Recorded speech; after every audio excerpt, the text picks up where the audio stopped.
La parte di Yes, please. Thank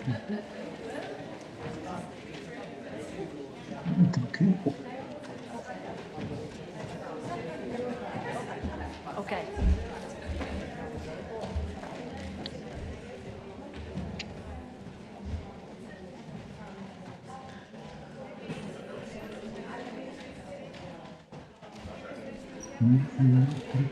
Sì, è abbastanza solo.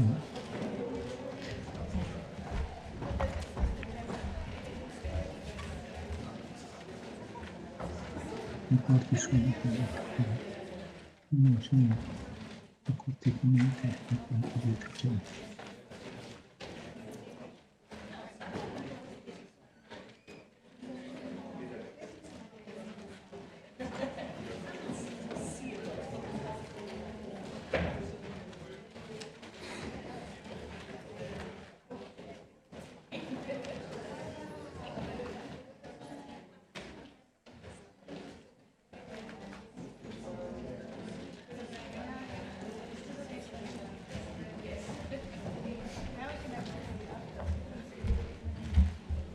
Good morning, good morning. Testing, testing. Can you all hear me? Wow, so fantastic that you're all here and that you all got here, more importantly, from all of the places that you've come in the world. Before we start formally, and just they're starting to get the online streaming going now. There's going to be a lot of people watching this from the comfort of their own homes online. Before we do that, I wondered if we could just quickly go around the room, and if you could either stand up and say your just one name, your country where you're from, and the country where you are, if you would like to. And we just go around quickly, and you can stand up or you can sit down and put your hand up, however you feel. So shall we start at the back? Over there. That's you! Stephanie from Cameroon.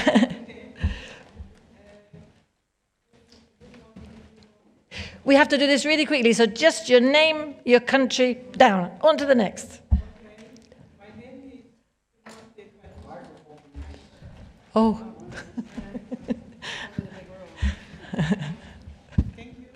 My name is Kemon Stephanie. I am from University of Yaoundé 1, Cameroon. Now I'm here in Italian to University of Padova. Fantastic, thank you. Within Bapolisi from the Democratic Republic of the Congo. Thank you. Thank you. Patient from DRC, Republic Democratic of Congo. I'm living in Italy. I'm PhD candidate to the Gregorian University. Welcome. Where? Hello, my name is Nyang Sian Lotlun. I come from Myanmar. And you are the youngest participant we have here today. 23 years old. Congratulations. Hello, everyone. My name is Piu Piu. I'm from Myanmar. I'm based in Hong Kong University. Thank you. Hi, good morning, everyone. My name is Elisabetta Dolzan, and I'm from the University of Trento in Italy. Hi, good morning, everyone. Chiara Garri from UNICEF, Italy. Hi, Neper Barzan from Sapienza to Rome. I'm Sheila from Uganda. Hi, I'm Dr. Nadia Yu from Pakistan, and I'm OWSD Executive Board Member from Asia and Pacific. Hi, I'm Mathilde Labrégère. I'm from France, and I live in France. Hi, my name is Yulia Shevchenko. I'm from Ukraine and based in Japan. Hi, I'm Chiara. I'm from Peru, and I'm based in the Netherlands. Hello, everybody. My name is Monica, and I'm working as a research fellow at the University of Trento. I'm Elisabetta Strickland from the University of Rome Tor Vergata and Gender Inter-University Observatory. Welcome. Good morning, everyone. My name is Ala Asani. I'm Syrian. I'm coming from England, and I'm a PhD researcher at University College London. Thank you. Hello, everyone. I'm Amna Mahmood. I'm from Afghanistan. I'm currently based in Germany. Good morning, everyone. My name is Erin Buis, and I'm American, and I'm coming from Canada. Hello everyone, Shada Bukair. I'm from Yemen. I live in Vienna. Good morning everyone. I am Fatin. I'm from Palestine. I teach also at the university in Palestine. Good morning everyone. My name is Ernest Onguko from Kenya, Nairobi. Hello everyone, good morning. I'm Hadil Al-Amin from Sudan. I'm a researcher from National Energy Research Center. Good morning to you all. My name is Naveen. I'm Palestinian and live in Palestine. Hi everyone, I'm Thana from Yemen and based in Imperial College London. Good morning everyone. Huda Basalim from University of Aden, Yemen. Assalamu alaikum, buongiorno. My name is Aisha Adwi. I'm from Morocco. Good morning everyone. I'm Rasmi Mekbel from the Hashemite University of Jordan.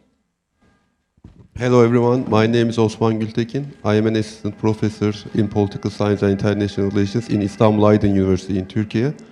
I am director of international relations and we run OWSD wisdom program in our university.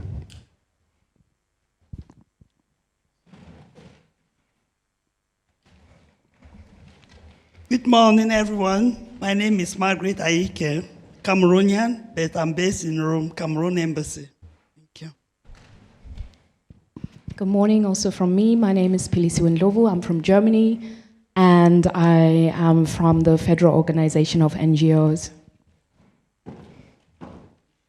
Thank you so much. I think that's everyone, but I would still like to... Is there anybody else in the room who would like to introduce themselves? If not, I would like to present to you all Nicole, who's behind the camera right now.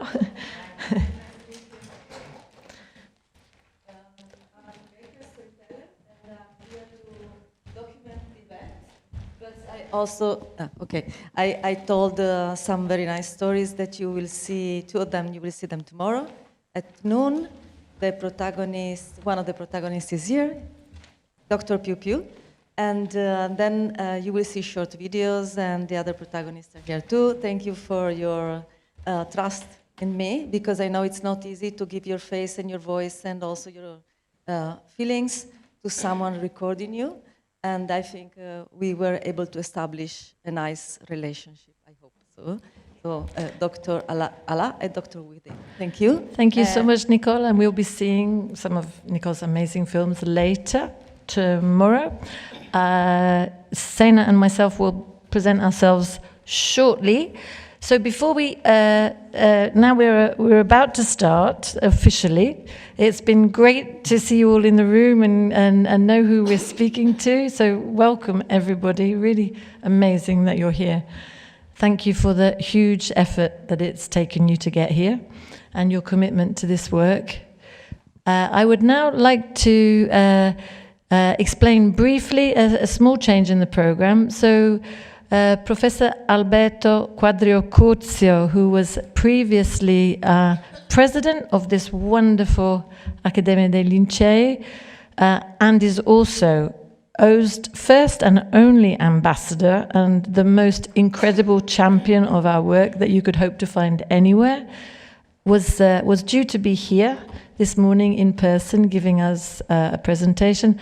But he had a small accident yesterday at home, and so he's not able to be here. But instead of taking himself to the hospital, he's decided he wants to contribute still online. So he's here, and then he will pass on to our next surprise and very distinguished guest. So over to you, Professore Alberto Quadrio-Curzio. Thank you, Tonia, for your kind words. I am here both as a guest and a host. I am the host because being President Emeritus of Lincei, I am quite happy, glad that OWSD is here with us. And I am also a host, a guest, because I am, as Tonia said, ambassador of OWSD.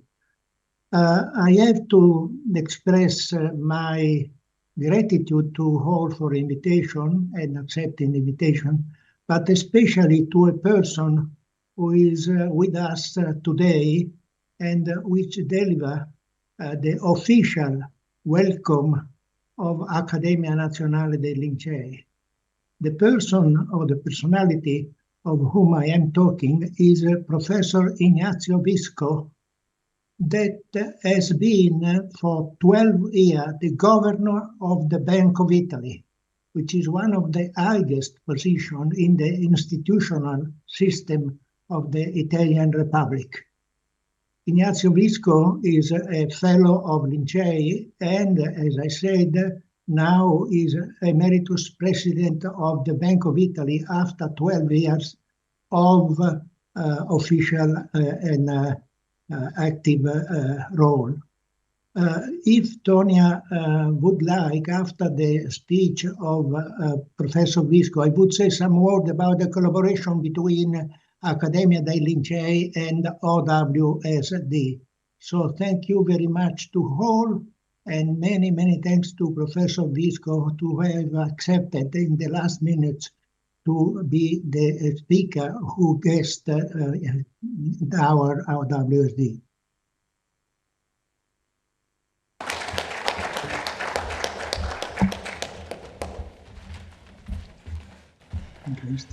Good morning to you all. Well, it is a pleasure for me to be here to welcome you in Rome in the Accademia Nazionale dei Lincei. I'm, as you understood from Professor Quadrocurcio, who is the President Emeritus of this Academy. I'm here to welcome you in presence.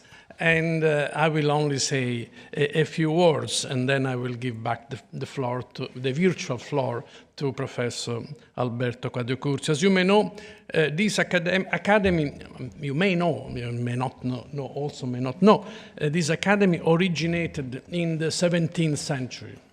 And it is named after the lynx, which is a wild cat with an extremely sharp eye. The eye we need today to distinguish between what leads to progress and how to refrain from destruction. I am an economist by profession, and I've been an economic policymaker in this country. If there is one thing that I learned over all these years, is that knowledge is the fundamental driver today, as it has been in the last couple of centuries, of economic prosperity and social evolution. Today, in a world characterized by accelerating digital transformation, knowledge serves as the foundation of sustainable and prosperous societies, and as the primary defense of global crisis. The role of knowledge is crucial, especially when collaboration among scientists helps to oppose new forms of division or to advance progress against destruction. And knowledge, as an economist, the economists usually consider knowledge more or less the equivalent of human capital, but actually it's much more than that. It is the state of research, of the development of research, of what is available to society, also to develop in a social way, besides growing from an economic point of view. And the sharing of information is today crucial for global cohesion. It facilitates intercultural dialogue and the economic development. Transparency and shared learning are vital to overcome global challenges such as climate change, pandemics, the resource scarcity, poverty, and often extreme poverty. We should fight the risk that digital divides evolve in new forms of inequality, and that knowledge is weaponized or kept behind exclusive and proprietary barriers. In all that, the role of scientists and of women scientists especially, is fundamental. The role of knowledge in fostering well-being lies in responsibility of innovation, in integrating ethical frameworks into scientific research to ensure that the advancement of science and technology aligns with human welfare rather than destruction. Thus, the role of knowledge today is that of an extremely powerful tool. It should be used to foster openness, encourage equitable progress, drive scientific advancement, promote inclusion. As such, it should remain the most essential driver of global prosperity and of enduring well-being. The Accademia dei Lincei, as an academy of arts and social as well as natural sciences, is therefore especially pleased to host your conference. I wish you all 1 day and a half of engaging and fruitful discussion on a theme that should be today at the center of the interest of the academicians and of people of goodwill worldwide. Thank you.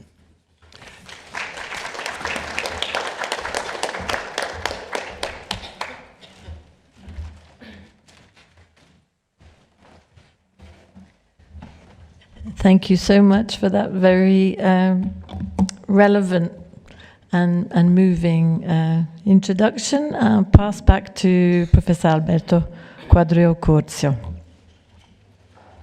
Many thanks, Tonia. I will be brief because the day is full of initiative and speakers.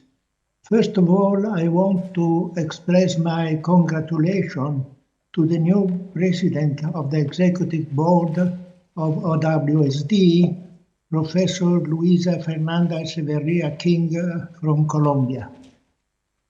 She has a high responsibility, but I'm sure that she will do a very good work also with Tonia Blowers, who has been for so many years a kind of source of OWSD.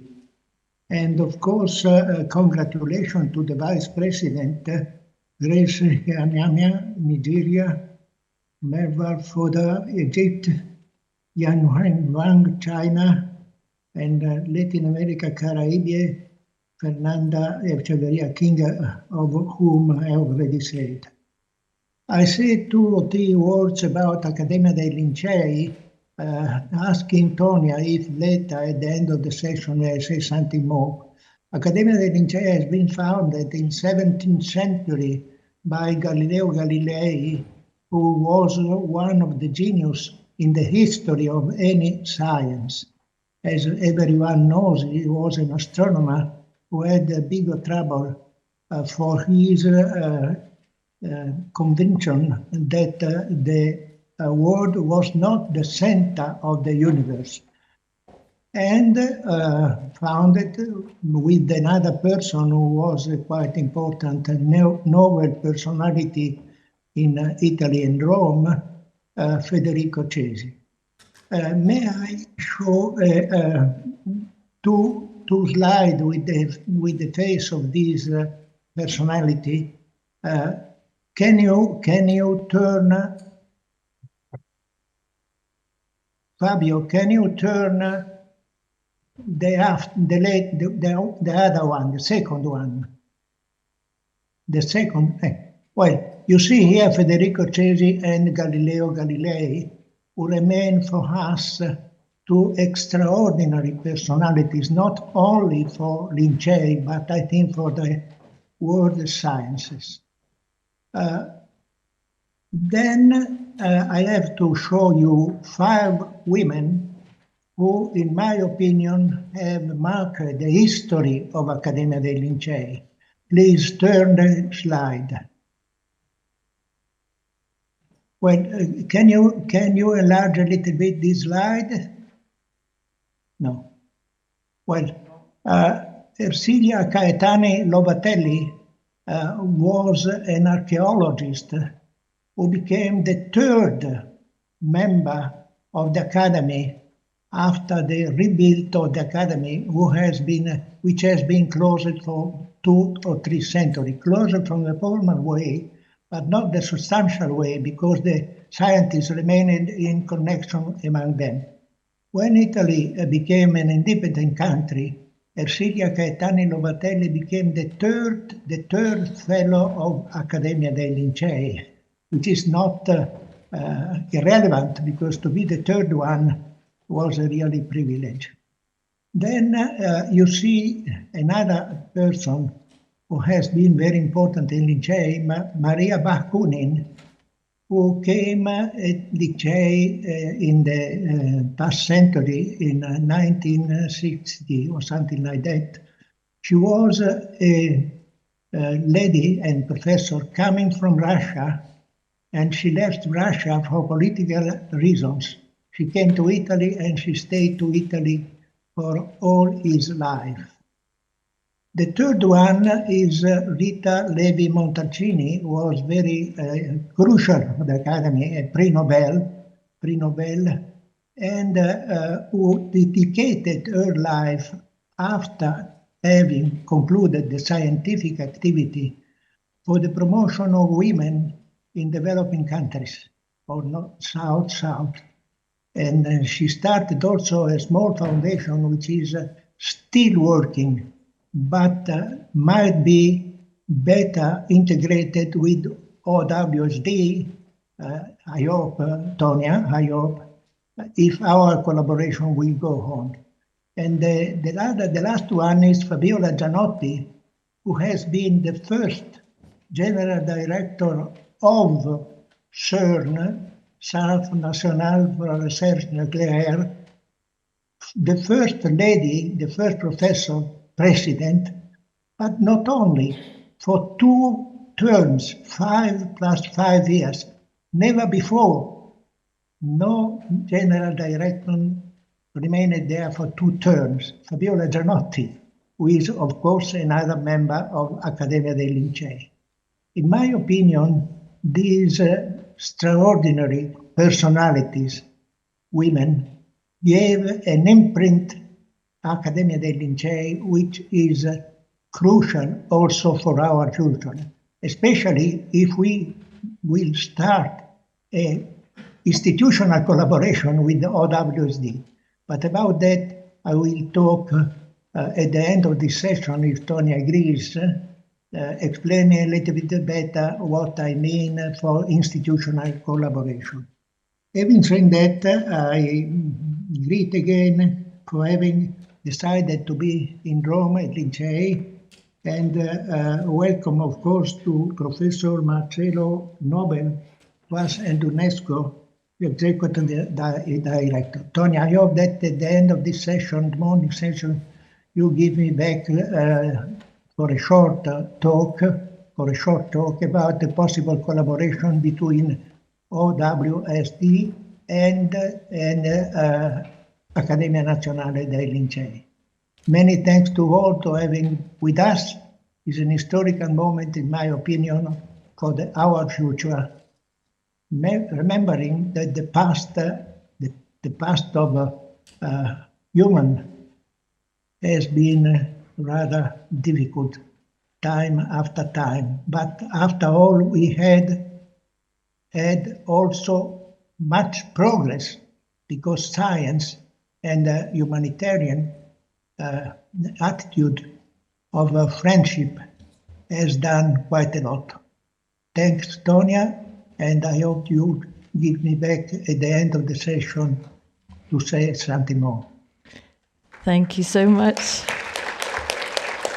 I think this is a historic occasion to have these, let's say, these great and renowned men. Galileo, for example, everybody in Italy knows his name, shown absolutely alongside all of these other amazing women who have contributed to this fantastic academia. So thank you, Professor Quadrio-Curzio, for allowing us to celebrate the importance of those women in the history of this institution. And now I would like to ask Fabio if he could show the video from Marcello Nobel, who is the Executive Director of the World Academy of Science, where OWSD is based in northern Italy, in Trieste. And he has recorded a short message for us.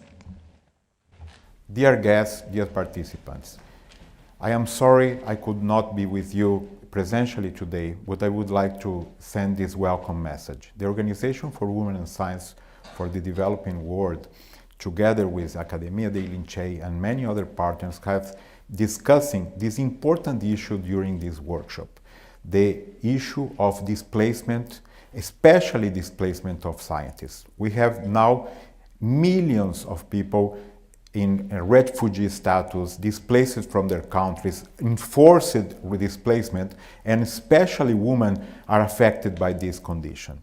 OWSD has changed the position that they have from the individual help to a system change for this specific issue that is affecting millions of people around the world, especially in developing countries. So I would like to really appreciate the work that OWSD has been doing in this matter, especially by creating new projects that you will discuss so much during this workshop. One is Wisdom and the other one is GEMS. And they are really important to reshape the way that we can face and challenge these conditions of displacement scientists. I would like to thank you for your participation. It's really important to discuss, but more than that, it's a call for action for a network of institutions, of people, of anyone that can really help in order to challenge this issue and to face the problem that we are having right now in this very complex geopolitical context. So I would like to thank you all for the participation. Thank you for the arrangements for the infrastructure of this workshop, and of course, all the teams from TWAS, IIP, and OWSD itself for this important realization. Thank you very much for your participation, and I wish you a wonderful workshop. So you see, we have a lot of support at institutional and personal level, and we really appreciate your contributions. It means everything to us. So now I'm going to just tell you a little bit about OWSD, so you have some context for discussions today. You can perhaps start my presentation, Fabio. And then after I've just introduced you to OWSD overall, then Sena is going to tell us a little bit more specifically about the conference and the workshop that's going to follow the conference. And then I will pass back the word to Alberto Quadrio-Curzio to say what he wants to tell us about the collaboration with OWSD. So, again, welcome to this conference day, the title of which is Sustaining Knowledge During Crises, Gender and Displacement in Science. So crises is definitely the right word for the moment that we're living, I would say. Next slide, please. Oh, perfect. Thank you. And so the theme of my brief presentation is really looking at the relationship between individuals and institutions, and the relationship between excellence and inclusion. Those last two words are very often seen as either or. Either you're excellent or you include everybody, right? And I think it's so important that we turn the tables on that equation and we say that excellence is inclusion. And I think that all of the things that we'll be discussing today must lead to that conclusion. As you've seen from our Executive Director Marcello Nobel's presentation, the Organization for Women in Science for the Developing World is based in Trieste, which is a city 6 hours train journey from here in the north, and it's on the border with Slovenia and Austria. It's a very interesting geographical place in terms of borders, and it has also very interesting and rich past in terms of national belonging, and there are many people in that city who are still living out the complexities of understanding who they should belong to. And indeed, there is a novel, a very famous novel, that has been written by a woman called Jan Morris, and it's called Trieste, The Meaning of Nowhere. Anyway, I live there and I think it's somewhere. And it's somewhere especially because there are a range of the most amazing scientific institutes that for long, for example, the International Center of Theoretical Physics has been there for 60 years. And it's called ICTP, and their project is to invite scientists from developing countries to come to Italy to stay and work with other scholars in their field, to have some remission from their teaching activities, and basically enter into an international context in order to take their research forward. OWSD is based there alongside the World Academy of Sciences and the Academy panel, and we don't bring women usually to Trieste, except for our early career orientation workshop.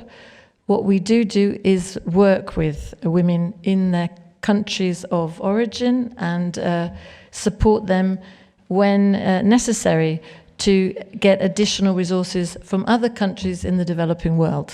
So our project is south-based, and it's also south-to-south based in terms of gaining information, knowledge, resources.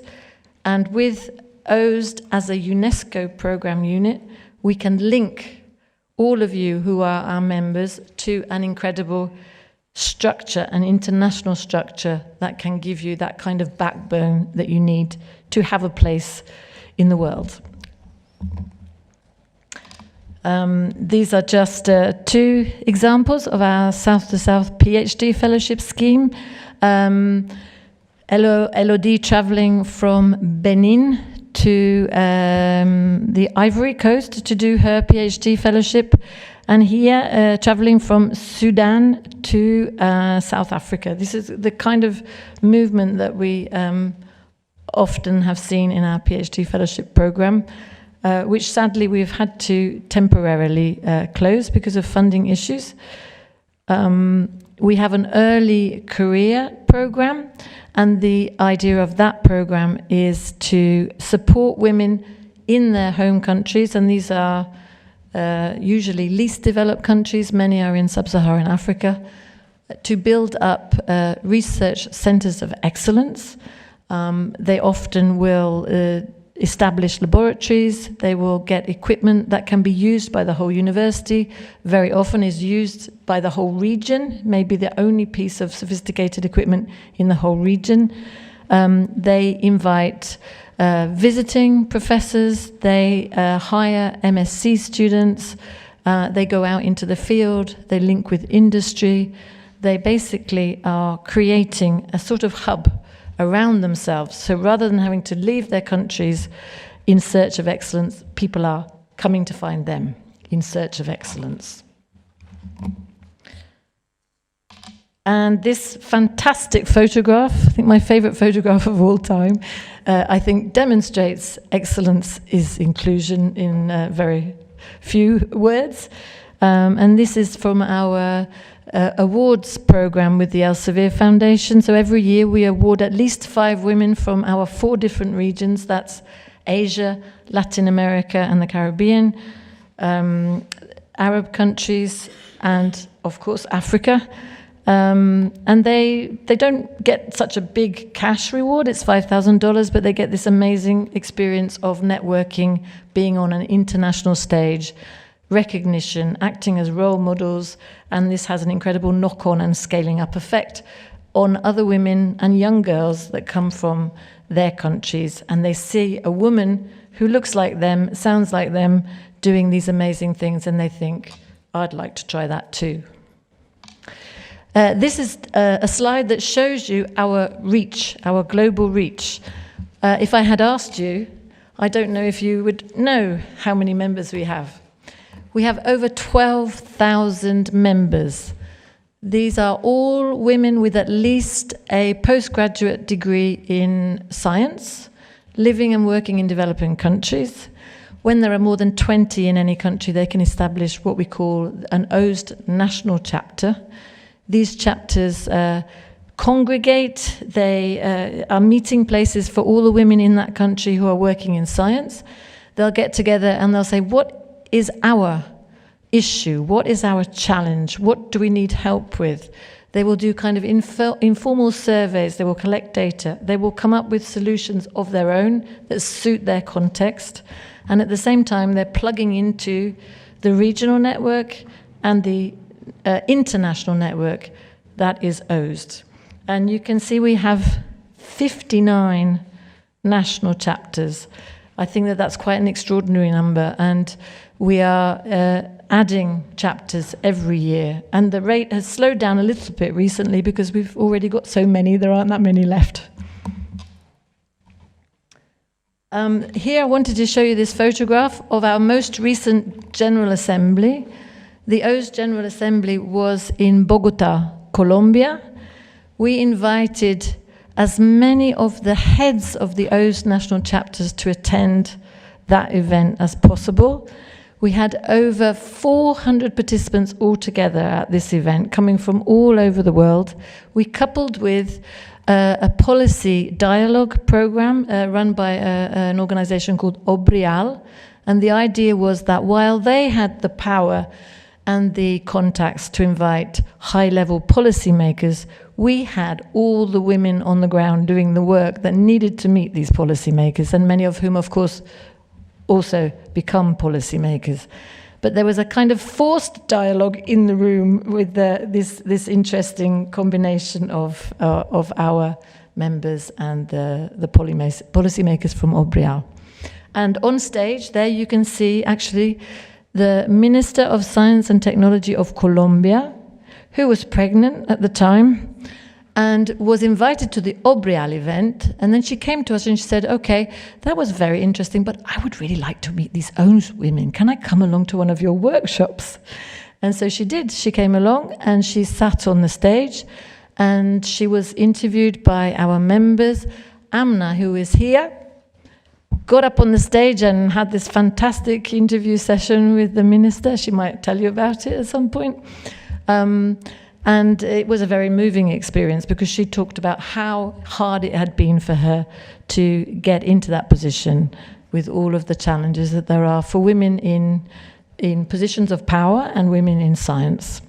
Colombia is also a great receptacle of displaced people, especially internal displacement, which is another area I don't think we'll be talking about today and tomorrow, but I think we should bear in mind that that's another aspect of displacement that needs consideration.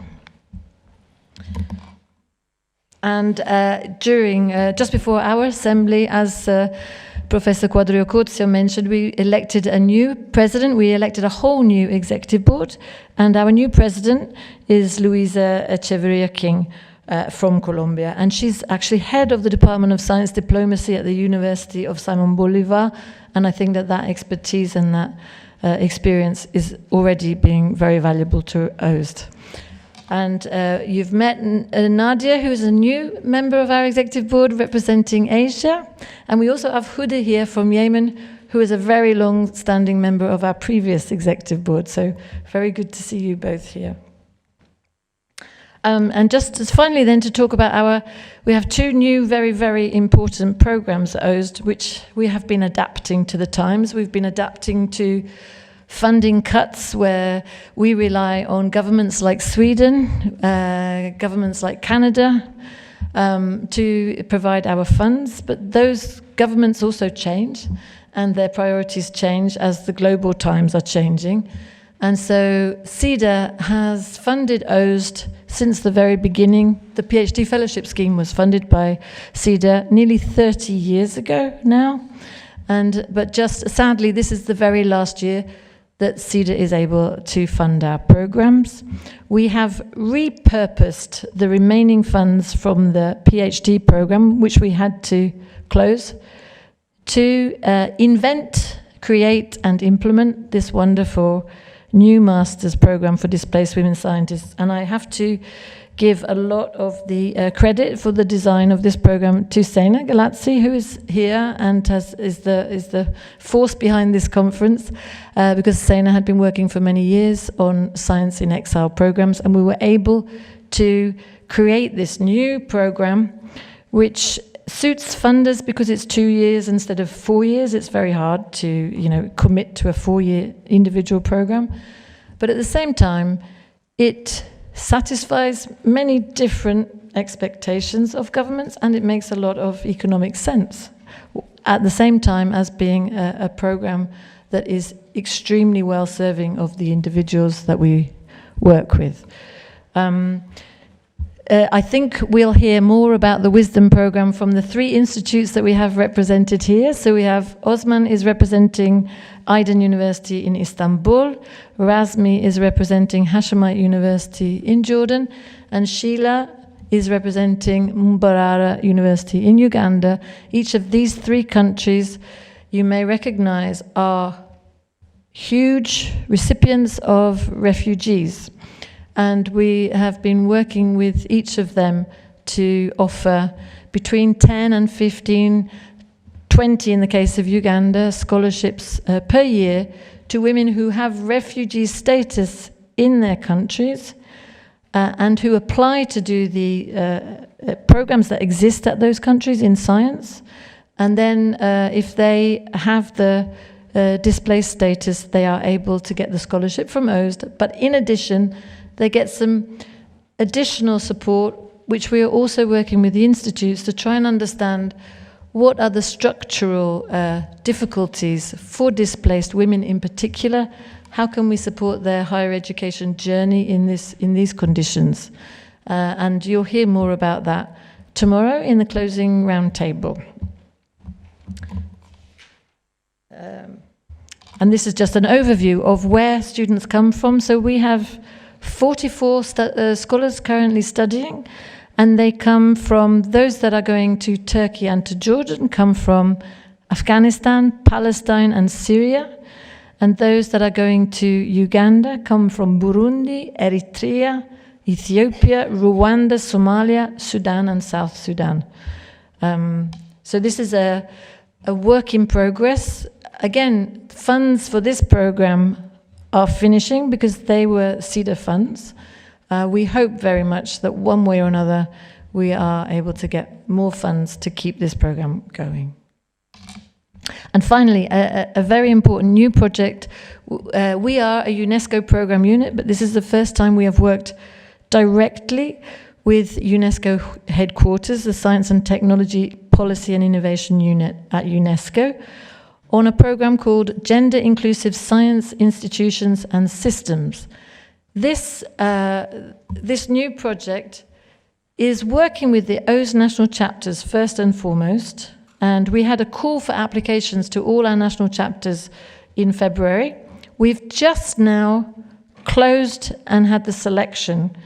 We haven't announced who has been selected yet, for 4 national chapters to set up what we're calling Gender in Science National Committees. And so these national committees will include representatives of OWSD, but they will also include members of government, ministers, managers of universities, vice-chancellors, science granting councils, all of those people that have a key role in designing higher education provision in their country and talking to each other. And the aim is that they will focus on one specific policy. The way that they decide what that policy is, the very first part of the project is to do data collection. And this data collection is extremely well thought through. There has been a methodology and a tool developed with a consultant so that each country can map data that already exists, but can also add to missing data in a consistent and comparable way. Because if you look at any descriptions, any articles in any publications, the big problem is there's no data, we can't distinguish, we don't know what the women are doing. Publications, we don't know who's the women, who's the men, how can we say what's going on? All of these things are being taken into account. And that program is starting now and will go on for 2 years, and we will have 9 different countries working on that. And we will be present at the Global Research Council in Bangkok in May in order to persuade all the science granting councils to get on board. So any of these programs, please do come and check in with me if you would like more information. You can also ask Giulia Pizzolini, who many of you have been working with, who specifically works on the Wisdom program. And Sena, I think you can ask about any of these projects, maybe not the Genesis, because that's the one thing you haven't been involved in now. Yeah, so we're here to answer your questions. These are just some words that come up when you try and think about what are the challenges that women face in science. And of course, what we're trying to do over these 2 days is to compile an understanding of the specific challenges that displaced women face. And so I'm going to hand over to Sena, who's going to tell you how we're going to do that.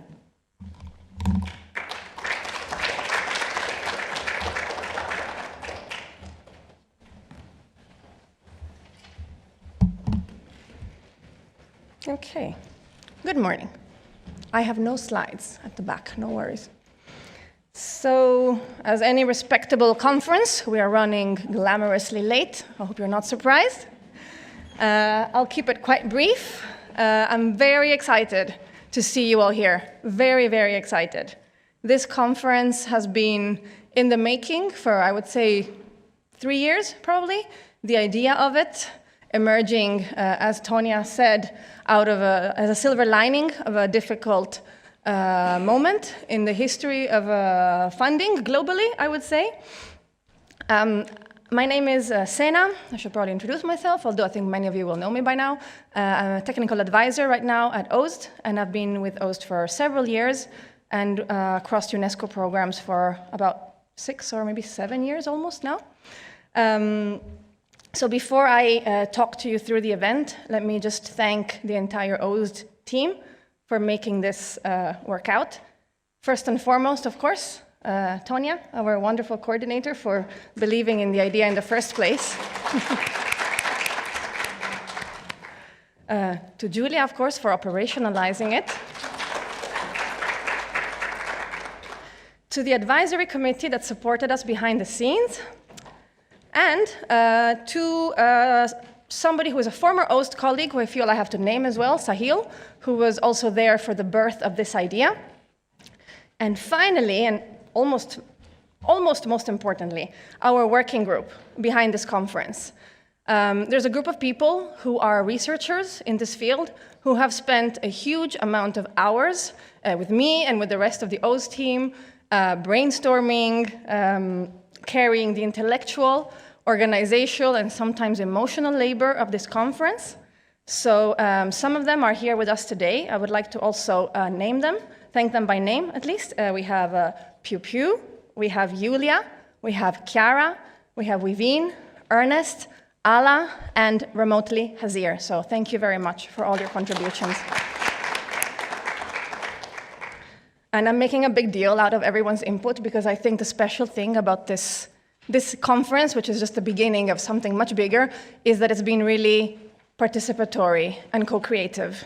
This really is the result of a lot of people's ideas and a lot of people that have very different backgrounds, very different expertise and field of specialization. So this is something that I think we're all quite proud of.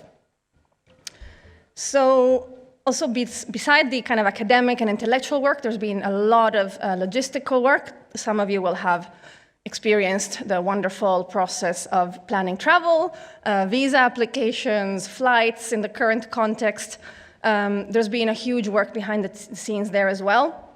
Despite these efforts, unfortunately, one scholar from Sudan was unable to travel and to be with us today, which is, one case, but also a reminder of the really serious administrative and structural reality that many scholars have to deal with to share their knowledge and participate in international scientific life. But of course, many did make it, almost all of you. So on this note, I would also like to thank specifically the Italian Ministry of Foreign Affairs, and in particular the Consul General of Italy and Hong Kong, Carmelo Ficarra, for their extraordinary support in facilitating the travels of many researchers here today. So as I mentioned, this conference started as an idea 3 years ago. We began by asking a simple question that many of you in the room here are also asking, and some of you have answers to and experience. Why were talented scientists who had received prestigious fellowships, prestigious grants, who were running wonderful laboratories and leading extraordinary research, unable to continue their work once crisis struck their countries? This was our first question. And then the follow-up question for us, which is why we're here today, is if knowledge is sustained during crises, how does this happen? And so we realized that many conversations were focusing on disruption, which is a reality, but far fewer examined continuity, and especially even fewer examined gender. And that is why you're all here today. The objective of this conference is to make this debate visible. It is to create a group of people who are like-minded, share expertise and interest in providing solutions around this issue and sharing knowledge. We know that knowledge may be disrupted, but it continues through people, institutions, and communities, of course. It adapts, it survives, it evolves. I mean, look at this room, right? And sustaining knowledge is not an abstract idea. You are literally engaged in it right now. And so are the wonderful institutions that are supporting this, including our wonderful host, the Accademia dei Lincei, of course. So let me briefly show you this program, which you will all hopefully have found in your bags. If it's not there, please come and get one from the front. We will have 2 pretty intense days. Today and tomorrow morning will be a series of panels and 2 round tables. The panels will be mostly thematic, and the round tables will be a little bit different, one focusing on methodological issues, which we feel is important because this conference contributes not only to knowledge on the topic, but we hope also to methodological innovations around what it means to do serious research in these contexts, which we think might deserve its special attention, as well as a subsequent roundtable also discussing with our wonderful host institutes of the Wisdom Program their experience in leading it. You will see that the event finishes officially at 2 o'clock tomorrow, but as I said, this workshop, this conference is just the beginning of a longer process. We're hoping to develop a community together with you.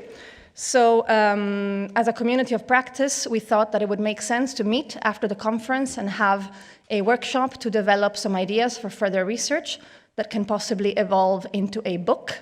So if you'd like to join that workshop, please come and speak to us, to myself, to Tonya, or to Julia at any point during the event. We hope that all of you will be able to join. We know some of you have already confirmed. That's the most important thing for us, because this conference, the success will not be measured by any, final summary of conclusions, but really by what we do after this. So it's part of a much larger and much longer process. So I will leave it at that, because I think 10 minutes delay is a good place to start, administratively speaking. And I will pass back to Professor Alberto Quadrio Curzio, if he is still with us, to provide some concluding remarks for this opening, if the professor is still available. I am here. Yes, I okay. am here, Thank and, you very much. Thank you. Fabio, puoi andare avanti con la slide successiva. Fabio, la slide 4. Well, I would like to show you which have been the collaboration between Italy and OWSD. When I was nominated by the Italian government in 2019, member of the board of TWAS, I asked immediately later, after the first meeting, to have a kind of responsibility of the relationship, informal responsibility of the relationship with OWSD. And this started with the 2019, the honor to have received the same kind of trust by OWSD, and so we started to collaborate. Altra slide. We, in the meeting, General Assembly of 2021, from remote, we participate at the meeting, the General Assembly of OWSD. And the speaker, Italian speaker, not one, but most of them, were minister of the Italian government. Cristina Messa, Ministry of University, Patrizio Bianca, Ministry of Education, Maria Chiara Carrozza, President of CNR, Fabiola Gianotti, I said already, President of CERN, General Director, and Bina Agarwal, which was a very important meeting because all these persons have a remarkable role also in Italian institutions. Then in 2019, Fabio, 2019, we wrote an article, 3 authors, Quadrio Curzio, Tonia Blowers, and Jennifer Thompson. This article has been published in Economia Politica, Journal of Analytical and Institutional Economics, which is one of the most important Italian journal of economics, but published by Springer, which is one of the biggest publishing firm in the world. The title of our article explored the relationship between North-South through the lens of OWSD and Italy. And this article has a remarkable success because, as you know, there are download indicators. It has been downloaded an enormous number of times. I don't remember exactly the name, but downloads are an indication that the issue is important. But much more important was the special issue we had in 2022. This special issue has done a journey around the world, not only because the editorial was written by Amartya Sen, who I think has been the most important, or one of the most important Prix Nobel of the last century, and possibly also in this century. Amartya Sen, who wrote an article which is crucial, I tell you now the name, Women, Scientists and Pandemics. This article has circulated in all the world because it's considered a masterpiece of one Prix Nobel of Economics about this important issue. Let us say women, scientists and pandemics. I run because we are we have short time, but this article of Sen and the special issue is known everywhere, in my opinion. Sorry, maybe that someone thinks that when I'm something in a certain way, stress my role. Not at all. Amartya Sen is not a person on which to whom you can ask to do something if he is not a variable mind kindred to something. Finally, we hosted in Lincei Women Development and Science in 2023. So every year we have done something with OWSD, Lincei or Accademia Politica, a continuous collaboration, especially because my relationship with Tonia and her collaborators are formidable. I don't really know if formidable is an English word. I don't really know. Well, I don't know. Outstanding personalities. So the collaboration has been very, very easy indeed. Finally, as I said at the beginning, I would like very much if we succeed a formal agreement between Accademia Nazionale dei Lincei and OWSD. I don't really know, from the point of view of Accademia Nazionale dei Lincei, there is open mind and interest to this kind of collaboration with the formal agreement. We have now to deepen the relationship with UNESCO to see if it is possible for OWSD. If we succeed, we might also incorporate later the foundation of Rita Levi Montalcini, who, as I said before, has founded a foundation for women scientists and developing science.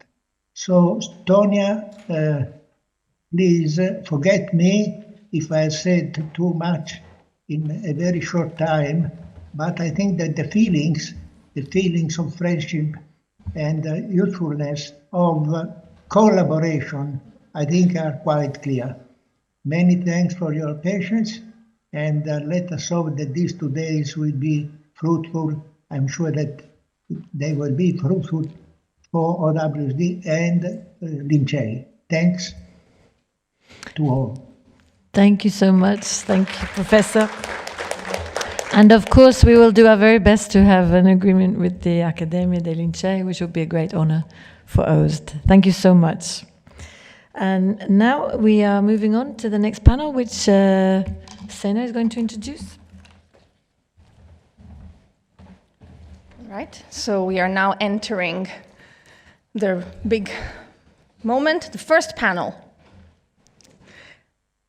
I think you can join us in the front. I would like to maybe leave them some space at the front. Please give a round of applause. We have Dr. Wivin Ansima Bapolisi, our chair. And let me get my thing. Who we've heard from briefly earlier, a wonderful academic from the DRC, who will be chairing the panel. So I will leave it to her to introduce the speakers. And I will just add that, unfortunately, Dr. Hazir El-Haj is not able to be with us today, neither in person nor online, due to a last-minute emergency, but we are definitely thinking of her. And so please welcome Dr. Bapolisi. Thank you.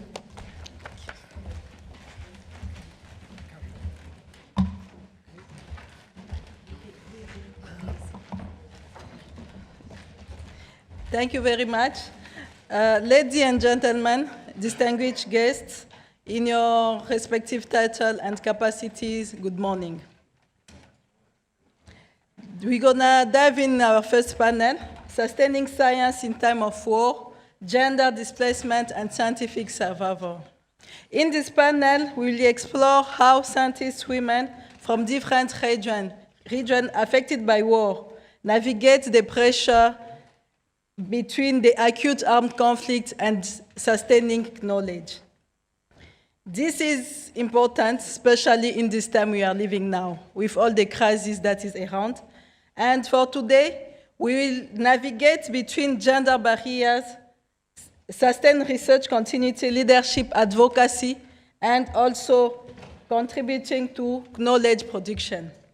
Drawing on comparative data from diverse geopolitical contexts, in Myanmar, Sudan, Ukraine, and Palestine, there will be evidence-based data on how women battle to sustain science. This is moving beyond theoretical setting, but showing and identify strategies of resilience of those women who sustain science despite all the crises they were facing and they were living. We will have 4 presentations, and I need to mention that 2 of them, Dr. Piu Piu and Dr. Azir, who will not be able to join, as Sena said, collaborate from the beginning with Wisdom Project. And Dr. Piu Piu will be here representing the team, and she will talk a little bit on the funding they have at that time. We will have 4 presentations. The first one is Sustaining Science in Time of Crisis, War, Gender Displacement, Comparative Evidence from Conflict Area. Now we will focus on the case of Myanmar, but we'll have also a little bit of Sudan. Dr. Piu Piu will talk about it. We'll have also holding ground across the divide. Ukrainian women scientists who remain and those who were displaced. And lastly, we'll hear a talk by Faten, and who also will be representing Ola, who couldn't make it. And she will talk about wars, siege, and academic uncertainty, impact on the educational, professional life of Palestinian women. As I'm calling Dr. Piu Piu on stage, I would like to introduce you to her. Dr. Piu Piu is the head of school, Spring University in Myanmar, and a lecturer at the University of Hong Kong. She holds a bachelor in medicine and surgery, and from the University of Mandalay, and a master in public policy, and a PhD in epidemiology for the Prince Songkhla University in Thailand. Her main interest in global health, public health, but also everything that has to do with gender issue. And so, Dr. Piu Piu, please, the floor is yours. If you can talk.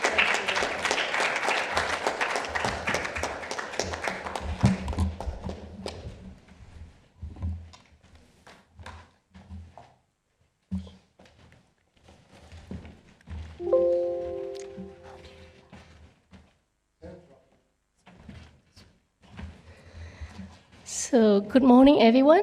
And also, I would like to say thank you to whoever make this possible, that I can be here in person. So it wasn't easy, so I really am grateful to everybody who is helping us to actually be able to be here. So with that, I'm very honored to talk about sustaining science in times of wars, especially like in Myanmar. So I really would like to say that this topic is very timely and very important for the global scientific communities. So because of the geopolitical situations, I think our topic is quite essential, and this might be a very small community focusing typically on crisis. I think our knowledge and research outcomes should be applicable to all over the scientific community in Myanmar, globally. So Myanmar is known as the polycrisis laboratory. So we have overlapping extremes and trying to navigate the collisions of global pandemic, followed by a military coup, systematic civil wars, and natural disasters. We just got hit by 7.9 magnitude of earthquakes. We also have cyclones and floods, etc. So Myanmar is the best example, the very good example of crises, and how we navigate these crises under extreme persecution is something we think is worth sharing. There is also what we call the weaponization of infrastructure. Hospitals and schools are no longer safe and also become targets. So understanding how we continue our knowledge, sustaining knowledge, is very much a skill, as well as a dedication. We also have to focus on displacement as a barrier to progress. Millions of people are displaced, along with thousands of scientists, professors, and students in our country after these kind of instability. So these photos show a kind of airstrikes which destroyed a hospital in Chin State. So after the military coup, there were a lot of scientific persecutions, and thousands of professors and students had to leave their positions because of their political belief. So we have to think about what we can do. We can give up, or we can come up with some solutions. So a group of young academics decided that they cannot sit and wait. So they started to initiate Spring University Myanmar, which we call a form of education resistance. So we have to learn without walls, and we have to keep our science alive despite all the difficulties that we face. So, and the Spring University Myanmar, it is a virtual platform which provides education to young people, as well as we give platforms for professionals, professors all across the disciplines. And we have 11 schools, and I'm leading School of Health, as our chair have already mentioned.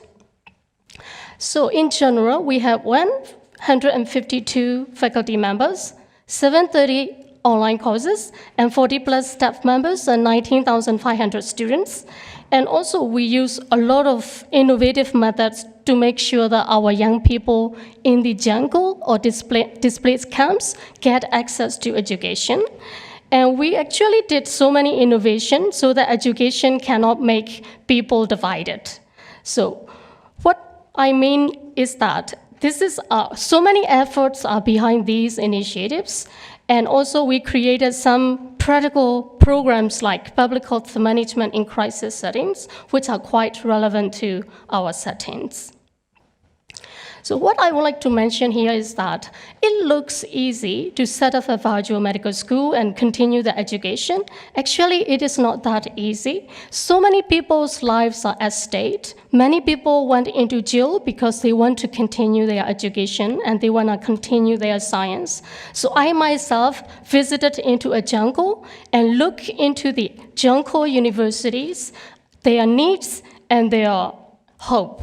So this is myself in a front line amid airstrikes and battle with my students and my colleagues studying needs assessment in the front line and also conflict zones. So this is a very good example of learning without walls. So this is a bedside training. In medical training, we need to really learn about how to examine patients, and we don't have any infrastructure, but there is a teacher delivering how to conduct bedside trainings. And then these students, what I really want you to observe is that this is in the middle of jungle.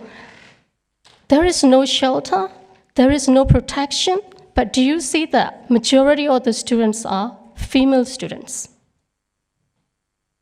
In medicine, 70% of our workforce are females because women are naturally caretaker, nurses and doctors, and very few men are in this care system.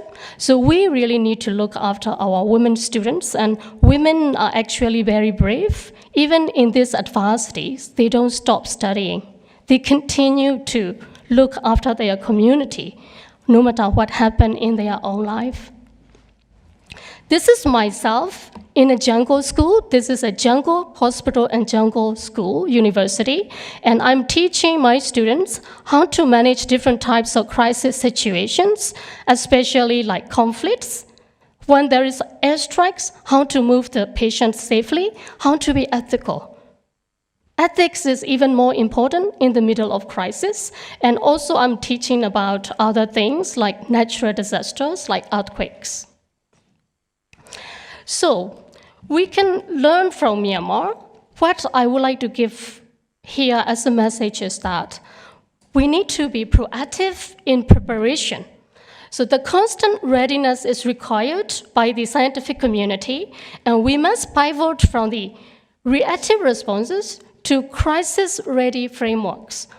We have to be really vigilant about, yes, this is peaceful, currently peaceful, but we also have to have a little bit of pessimistic preparation that what if something goes wrong? Are we prepared? During the pandemic, COVID-19, we witnessed that the world was not prepared. But this is the time that we should start to be proactive. And also, we would like to have alternative support systems. Like in Myanmar, university closed for 4 years. Everything stopped, but we don't want to stop. We have to continue because medicine cannot stop. Patients will be there, pregnant women will be there. We cannot stop learning. We cannot stop generating next caregivers. So we have to actually develop decentralized knowledge system that can function once central infrastructures like universities and labs are seized or destroyed or collapsed for whatever reason. And also we have to have anticipatory research. We have to establish protocols for data collection and ethical research before conflict or disaster. In the middle of conflicts, it is too messy. So you have to be well prepared. That's the message I would like to give to the international community. And also something that, which is important, is we cannot stop collecting data. You may think that why research is important, people are dying. Research is more important because people are dying. Resources are limited. We have to make good decisions. Good decisions can only come from right evidence and data. So that's something that I would like to highlight. So we also want to highlight about intellectual resistance and persecution. So the academic frontline, have you ever thought about why 90% of professors and students face persecution? Almost all countries. In the past, in the future, yes, at the present. Because critical thinking and scientific truth are the ultimate threats to authoritarianism. We are always attacked because we are educated scientists and academics. Scholar at risk, please don't see them as burdens. Scholar at risk are assets to global community. So in peacetime, you can never learn how to control crisis. Only crisis can teach you new things. And people, scholar at risk came from crisis country, and you can borrow our expertise without any cost. So we are human resource, which is really worth preserving. We came to you with expertise, which you cannot easily learn in the classrooms. So also knowledge is an activism. In the normal circumstances, knowledge can be knowledge, but in terms of persecution, in terms of suppression, in times of authoritarianism, knowledge should become activism. So how we continue? So we have a lot of strategies, but I will just pick up 3 strategies. So we change into underground education.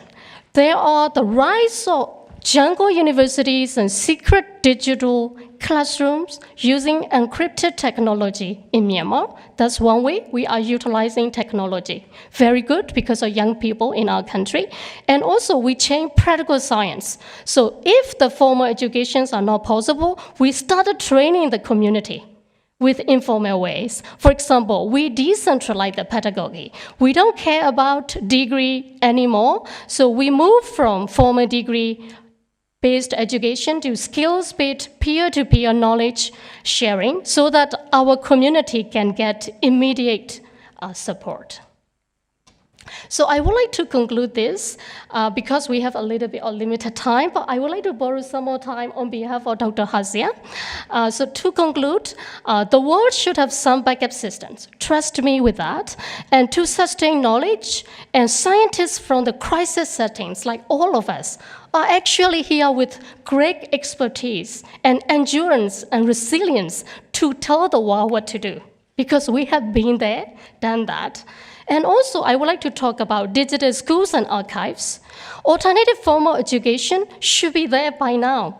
You have learned during the pandemic, and protecting national and scientific history in cloud-based repositories to prevent the ensure erasure of culture and knowledge by oppressive regimes or unknown crises or natural disasters. And also, we need support from global networks.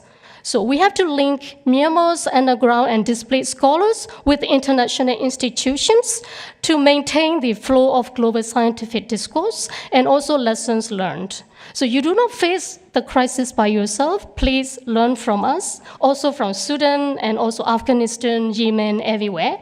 And also we have to grow the resilience mindset. So we have to promote the idea that while buildings can be destroyed, the pursuit of knowledge is an unstoppable human instinct. With that, I would like to talk about my friend, Dr. Hazia. So Dr. Hazia and I are very grateful to Tonya and OWSD team. So we received funding. With this funding, we started research in Myanmar and Sudan. We used identical methodology, questionnaires and every apparatus, and we conducted a research on impacts of conflicts on science and women. We have delivered very interesting data for the scientific community, and our data will be published in a book form or in articles in no time. We are trying our best to deliver this to you.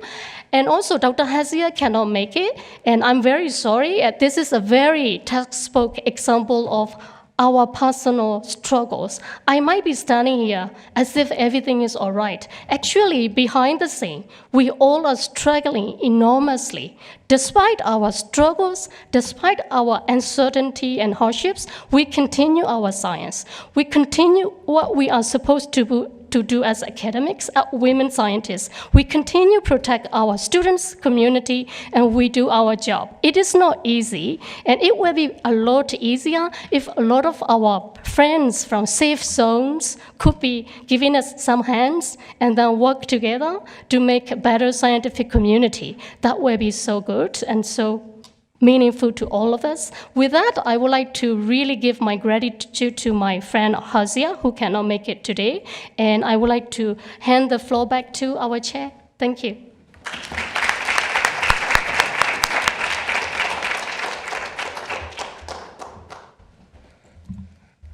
Thank you so much, Dr. Piu Piu.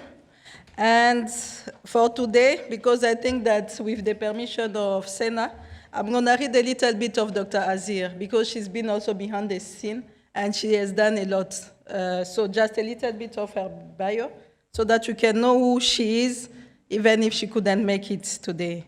She's an associate professor at the university, in mechanical engineering at Sudan University, and University of Science and Technology. She has an extensive career as teacher, researcher, and business developer, and collaborating with peer researcher, policymakers, NGOs, and private sector, especially regarding the UN Sustainable Goal number 7 for universal access to affordable, reliable, sustainable energy solution for all.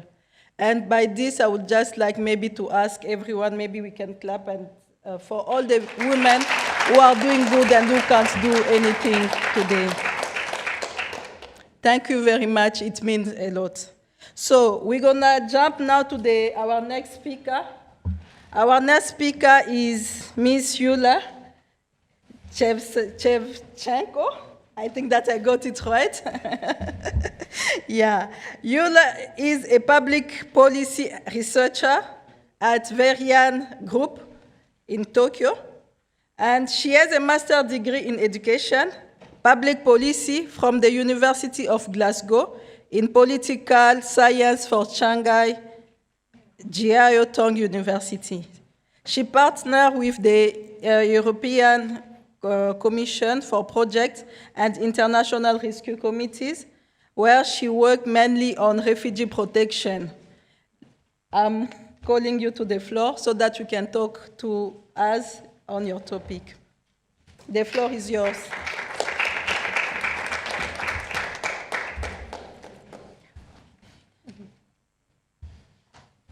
Thank you. When I was commissioned to do the research for the OWSD project on the displaced women scientists from Ukraine, it quickly became clear to me that it's not going to be a story just of women in displacement, but it actually would be a story of two groups of women scientists. One of them would be those who decided to leave the country out of security considerations, And the other group would be those who actually decided to stay behind and continue their work in the country. For the first group of women, this is more of a story about reinventing themselves, finding sustainability in the work they are doing, continuing their research, and looking for new opportunities abroad, while for the second group, it's not just about their identities and researchers and protecting that, but it's more about protecting science and education in the country in general. That's why I really wanted to emphasize and compare a bit these two groups and the findings that I have from the research that I've done while interviewing many women from both backgrounds. So first I would like to focus on the group of women scientists who left the country as a result of the full-scale invasion of Russia into Ukraine in 2022. And there are many points that arose from the research, but I just wanted to focus on a couple of the ones which are connected to intersectional dimensions of displacement. So most of the women who left the country in my interviews would be women who left with dependents, children, elderly family members, and then they would be trying to navigate their way around in new countries while continuing their research and looking for ways to get affiliated with new institutions. So for those women, what was really important to emphasize is that they really struggled with short-term programs and the need to look for new ones every couple of months. The relocations themselves, the visa requirements and anxiety around that.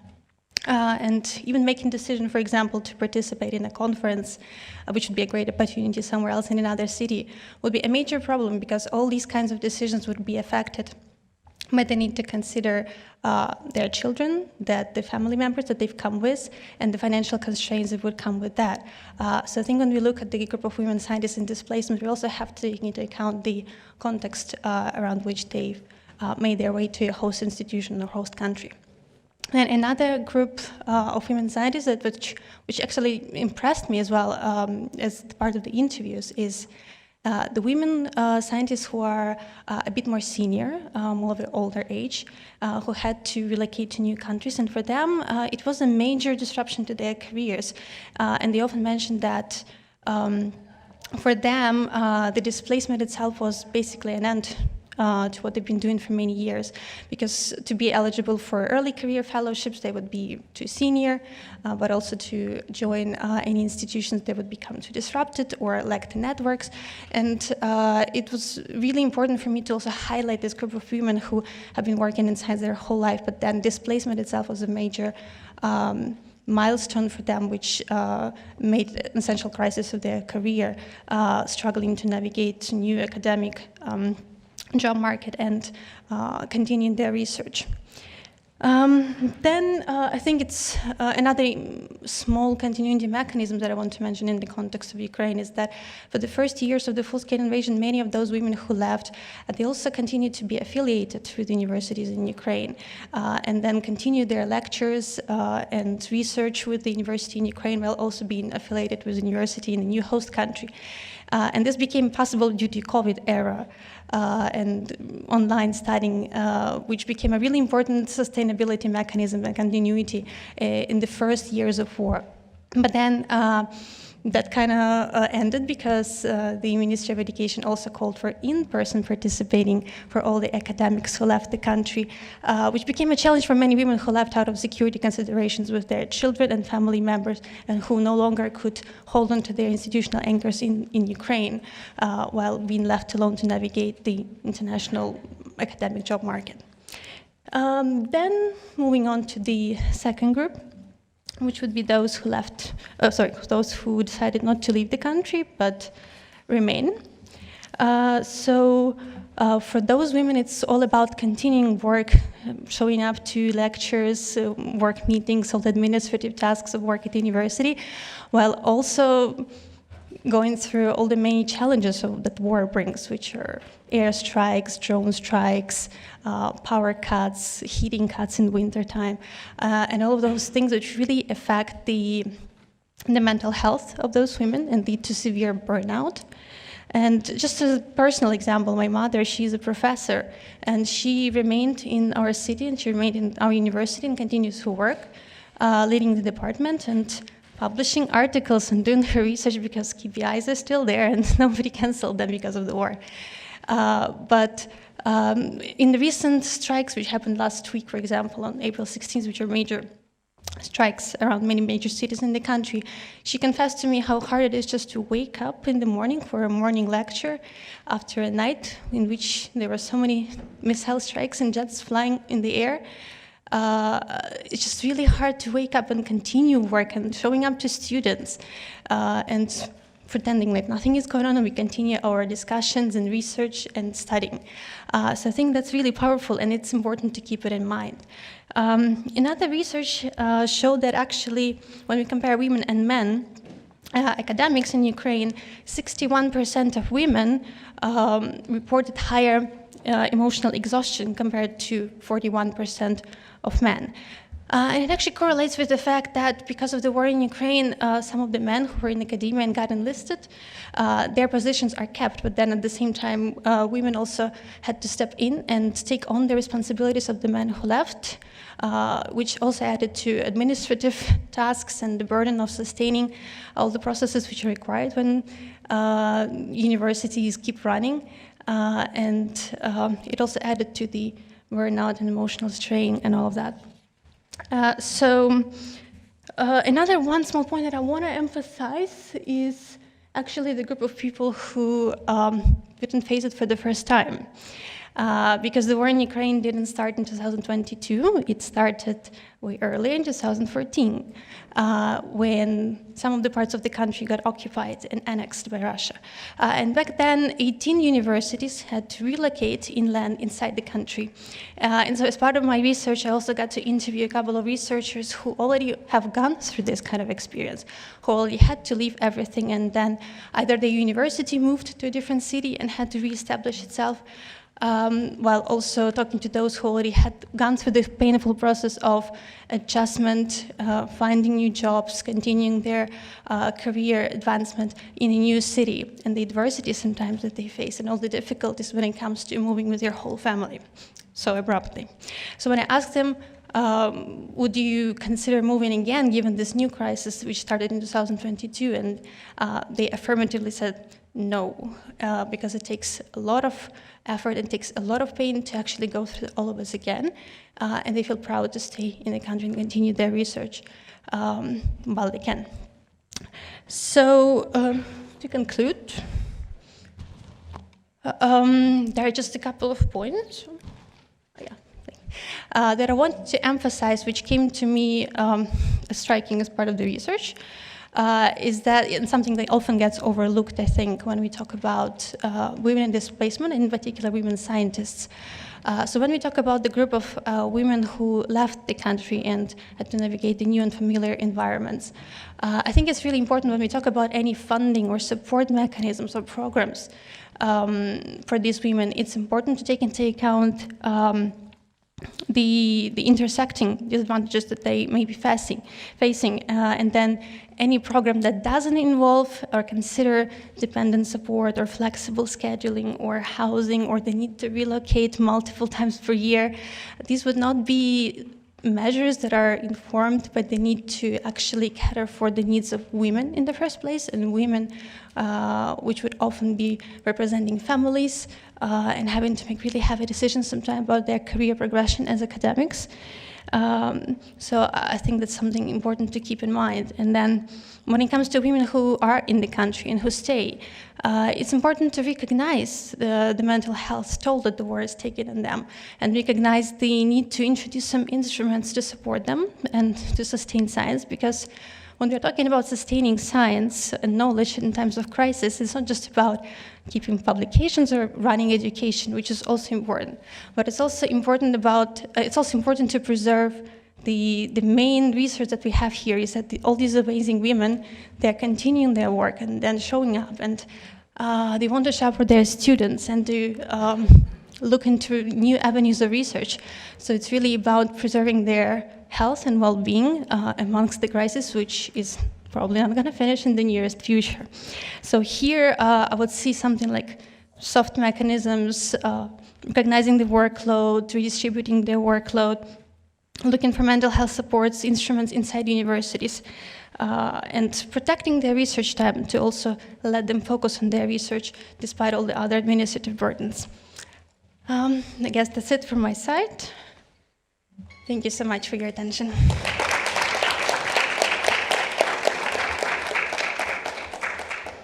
Thank you very much, Fiula, for this nice presentation and powerful message. We're gonna call now Faten. Faten was supposed also to present with Ola, but Ola, as I mentioned previously, couldn't make it for today. Let me just introduce you to Faten before she takes the floor.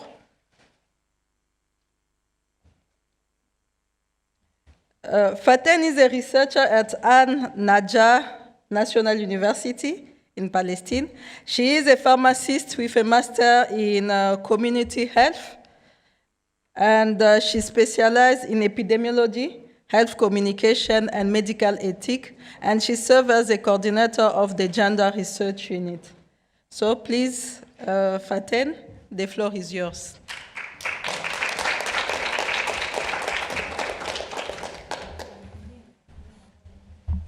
Hey, good morning, everyone. I just want to take the opportunity now to thank OWSD program for this important opportunity.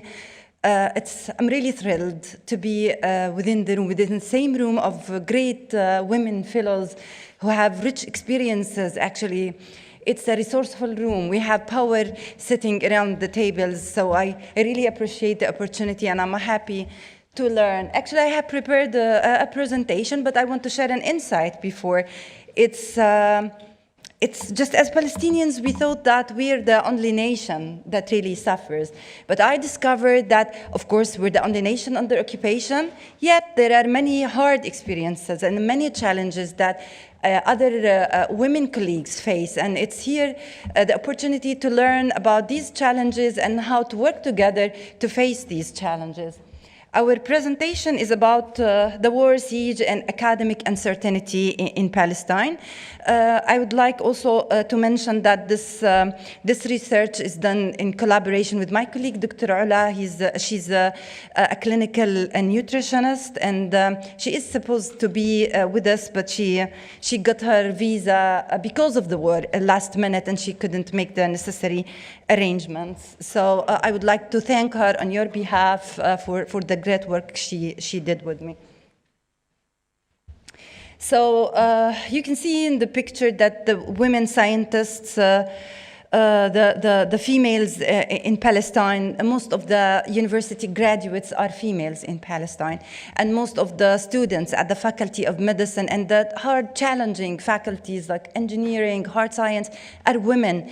And in my presentation, I don't want to shed the light on these scientists as victims. No, they are contributors. They are contributors to the global science.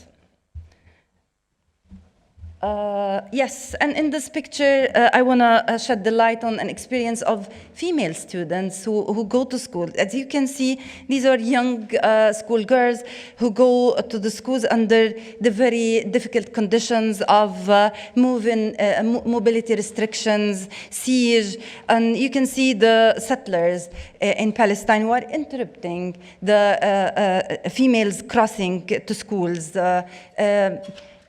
Young school children have to go to cross checkpoints, and there are also teachers, and everybody has to cross checkpoints to reach to their school, and it's very challenging psychologically, logistically, also from education perspective. So there are 850 military checkpoints along Palestine. It's a very small country in very small space. You can imagine how challenging education becomes. And also there is another story of the separation wall. The separation wall is a wall that separates West Bank from what's called Israel, and Jerusalem, separates Jerusalem also from West Bank, separates villages and towns, Palestinian villages and towns. Israel has decided they don't belong to Palestine anymore, so they enclave them in what they call the separation wall, and that separates the lives, the academic academic lives, separates school teachers, separates professors from attending to their respective universities and schools to do their regular teaching. And you can see the traffic jams and the hard ways that these academics have to pass through in order to reach to their workplaces. So in this picture, this is also another highlight on the separation wall, the hours lost at checkpoints, teaching hours, research hours, promotion opportunity lost during to these long waiting hours for no good reason. And also, I would just want to introduce the scholasticide. It's the systematic destruction of education. It's we're fantasizing these words, scholasticide, genocides. So we're Palestinians are becoming pioneers on these technical terms. So I just want to highlight that it's not just collateral damage or collateral punishment. It's a systematic education, a systematic destruction of education we Palestinians live.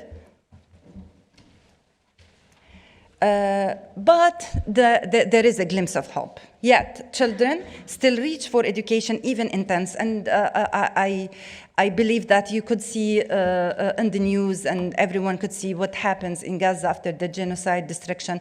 All schools, all universities in Gaza were destroyed during the genocide. It's been 2 years, but still children go and follow their education. And I've heard from colleagues from Islamic University of Gaza that there has been a graduation ceremony in the war. There are students who graduated from the university in the war, and there has been like small ceremonies, and Palestinians know how to survive. So on top of the occupation-related destruction, there is a double burden that women have to play their motherhood roles. They have to care for their children. They have to care for the family. In order to maintain living, we mothers are genetically prepared. Women are genetically prepared to be mothers, to be caring. We're caring creatures, so we cannot ignore that role for science. So we have this double burden, and we don't negotiate our motherhood or our caring responsibilities for science. We can carry both burdens, and we excel doing that. And also, let me tell you about one woman. She's a story of determination. She's a story of recognition, and she is a story of hope. She's our colleague. She's Dr. Manal Badrasawi, and she is an awardee of OWSD award in the year 2025. She's well recognized for her contribution to the science and research. She's under detention that's called arbitrary detention. That detention goes without trial, without identified period or duration, for no legal causes. She's been in prison for so long. She has greater contribution. She's in prison, but her research is crosses the globe through her citations and her visible results. Dr. Manal is specialized in food production, and she has. I think many of you know Dr. Manal or has met Dr. Manal before. Dr. Manal, she was an enormous professor and researcher. She had great contributions to the university. That's the picture of her detention during the night, where she left the family and two daughters. Her chair is empty. I don't want to go too emotional talking about my colleague and my friend. And months passed, and Manal is still under detention. We wish her a quick release, inshallah. So Dr. Manal is not exceptional. There are many women scientists who are in prison too. It's not only Manal, but we can carry their cause and still work for sustaining women in science and academia. So what this demands from us? First, it's advocacy. We have to advocate for the cases of women scientists who face this severe hardship of detention. There is also should be institutional effort to protect the research and the work done by by these colleagues. We have to focus on solidarity research, so we have to continue the work that these phenomenal researchers do, and there should be work on also policy pressure for these scientists. I know nothing can be done under incubation, but we can carry the case and do advocacy work. So her chair will not stay empty, inshallah. So thank you for listening, and thank you for attention.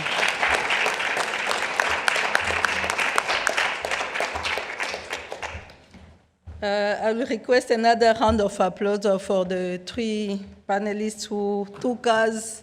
I think we are like me. We traveled from Myanmar to Ukraine and then to Palestine. Please, another round of applause. Now we're going to open the floor to discussions. And for that, I will request, if you have a question, if you have a comment, please be brief. And let's keep it in the mind of the spirit that make this conference. And first of all, as I think that people are putting together, and maybe the mic also will come and circulate it.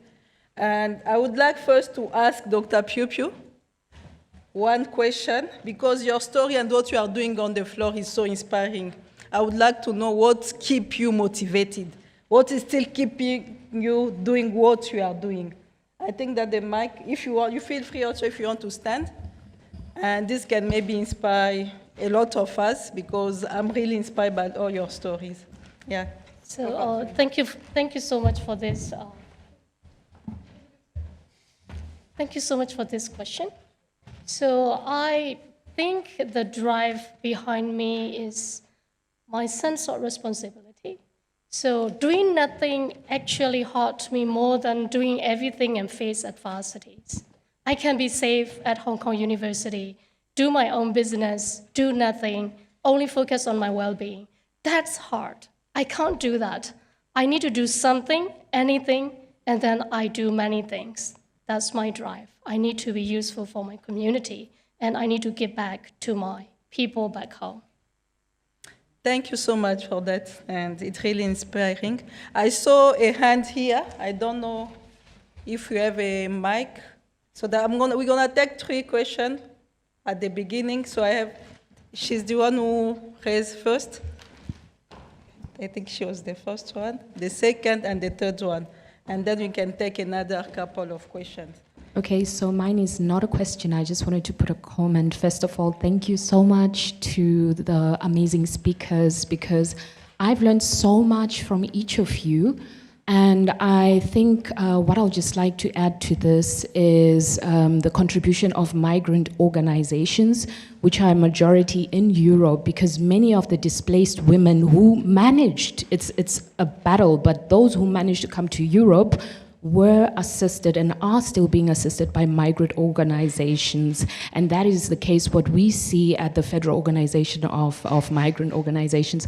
And we see that so much of the women can be supported, but once again, we all have a united problem of lack of funding. So that's just an issue. And I just wanted to highlight that and just say thank you so much for your incredible work. Thank you so much.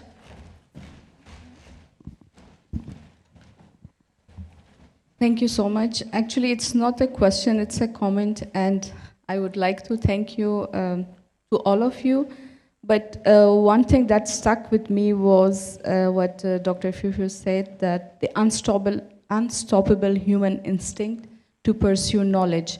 I have seen this firsthand in Afghan women, and somehow I feel that we as women, we have it more, somehow these genes are expressed highly under stressful conditions, and that's why we are thriving in our professions, but at the same time in the motherhood that we have to do, and it's a labor that we all have to endure.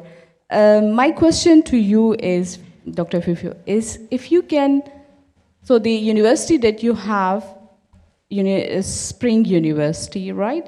Do you think this model would be applicable to other conflict areas? Because there are countries where we are not allowed to teach, women are not allowed to go out.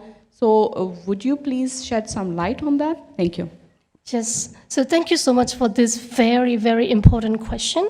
Actually, I had some meetings with women from Afghanistan, and I believe that that kind of model that we are using at Spring University could be escalated to countries like Afghanistan, where extreme authoritarianism and suppressions are seen. And not only Afghanistan, we can use this model in any conflict settings because we use a lot of protocols like anonymity and confidentiality protocol, as well as we utilize a lot of technologies. So you may ask how students in the jungle could reach to internet. Yes, some of them cannot, but we created some kind of tools to send them to what we call sandboxes. Students in the camps can use this, which we call intra-internet. So once the box arrives to the students, they can listen to our lecture. Of course, it is not as good as in-person or communicative lectures, but still it works. Students are so dedicated. Actually, I have a lot of photos of students. Due to the security reason, I didn't show. They are literally under the trees on their mobile phone, listening to the talk and continue learning. Like, it is not stoppable. Our humanity instincts to continue knowledge is integrated in our soul, so we will keep moving forward. The only thing we should do now is collaborating with each other more, reaching out to the global communities. Funding, you talk about funding. You may know we don't have funding. So how do we survive? We survive with diaspora support. I put my time, my expertise for free because it only gives me the meaning and it keeps me moving forward. Funding are very scarce, but it cannot stop our dedication. So that's how we continue. Thank you for your question. Thank you so much.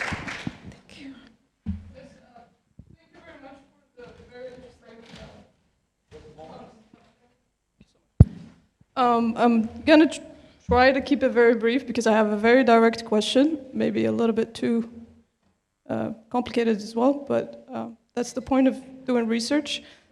Before that, thank you very much, and I feel that all the talks that you've given are very inspiring, and I'm very humbled as a human being to see what other people have to go through as researchers, and it makes us, well, personally, it makes me feel how small what we go through is. And I've got a little bit emotional, especially with Fetin's talk, so I empathize and sympathize with everything that you said. And I would also like to say that if there's anything that we can do as scholars, I'm from Morocco, from Mohammed V University. If there's anything that you would like me personally to help with, please feel free. Whether it's an academic exchange, whether it's research projects, very open, very supportive, and funding, we can see how to get that. So let's do that, yeah. My question is, how do we ensure that support for scientists in times of war is not only reactive, not only an act in the moment, but structurally sustainable and inclusive? And this is a question for everybody. Thank you. Thank you so much, and thank you very much for the willingness of helping already. So I think she's already on board. So I'm gonna maybe direct the question to Faten. So first, and then you can comment if she has anything to add. Yes, thank you, Aisha, for this question, and thank you for your empathy and solidarity. And we will have time to talk during the breaks, maybe, to discuss it further, but I like your question. Actually, the crisis in Palestine is becoming chronic. It's been 80 years under occupation, and this is not the only incidents we have. We had many incidences before. I'll tell you how the university addressed that point. We had many professors who's been detained. So the university has strategy. First, the colleagues, they continue the teaching. For example, Dr. Ula continued the courses that Dr. Manal started and continued the supervision for academic supervision for thesis. These professors are continually paid for the time they are not also present at the university. Her research work, also other colleagues continued. Also other ways of sustaining, and I wanted also to shed the light on that, is that to have these networks of the renowned researchers, supportive researchers like you and many others around the room that will give the guidance and support, being also member in international forums for research and education, that also helps continue and help researchers go resilient and continue the case to be put on the tables. Thank you. Thank you so much. Yulia, I don't know if you have something to add. How can we maybe stop to being maybe reactive and prepare already the sustainability of our response in terms of crisis and beyond? Yeah, thank you so much for your question. I think it's a perfect question for the setting of the conference in which we're in. Is it actually how to really consider the needs of women scientists and researchers in displacement and in many crisis contexts, and creating a system that would support all of them regionally and globally as well. In addition to all of the wonderful ideas we've already mentioned by Farhan over here, I think it's also important to take into account that there are so many shared experiences that we are mentioning here as part of the presentations. I'm sure we'll hear many points of connection between different cases across the countries as presented later in the panels today and tomorrow. And I think that it's all about really creating the systems in place which would be responding to all these pain points which are we are identifying as part of research, the ones which we are trying to generate the evidence for. And once we generate the evidence, then the next step is about creating the systems, about finding support for these systems, which would be not just reactive, but then permanent or continuous. And part of what we are doing is contributing to that. So it's really important to continue this work all together. And we are here as part of the solution to the question that you posed, is making it more continuous, not just reactive. Thank you so much. I think that I saw two hands. First, yes, please. And beyond there, that were the first two. And then maybe we can come back to you, but we are beginning here. Thank you. Okay. The title of the panel is Sustaining Science in Time of War. So I need to, as a conclusion, what ensures the sustainability in 2 or 3 sentences? Thank you. If you allow, we're gonna take the one at the back, and then we can answer the 2 of them, because this next one it's a question that is coming just after, so it's just a follow-up question on the sustainability question. Yes, please. Yes, thanks. Because the question is very related to sustainability. I'm Marilena Rossano from Italian National Research Council, and I deal with cooperation with non-EU countries, above all Mediterranean and African countries. So I'm very interested to have an answer of what you, Fateh, say, establish remote co-ownership and co-authorship pathways.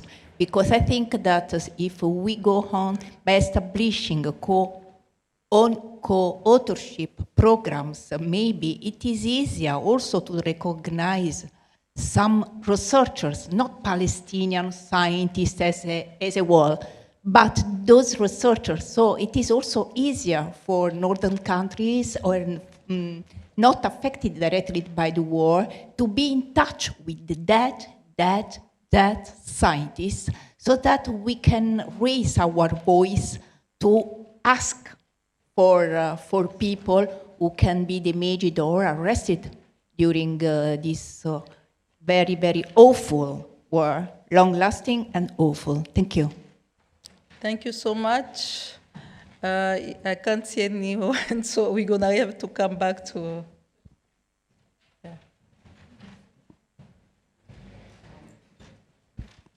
Thank you so much.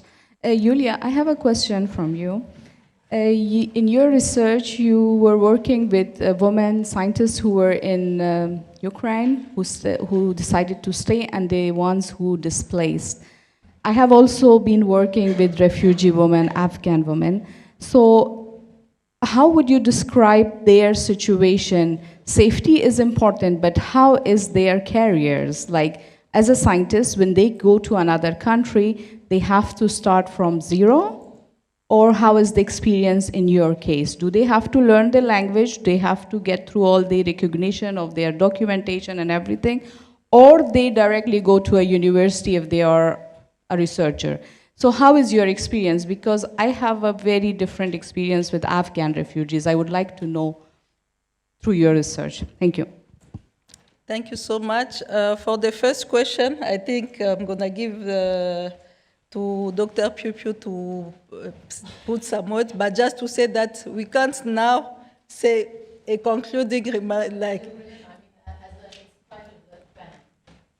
yes, but I think that at the end also and tomorrow we'll have a lot of, yeah, but now it's gonna just be maybe just a small point of response, and tomorrow I'm sure we can get, and it's gonna be just the beginning, as Sena say, just the beginning. There's a lot to do, and yeah. Yes, Dr. Piu Piu? So actually, this is such a great question. How can we maintain sustainability in the middle of crisis? If we actually see things through, the simple answer is no, it is unpredictable. Sustainability is not possible. But from my perspective, it is possible. Because we have to separate two things. Humanitarian crisis, humanitarian assistance, that's really unpredictable and hard. But on the other side, our topic, sustaining knowledge in the middle of crisis. We can create sustainability in this realm because that's what we are doing. So we are trying to create frameworks and protocols. For example, ethics. We just published a new paper on ethical review process to navigate extreme conflicts and authoritarianism, because ethical framework could be totally different in wars and conflicts. And then that kind of frameworks and protocols could sustain any foreseeable conflicts and crises. For example, Indonesia, they have a lot of protocols on tsunami hits. So these frameworks and protocols really help people to respond systematically when some crises occur. So I would like to do the same for wars and conflicts, like stronger ethical frameworks, stronger research protocol, and also scientific knowledge distribution frameworks. So I think that's feasible, and that's what we are doing. And I also want to add on one word, which is resilience. In Myanmar, we define resilience as, it is not just putting up with adversity. It is to become something better, evolving to something better. It is resistance. So we call it scientific resistance. And that's also we are trying to publish as scientific paper. Thank you for your question. Thank you so much. And since you say scientific resistance, so I'm looking at Faten also now. And I think that you can maybe respond on the co-authorship and the recognition of before, and then at the end we're gonna go to Julia because she has also something to say on that, and she can also respond to the last question. Yeah. Yes, as for the co-authorship, it's a brilliant idea. So we thought about that, and we do very much work on joint research and co-authorship, because especially with the international researchers like European and other researchers who can access forums on behalf also on us as Palestinians, who can cover us in these international domains. So it's a brilliant idea and a brilliant approach that we are following. When you asked me the question, was zoning out, by the way, but I just want to tell you that the word resilience that mentioned by my colleague Piu, we had a big discussion about this word, resilience. We don't accept the word resilience anymore. So for us Palestinians, we are done and sick with the word resilience because it's normalizing the crisis. So we came up with a better word, which is called in Arabic sumud, which means that we don't accept this reality, rather we stand up for our rights. So resilience, in Palestinian case, it's 8 years of resilience. We're done of resilience. So Sumud gives the better meaning that we don't accept the fact that we're under oppression for this long, but we act. This is the point, and thank you. Thank you so much, and very interesting. Julia, I don't know if you have something to add on that? Yeah, well, just maybe one small point here, because we also talk about networks and supporting women in displacement, but also using networks from the other countries to create these pathways of support. And one of the other points that came out in my research is the importance of not creating the divides between those who remain in the country and between those who left the country. Because it also kind of creates the tension and identity of researchers, those who relocate and then continue their research and work in other countries. They also sort of shift their identity of scientific belonging in some way or another. So it's also important to create these networks with the country from where the women left and also the new host countries in which they are operating and continuing their work, which often is quite important and related to the countries in which they come from. So it's about creating these pathways and also seeking for opportunities for other stakeholders to facilitate this process, like ministries of host institutions and of the countries which were also hit by crisis and are looking for ways to rebuild the science or rebuild these networks, because this is a really important resource as well, these brilliant women. And then thank you, Amna, for your question. Indeed, there are many practical things that usually come up, especially when talking to women coming to very different countries and also trying to continue their research in different contexts. I do want to recognize here, and I'm really humbled by this experience, is that also that at the start of the outburst of the war in Ukraine, there were so many opportunities also to continue research without a specific disruption, and then there were pathways to sometimes overlook the fact that incompatibility of diplomacy is an issue, or English language would be universal language of science, so learning language would not be a problem. But I do want to bring it back to the question about sustainability of those programs and making sure they're not just reactionary, is indeed that over years, because it's quite a political question that we're discussing, the support can become smaller, or the short-term programs which were valuable in the beginning then leave those women who relocated and finished them looking for new ways to sustain their career. And then that's one of the major themes that was popping up in many interviews, is that relocating to a new country every 3-4 months or every other year and looking for new ways to secure contracts is extremely challenging, and it's a really big burden, which is something that many women in displacement can relate to. And not even in displacement, there are many issues, structural issues in academia globally. So these small things, when we take them together, just navigating the displacement itself, the crisis of getting adjusted to a new country, a new language, new bureaucratic system, but also looking for ways to continue their work, continuously trying to secure contracts, looking for their family members, also making sure that their children are adjusted to the new environment. All these things taken together really creates the whole, like I would say, bigger picture as for the experiences that women go through. And it doesn't matter what kind of crisis it is, really important to really listen to these women, hear what they have to say about what they have to go through every single day, the challenges that really weigh on them, and what kind of hard choices they have to make between continuing their work, continuing their research, continuing being the scientists and researchers in their field, and also the harsh realities of trying to navigate that in a new country with so many uncertainties that can happen on the way. Thank you so much. And on the next panel, there will be a discussion on that point, specific point. Maybe you can find some of the answer. And as we say, we are just opening a door, and it's up to us to do something better from what we are having. So this said, I think that the other discussion or question can continue during the break. We would thank you very much for the participation. It was rich, it was intense. So another round of applause for the panelists and for everyone who participated. Thank you, ladies. And a round of applause for our chair as well. Thank you so much. Thank you. So now we're moving into a break.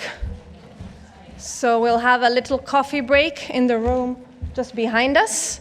It is now 1:25, so we are 5 minutes late. Sorry, 11:25. So we have about 15 minutes. So once we signal, we will return here and move on to the next panel.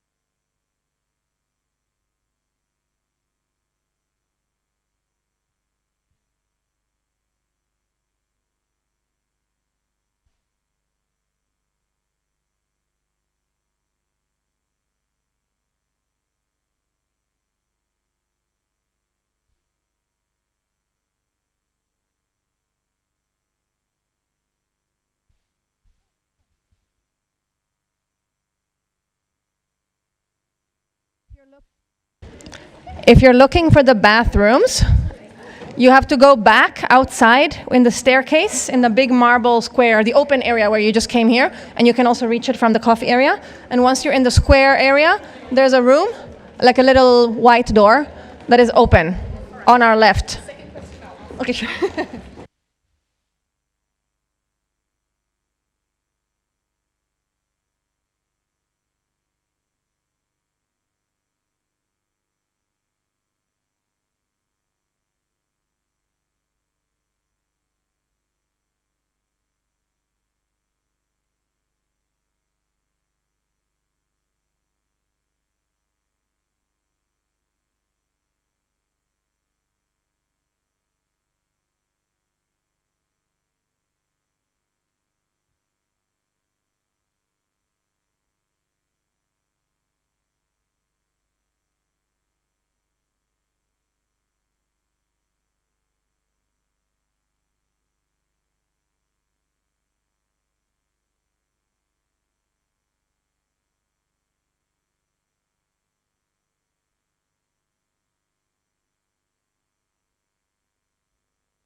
ma non è che si sono fermate per il coffee break, ecco perché non le sente. Sì, questo sì, però mi è anche venuto.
Okay, we're starting the next session. Would you like to take your seats? The next panel. Just before I introduce the next panel, we have a special announcement. If you would all like to listen while the people take their seats. Thank you. Hi, I'm Virginia Lapenta.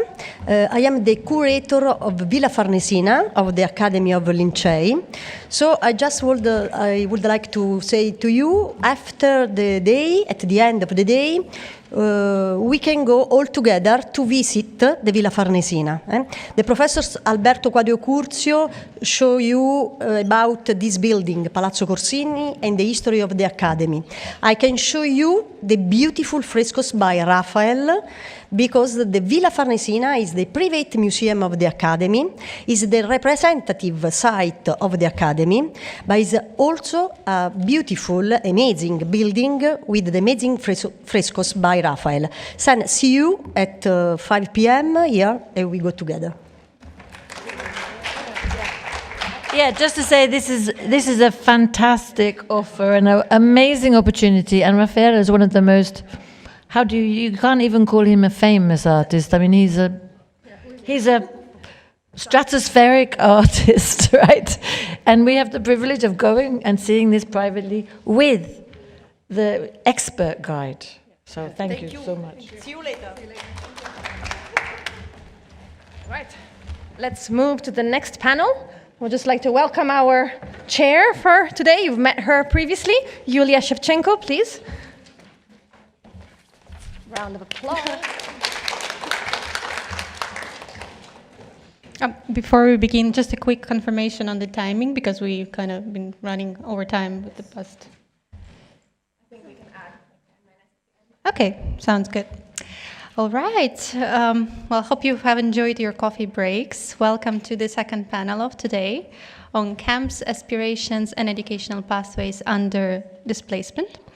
And this panel will take a look at something that's deeply meaningful, but often something that gets sidelined in research, which is the educational dreams and aspirations of displaced women and girls, and the structural forces that either enable or foreclose access to these opportunities. Across 4 countries, our speakers today will map to us what it means to aspire, to persist, and also to be pushed out when crisis affects every aspect of learning. We will hear today from the Democratic Republic of Congo, from the post-coup Myanmar, and from Kenya's camp and urban contexts. Let me briefly introduce to you our speakers on the panel today. First, we will have Vivienne Ansima-Bapolisi, who is a senior researcher and lecturer from the Catholic University of Bukavu in the DRC, also holding a PhD in epidemiology from the University of Basel. Her research interests include child, newborn, and maternal health, reproductive health, and infectious diseases, as well as sociocultural determinants of health, including gender factors. Then we will move on to Nyan Shan Lolun, who is an undergraduate student at Parami University in Myanmar, and also a research fellow at Chin State Academy Research Network. She's also a Chin woman who has lived experience of displacement herself, but also through her work she supports displaced youth as a mental health supporter, and she's also a Myanmar fellow with the ASEAN Pacific Youth Mental Health Fellowship. Then we will move on to Ernest Nguko Asiabia, who is a researcher and data manager with over 10 years of experience in monitoring, evaluation, and participatory research across East Africa. He is currently affiliated with JustLika, a Nairobi-based organization working on equity and inclusion, and his work focuses on gender equality, educational systems, and social and structural barriers that shape access to knowledge. And our final speaker on the panel today will be Erin Haiba-Buis, who is an international education specialist, currently finishing her PhD in educational sciences from the Lancaster University.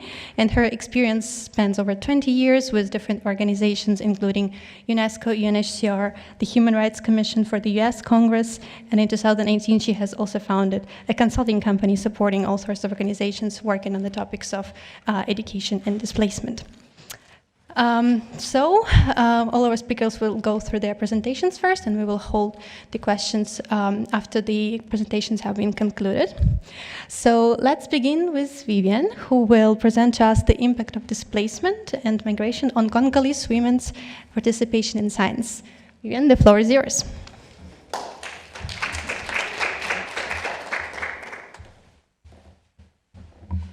Thank you so much, Julia. This is the plan of the presentation. I would like to give you a little bit of context of the Democratic Republic of the Congo.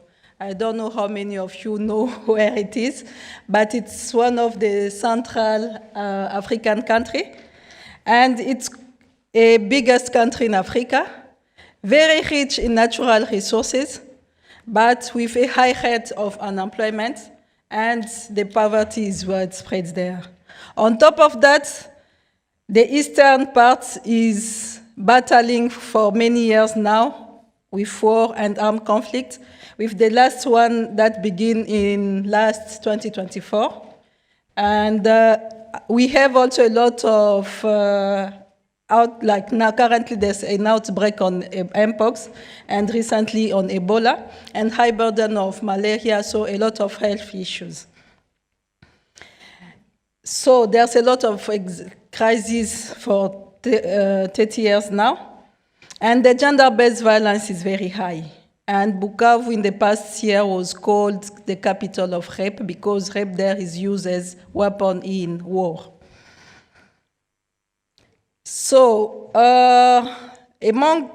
sorry for that. What happened? Women are fleeing the country for many reasons. It can be for unemployment, for war, for gender-based violence, and among them, there are scientist women. And we ask ourselves, thank you to host, we ask ourselves, what is the impact of displacement on migration on Congolese women? For this, we conducted a mixed method research, qualitative and quantitative, and we did first the literature review to just state the matter. What do we have and where are we? In quantitative, we use descriptive statistic. We analyze our data. We had also qualitative with interviews with women around the world, Congolese women around the world. It was inductive approach. And we code the interview after transcribing them. And we're gonna present you our results. At the end, we had a triangulation, and that leads us to some recommendation. Our study population, we had more than 44 participants in 1 month time, which was significant given the time and the circumstances. And 2 were excluded because we are focused on the STEM disciplines. We use Kobo Collect, and you must know that when you are displaced, you don't have access to technologies and so on, and we use a snowball approach, which means everyone knew someone and they were just passing the word, and that's how we are able to collect data. In quantitative study, this is the location of our participants. You can see that they are all over the world. Some are internally displaced, and some are mostly in Africa, regionally displaced, but we have also some in Europe and a little bit in North America. For the qualitative part, we had 8 medical doctors, 2 geologists, 1 in IT, 1 pharmacist, and 1 chemist. 5 of them were living in Africa, and others were in Europe and in North America. What were the challenges that they are facing? The main challenges were the recognition of and the registration to the relevant board at 20%, and the language and cultural barrier that they face. That was among, and of course the financial challenges also constraints. And these echo the results that we had in qualitative, because it was more or less the same. And you can see this quote of one of our participants. The job placement system, especially in medical fields, is very difficult because you have to pass through the process of acknowledging your status, and some of them share this as being frustrating because you know you have the skills, but you can't because of regulations that are there. And some share how they had to succeed. They have to share the tips and how to work together to try to see if they can integrate the system. And you can see someone saying the science was there, but we couldn't. It was frustrating because there were things that we didn't know in the system, given the technology and so on, because we were not aware of it, and no one teaches us that. No one helped us to onboard. And for the other one who was living abroad, they wanted to give her more an administrative job than passing through the system, learning everything how it's going.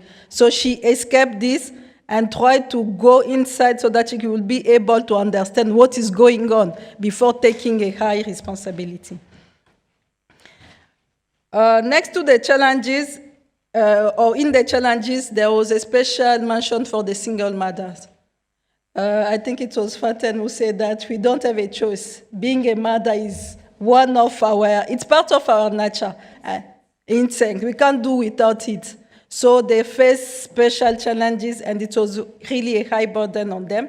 They have to take lower paying job just to support their children, and sometimes you just put all your knowledge, everything in the fridge to survive because you don't have any other choice. But there were some support systems. What were the support systems that helped those women continue? The first one was family and friends, the social network. As you can see, it was more than 69%, which means that was really what keep people continue to do what they are doing. Some benefit from scholarship and fellowship that help them at least do something and not being left behind. And 38% think that there's a difference between men and women migrating in science. Men can have more opportunity and facility to adapt in the new system than women, for some of the reasons we've already mentioned there. And some of the quote or the support who said, the real support comes from my husband because most of the time it's really important. Also, you have to succeed in work, but also to have the social balance that you are maintaining. And this was very important. And the national in resource. And for someone, they learned that it helped them advocate for their own rights, being exposed to outside and all the challenges, it helped them a lot. So what do we have when you are migrating? There's a legal status. And after that, we are losing some of the women in what we call brain waste. They are forced to take survival job. There's a delay in re-entry, de-skilling and burnout. What can be, or what is the right way? Is to have technology and digitalized system, sorry for the word, and so that they can integrate the system. And for this, they can be able, with the support of the family, language, and the network, they can be able to practice, and this can contribute to the contribution of migrant women in STEM. But if it's not, you can see that it's just a little drop of those who are able to make it, who can contribute. So the brain waste is more a structural failure than individual. What can help, or what are the way forward? It's to develop flexible intervention that account for diversity and the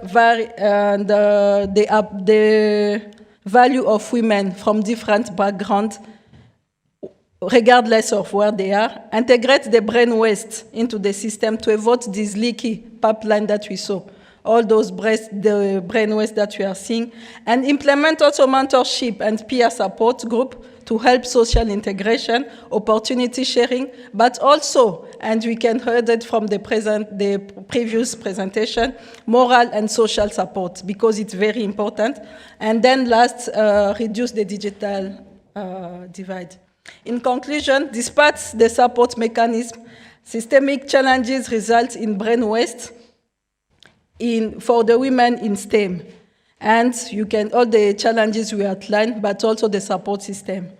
So this is a call to join OWSD, Wisdom, and all the people who are working in this to allow a lot of as much as we can, women, depending on where they are, to contribute to solving the burning issues, because women are capable and you can see it. They are just asking for opportunity. So we are ready for the game change. The question is, are you ready to contribute? And by this, I thank you for listening to me and welcome any questions. Thank you.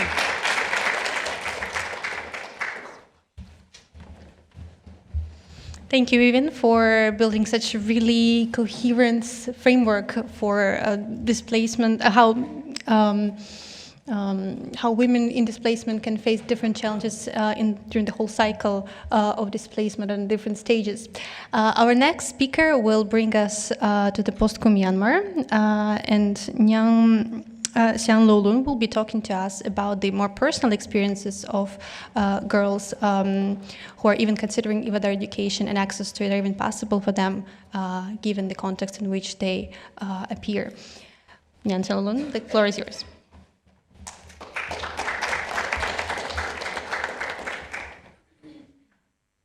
Okay, so 4 years ago, I was hiding inside a bunker, and like the missiles and the bombs were flying over me. At the time, I was really afraid, not because of dying, but of course I was afraid to die, but I was so afraid of disappearing without no one knowing my story. Most of the time, people and researchers from outside came to our community. They interview us. We were always the subjects. People study us, but we never had a chance to speak on our own language. So I decided to study English, and then I joined an online university. So as my positionality to this research is deeply personal, because I am not the only one who is disappearing without being able to tell my story, but also they are my friends and many women in my community. So I feel the responsibility. So as Dr. Piu Piu mentioned, our country, Myanmar, is facing a lot of crises, and as of March 2026, 3.7 million people are internally displaced. So this is kind of the official statistic, but in reality, it is more than that. So in my focus area, Chin State, nearly half of the population is already displaced. So after the military coup, the universities are closed, militarized, and the students boycotted the university operated by the government. So basically, we have to find alternative ways to continue our education. So after 4 years, I think I am now almost ready to my research. So my target people are the displaced Chin female students, and I want to know how do gender expectations shape their educational pathways? Because most of the time, the women, especially in Chin State, we always prioritize the men who are going to be the breadwinner. So I just want to know the unique difficulties of women in higher education. So I interviewed 13 women from different townships across Chin States who continue to choose university and also who drop university because of different challenges. So what I found, the first thing is very hopeful because we all still believe education can make change. But it is both a complex thing because at the same time we feel guilty. One of my participants said, I want to study, but I feel like I'm being selfish. I will be studying at the university or I will be studying online while my family is in a refugee camp, having nothing, and the internet costs are high, something like that. So the second thing I found is good daughter expectation. So my participants are constantly asking themselves, am I a good daughter? This means that we have to prioritize the men. In my case, they prioritize their younger brothers or older brothers who will eventually become the breadwinners of the family. So they keep asking about themselves, am I a good daughter? And that thing I found is, of course, the financial pressure. And the fourth one is stuff about education. Because of the unemployment in Myanmar and the instability, my participants are thinking about the opportunity cost that they have to surrender when they choose education. And one thing I want to mention is like the student who choose to continue their education, they have a woman, an educated woman in their life. They might be their teacher or their mother or someone. One of my participants even said she saw a photo of a woman graduating, so it gives her hope. So yeah, and the last thing I found is the decisions are not one time. Of course, they have to negotiate with their family members before they go to university, but these negotiations are constant, like happening all the time. Every day they have to negotiate, they have to rethink. So yeah, that's what I found. And for us, education is not just about access. They are not thinking about simply dropping or continuing, but they are negotiating between their survival and their dreams. So I want to leave you a question. How do we support these women? And a hopeful answer might be your presence simply is a support and a motivation for us. So thank you for having me.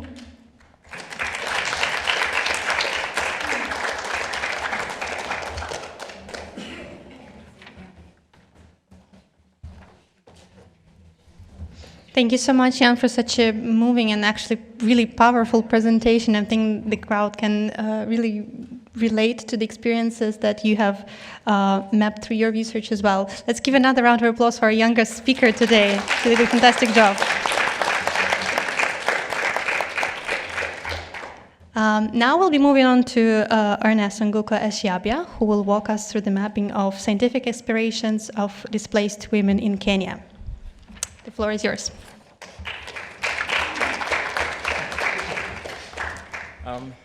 Thank you very much for this opportunity, being the only man who was selected to do this research, particularly in Kenya. So I'm very, very delighted and happy to be here today. So, unheard and valued. Let's just think for a while, a little bit, and immerse ourselves that we are displaced. We have our PhDs, we have our degrees, and we are displaced, and we have gone to another country, and we are in a camp. So we are in a camp,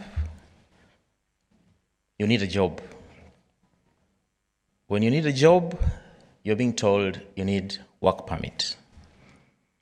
To get that work permit, they tell you need to pay lots and lots of money, and you can't get it.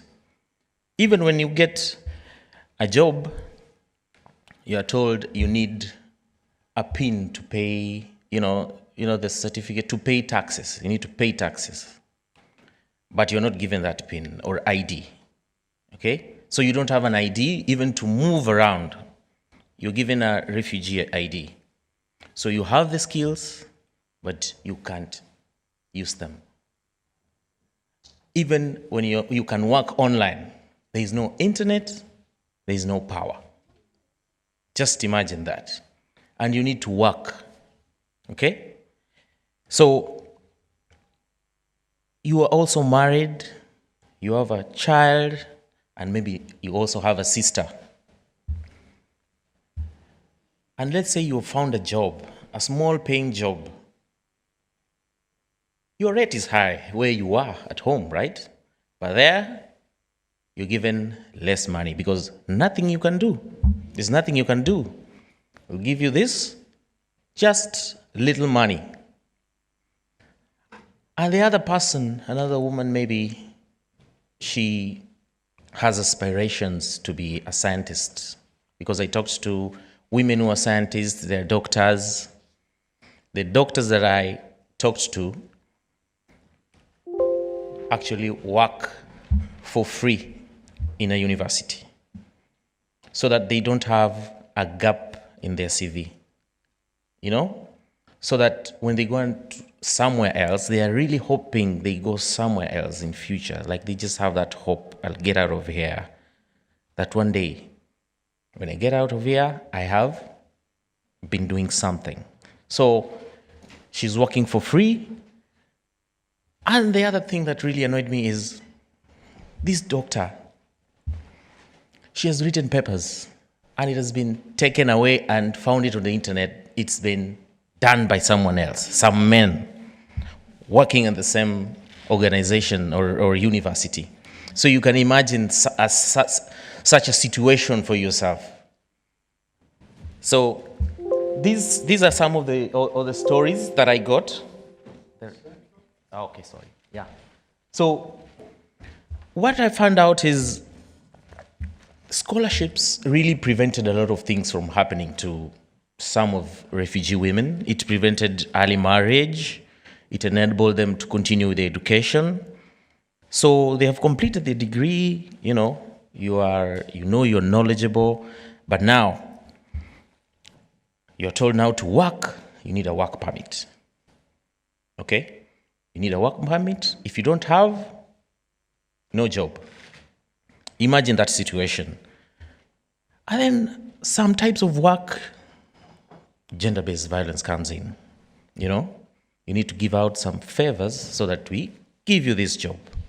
Yeah? So it is something that is intersecting barriers, a lot of barriers. You're escaping this barrier, then another one comes. Escaping this, then another one comes. Of course, as much as many of the women I talked to completed their education, but now they had the difficulty of food, transport, and studying. So you're married, and maybe you are working somewhere in a university. You have to come back home, attend to your kids, depending on the husband you've married or you're with now, who maybe cannot support you in the house. You have to come, take care of the kids, make dinner, then maybe the husband has the needs, then you have to wake up so early. Like this particular woman who slept only for 4 hours every day. You have to wake up at 4 or 3, read, take care of the kids so that they go to school, you take them to school, and then you're able to work. So this one is, I think I've talked about her. Like this is this is not her real name. She had a PhD in public health and she was displaced, okay? And she cannot work, actually.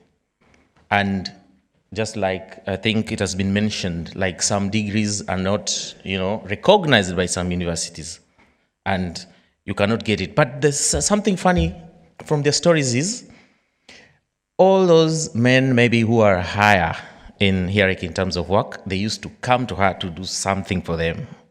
So you're wondering, why am I not qualified? They're not recognizing me, but I'm doing all the work. Yeah? So, yeah, this one is the one I talked about. Like, she has no option other than work. So that her labor is just extracted, but not being paid at all. Yeah. No salary, no HR, no protection, sexual harassment, and there's no one you can report to. Even when you go to report, nothing is happening. Pretty sad. So, and these, I also talked to someone in the host, woman, and she could see that actually I have the same qualification, and some even had higher qualifications, but because they were refugees, they are being paid less than them. Okay? And you can imagine that. And she was giving all the information.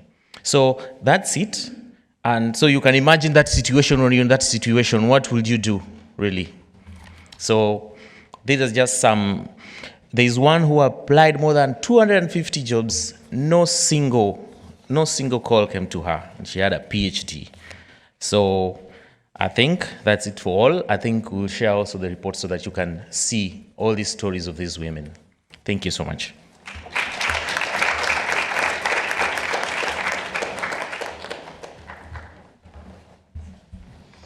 Thank you so much, Ernest, for walking us through all the various barriers that women face and looking into more like personal experiences also of the people who you interviewed as part of your work. Our final panelists for today will be focusing on participatory action research that she has done as part of her work, putting the refugee youth at the center of inquiry and looking at their aspirations, at the barriers that they are facing in the Kakuma refugee camp in Kenya.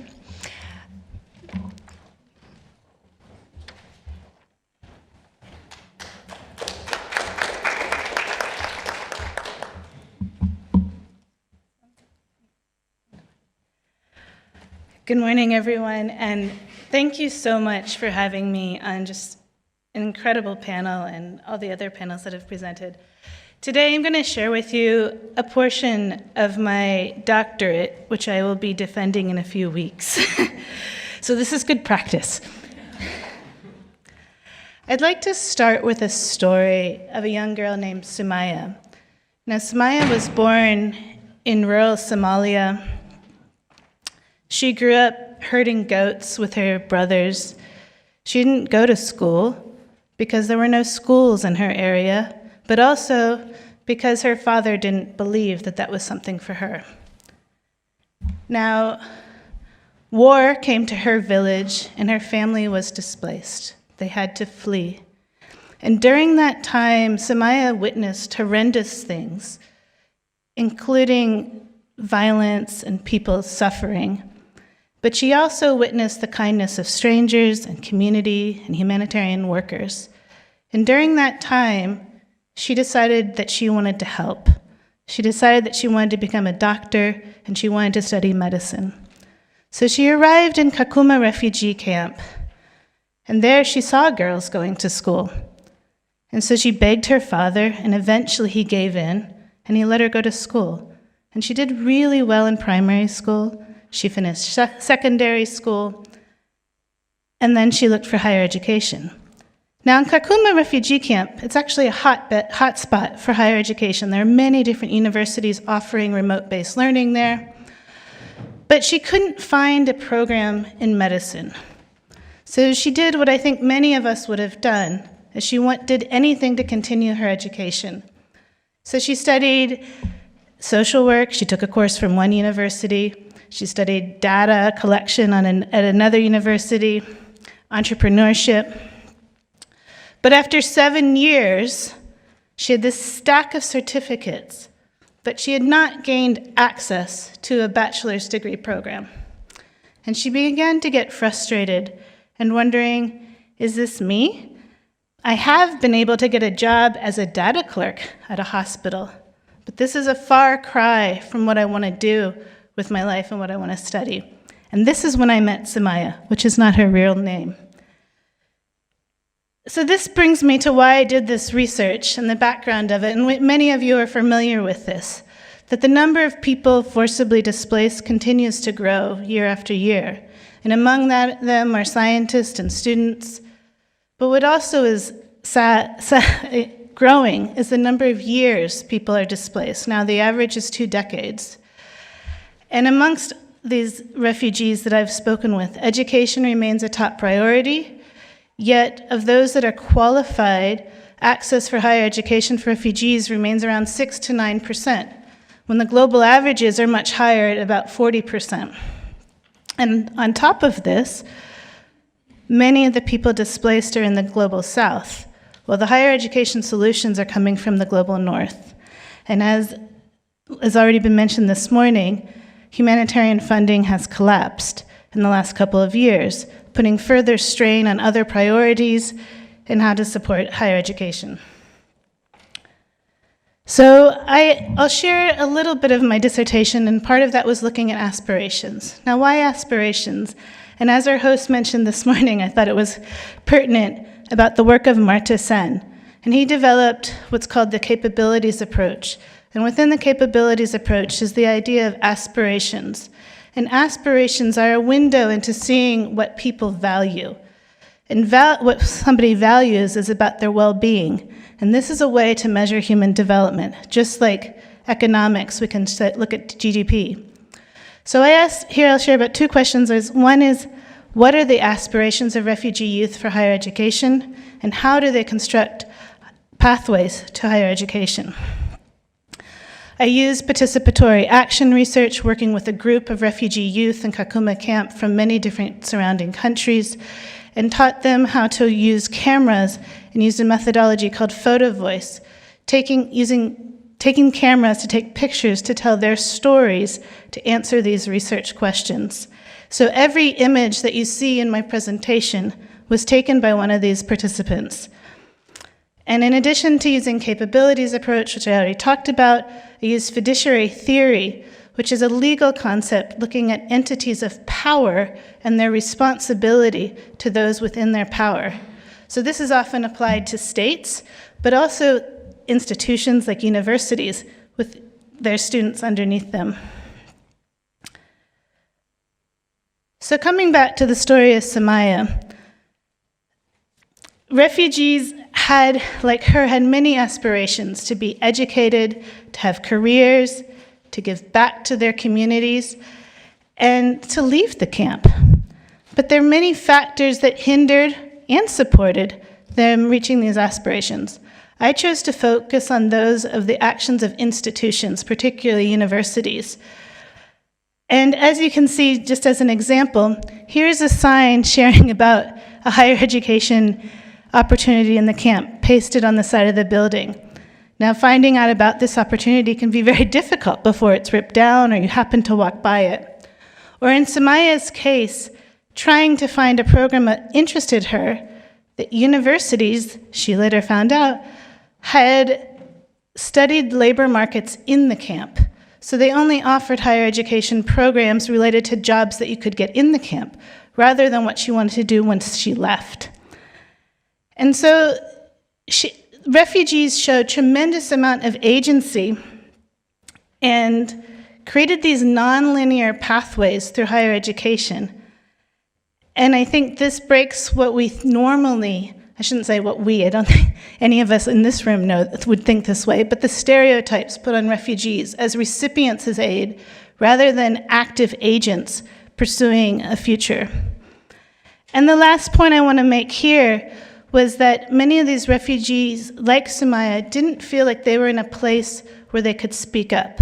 With high competition for places in higher education, they felt quite vulnerable to use their voice to say what might be wrong or criticize the system and speak out. So these differences in power was quite a significant thing. So I wanted to bring that to today's conference and show that today's conference is actually part of a long history of work that has been done to support displaced people. And this, I put just a few significant events and policies related in just the last 10 years that have looked at higher education and science. And I won't speak in depth about them, but I want to bring to, so what does this mean from aspiration to what we can look going forward? And one is this group of refugees, youth who want to study science. There's not much in these policies about these future generations of scientists, particularly women. And what does it mean to support future generations when they want to rebuild post-conflict and leave camps. Third, it's about what are the responsibilities of institutions or universities to support young women to become scientists or to even study science. And finally, how are these voices of refugee youth included in the development of policies? I know there's young academies and youth forums, but this is a voice that I think is really important to include. And whatever we can do for these future generations of scientists in refugee camps, I think would help many vulnerable populations around the world. So thank you very much, and I look forward to the discussion.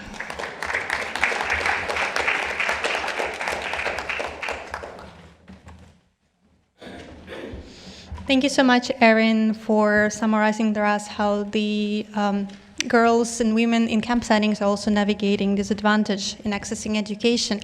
And let's give another round of applause to all our speakers on the panel today. So now we can open the floor for the questions from the audience. Please raise your hand, and we'll also make sure that you get the mic to speak up. And one of the requests would be to also keep your questions concise and pointing out which of the speakers you would like to address your question to, or would the question be addressed to all the speakers on the panel.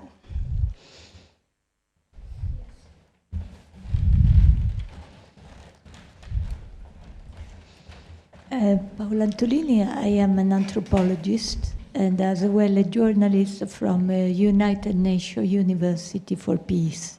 I started my career with UNESCO, and I am very glad to find you here.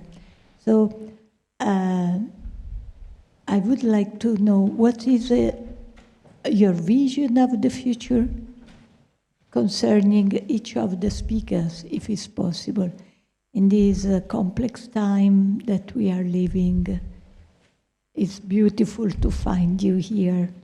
And so what is your vision of the future that we are supposed to improve? Voila, thank you so much. Thank you for your question. Maybe we can draw a couple more questions from the audience. Over here, thank you. Thank you so much. To all of you, you have done a marvelous job, I should say. My first question is from Ensima. Yeah, it's easier to pronounce, so that's why I use this middle name. Actually, this is the same question that I asked Julia, but I think you also mentioned that during your presentation, the challenges that displaced women face while getting their documentation and their qualification recognized in the countries where they are going, right? Some of them have to start from below zero because they don't know the system, everything is kind of going against them. So while doing this research, do you have some recommendations for these specific places where they are that can be translated into some actionable interventions? That's my first question. I will ask the other ones afterwards. Okay, thank you. Thank you. And then let's get another one. And then, yeah, can we get another question? And then we will move on to the answers. Thank you. Once again, thank you to all the speakers. I have a question for Nian, but basically I think all of the speakers touched on this, so the question is for everyone. A point that was repeated was survival guilt. The fact that they made it, they survived, they lived, is a guilt that many carry with them. What would you suggest would be helpful tips to assist them? Because if we do not address this point, we will continue going in circles, in my view, because for those who made it in whatsoever way, they keep looking back. That means once you look back for too long, you can't plan forward, you can't move forward. So how can we best assist? Thank you. Thank you. I think we can start the round of answers and then move on to the remaining questions from the audience. So the first question was, more general about the future of science, and given that you've outlined so many various questions in your research and the barriers that women will be facing, I would suggest to frame it around what's next. So given your research, what would you see be the next steps in tackling some of these barriers that were outlined? And the question is to all the speakers, so I suggest we could start from Erin and then move on to the other panelists. Thank you very much, and a very important question. I think one of the things going forward, not just for my research, but important in general, is that the voices from the Global South particularly need to be included more. And as so much aid is coming from the Global North and institutions are in the Global North, one part of my research I didn't talk much about was not just the power imbalances, but how, I'm just trying to think of how to frame this. There needs to be more listening and more understanding. I think that it's coming from, as we're an institution, we're a university, we know what's best for you as looking at populations that have maybe never gone to school, and creating programs based on what they think is best, rather than listening and including other individuals as active participants at the table, and switching this top-down approaches to just be more inclusive, co-creative systems where people can be equals at the table. Thank you so much, Erin. Ernest, would you have anything to add to the question? Yeah, sure. I'll say about the future, sometimes I think that it starts with us. And like I remember Dr. Piu said here that sometimes she volunteers and works for free. So we need to advocate and be intentional in things that we do. It should come from the heart. Most of the things I see is people do it for the money. Even if you're doing something good, people are doing things because they're getting something. But if we can be human and do things with good intentions, I think the future will be bright. And also, let's look things at an intersectional way, especially gender, because we are not the same. We are not the same because of these gender expectations. So I think it's all that. Thank you. Yeah, thank you so much, Ernest, for bringing these important points to discussion. Nyan, over to you. Yeah, so my answer would be, I don't know, it might be philosophical, but I have a lot of visions and plans, but when after the coup and when my plans and my hopes are not met, I focus more on my work. So every day, I try to stay alive with the S, right? And I try to focus on what I can do today. So yeah, of course, I hope for the best, but I focus on what I can do right now. So yeah, that would be my answer. Thank you so much, Jan, for this really powerful message to all of us. And moving on to Vivian. Thank you very much for the question. And I don't know, the first one only. And we can start with the first question and move on to the second question, which was addressed to you. Yeah. So the first thing is to know that we need to do something, because inaction will cost us more than not doing something.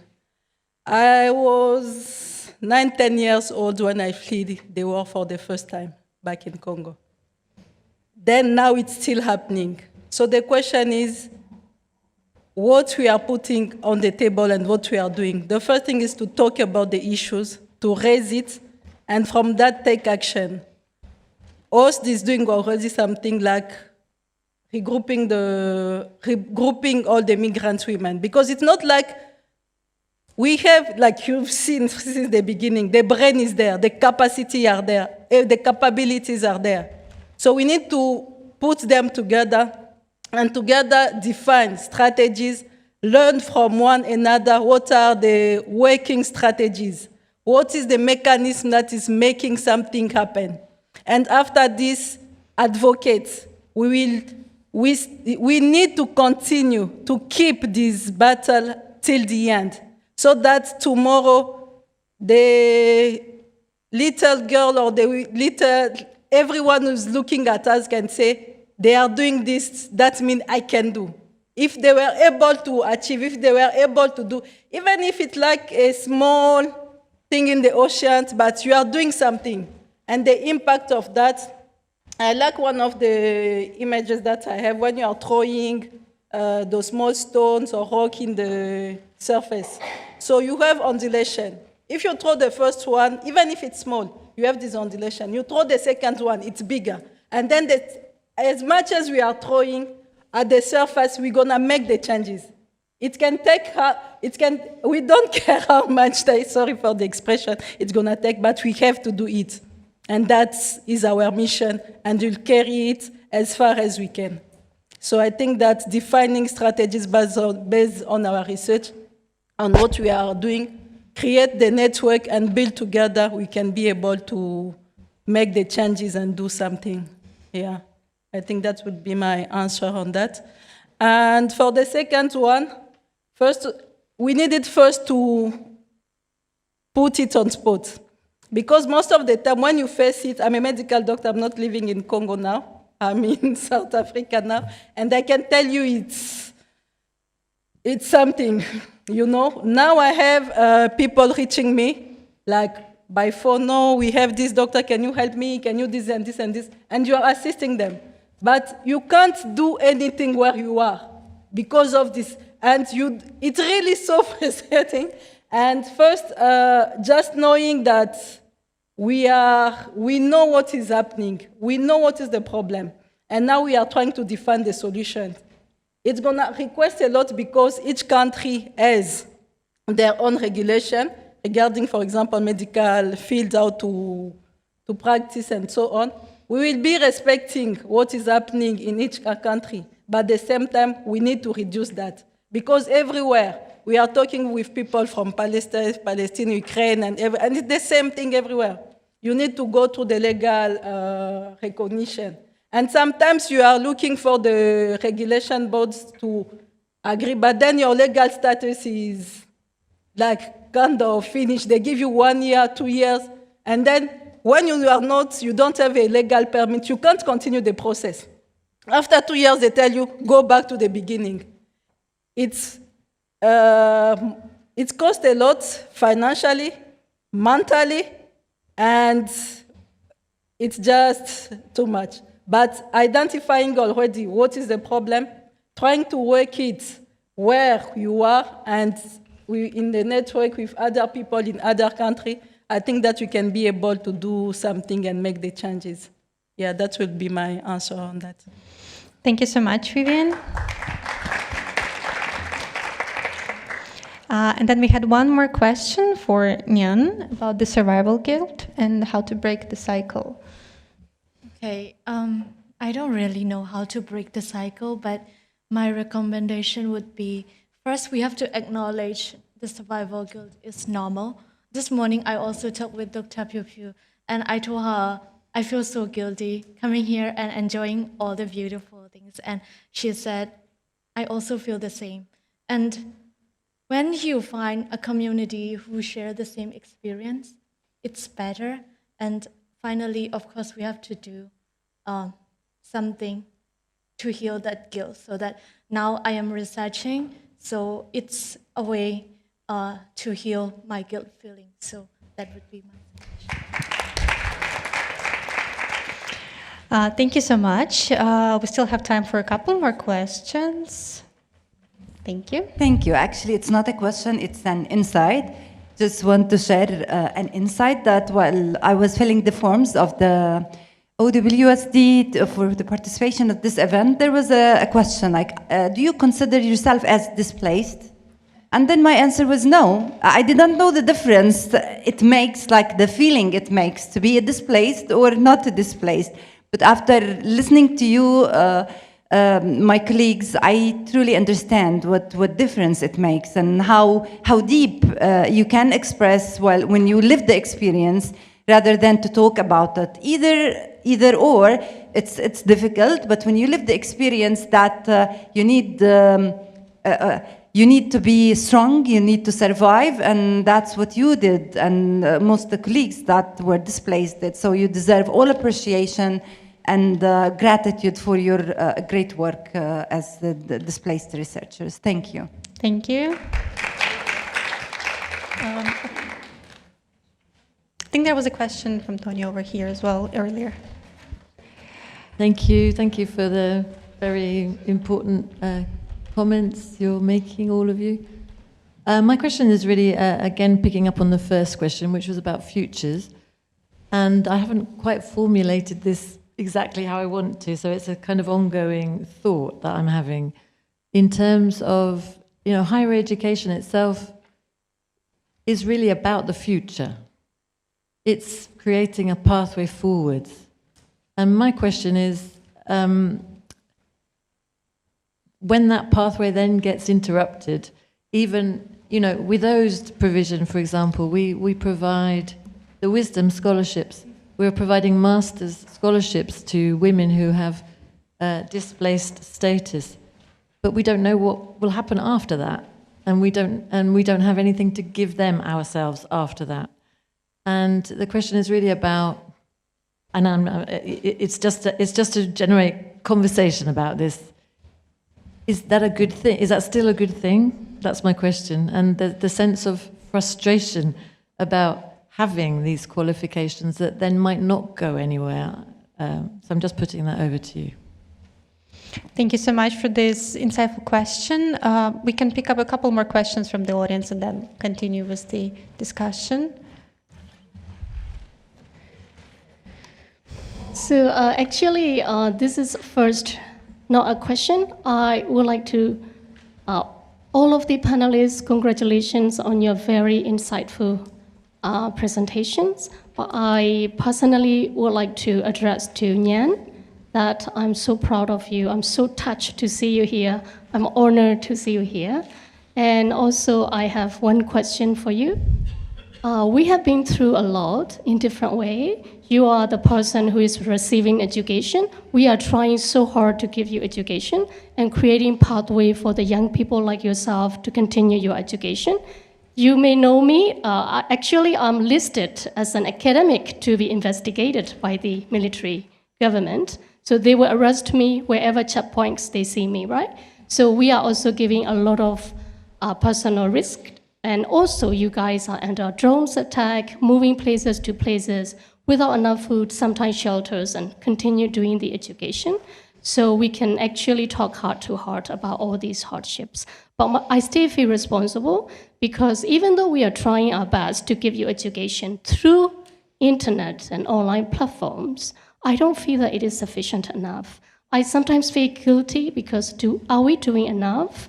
Because in medical education, online platforms is not enough. That's why we are trying so hard to do hybrid education, trying hands-on on the ground, but it's also very difficult. So as a student, may I kindly ask you what more we can do for you? What kind of things you need as a student? Tell me, and we will try our best. Okay, thank you so much for this valuable question. And then I think we can take another one, maybe for some of the speakers directly. Over here. I haven't a question. I just want to thank you all, and a special thanks for Ernest, Mr. Ernest, because he say he is honest, and he say the hidden point that never been said by anyone. We never need to romanize or romanticize the truth. All the time there is beyond the struggling, there is suffering. And it's very important to be in a holistic approach, holistic mentality, and say the positive point, and all the time take a look for the negative point in a way to change it for positive. Thank you very much. Thank you. I think we can go back to the questions that we have received so far. So the first one was about the interrupted pathways, and then even though opportunities are created, they are fragmented, and sometimes frustration comes in when it comes to really creating the more sustainable path for women in displacement. I think we can start with Erin. Would you have something to contribute to this discussion? Yes, thank you. Thank you, Tanya, very much for that question. And they are very much interrupted pathways. And I think highlighting that they are nonlinear, and that's what makes it so difficult, is to create something new, and how do you keep going forward? I do think efforts are really helpful, but I also think that there needs to be responsibility. And I have seen and even worked for some institutions that went in wanting to do good, but didn't know enough. And so thinking like, well, if I offer one course, one higher education course, at least these refugees can learn. But what I've seen too often, and it's starting to change, there's not a regulation, at least in camps, of higher education institutions operating there. So thinking in terms of protection and well-being of individuals. And I gave this story of one girl, but to think that she spent 7 years post-secondary school in the effort to try to get into a bachelor's degree program, that to me starts raising questions about universities operating in humanitarian context. That doing, and these are often big, well-known global north institutions operating in that the act of doing good might not be enough, and that there needs to be accountability that to refugee students just as much as any paying student, and that having 10, 20 different courses that add up to nothing, that they might have learned more, but giving individuals the opportunity to get the master's degree, to get accredited degrees so that they can go on and be recognized for that learning is really important, is I think the point that I want to make. And that a lot of the literature, unfortunately, looks at refugees and displaced people as being so vulnerable, and that their failure is the fault of the individual. What I'm trying to shift is that conversation to where is the accountability of these institutions, including UN organizations, about how they work. And sometimes I use the example of, if your organization or institution was getting Google or Yelp or any of these ratings, how well would you do from the people that you are serving? And are you ranking yourself amongst kind of what you're doing, or from the people that are beneficiaries? I don't really like the word beneficiaries, but people in these programs, that they're able to actually really feel like they can speak up and talk. And that's one of the things that many of my participants felt like they just didn't have the space to really talk. They just needed to be grateful. And I think that creates a dilemma if you have to constantly feel grateful that you can't criticize, and actually where criticism could build better programs and support more people. So I'll stop there. Thank you so much, Erin, for these really sharp and spot-on observations. Moving on to Ernest. Yeah, thank you, Tanya, for that question. And when I was doing this research, is something I thought I was thinking about, because I talked to some women who were they got stuck. They had nowhere to go because of the many restrictions in the system, structural system, from the government, even private organizations that are there. And it's something that really disturbed me, because you are qualified, but there's nothing you can really do. You want to go somewhere, visa is denied just because you're from a certain specific country. So you are stuck. And in fact, there's one of them who just decided, now, let me get married. And it was so sad, because it was the only one, yeah. Because she was getting a lot of pressure from the family, because now they believe that when you get education, you're gonna get a job, and now you're gonna save the family from what you're going through. And the other option was, you get married. There's this man who is really after you, and you know, you can bring some cows and we'll be better off. So you can see that dilemma that someone is in. So when I was thinking about this, I really don't have the answer, but I know it's about systems and governments and the structures and also policy. Of course, advocacy matters. And also partnership. Partnership is very important with organizations because you can link these people after they have gone through the process. You can link them to some organizations and start absorbing them in. Using those connections, even the connections that are here, we can know something, you know, you have this group of people, they have finished this, we can always use these structures to start connecting them. Otherwise, the problem will still remain. Thank you. Thank you so much, Ernest. We can move on to Nyan as well. And I think the question is also related to the one posed here by Pew Pew, related to the students' needs in this and whether online education in this example would be enough. But what else would you find as actually meaningful support in your case? So I think I don't have the right answer for Tonia. And when she was presenting, I was thinking about the privilege, because if you finish your master's and looking for the OWSD scholarship, you are privileged enough because you can read and write and communicate in English, and you also finish your master's, so you are privileged enough because all of us stuck in the maybe secondary school or undergraduate level. So yeah, and I am very grateful because the scholarship focus now on the master level, so I think the inclusion is a bit wider because for me personally, I found if you can get your master, it is not hard to get your PhD, you know. So that's what I'm thinking about. And another suggestion would be, I'm thinking about mentorship program because you open the scholarship application, everybody applies, and if they reject it, they will have to search another one. But if we have mentorship things, it is like lifelong communications and someone to look up to. So I am thinking about it because I have tried so many applications and those are like one-time trial. So yeah, I don't like that.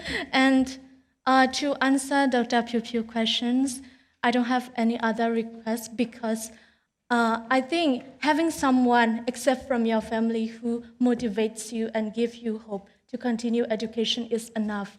So yeah, their presence is very like precious for us.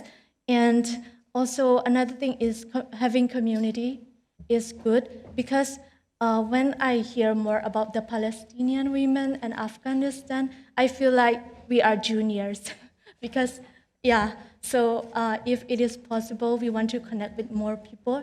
So yeah, that's what I think. Yeah. Thank you so much for some of the really valuable practical solutions to some of the problem and ideas about different support mechanisms for students as well and aspiring women scientists. And then over to Vivian as well. What would be your insight to contribute to discussion? Thank you so much, and thank you very much for the question. For me, and I think that I'm going to rebound a little bit on the question here, and a little bit on resilience. I consider myself not like a victim. I'm not a victim because when you have the possibility of taking the floor or doing something, you have to be the voice of those who can't express what they are doing and what they are feeling or what they are doing. And for me, master or all opportunities that is there, that is a good thing because it helps building a lot, learning process, because it's a learning process. Because we mustn't forget that despite these migration issues, there are already pre-existing gender issues also in the system. So we are building on the pre-existing gap in the gender opportunities and so on. And on top of that, giving women a lot of opportunities and capacities and to have master degrees or PhD, depending. It helped them also to be able to compete on every level. And for me, that is the beginning. The next step is now there should be mobile grants. There should be a lot of opportunity, despite of where you are, that you can access.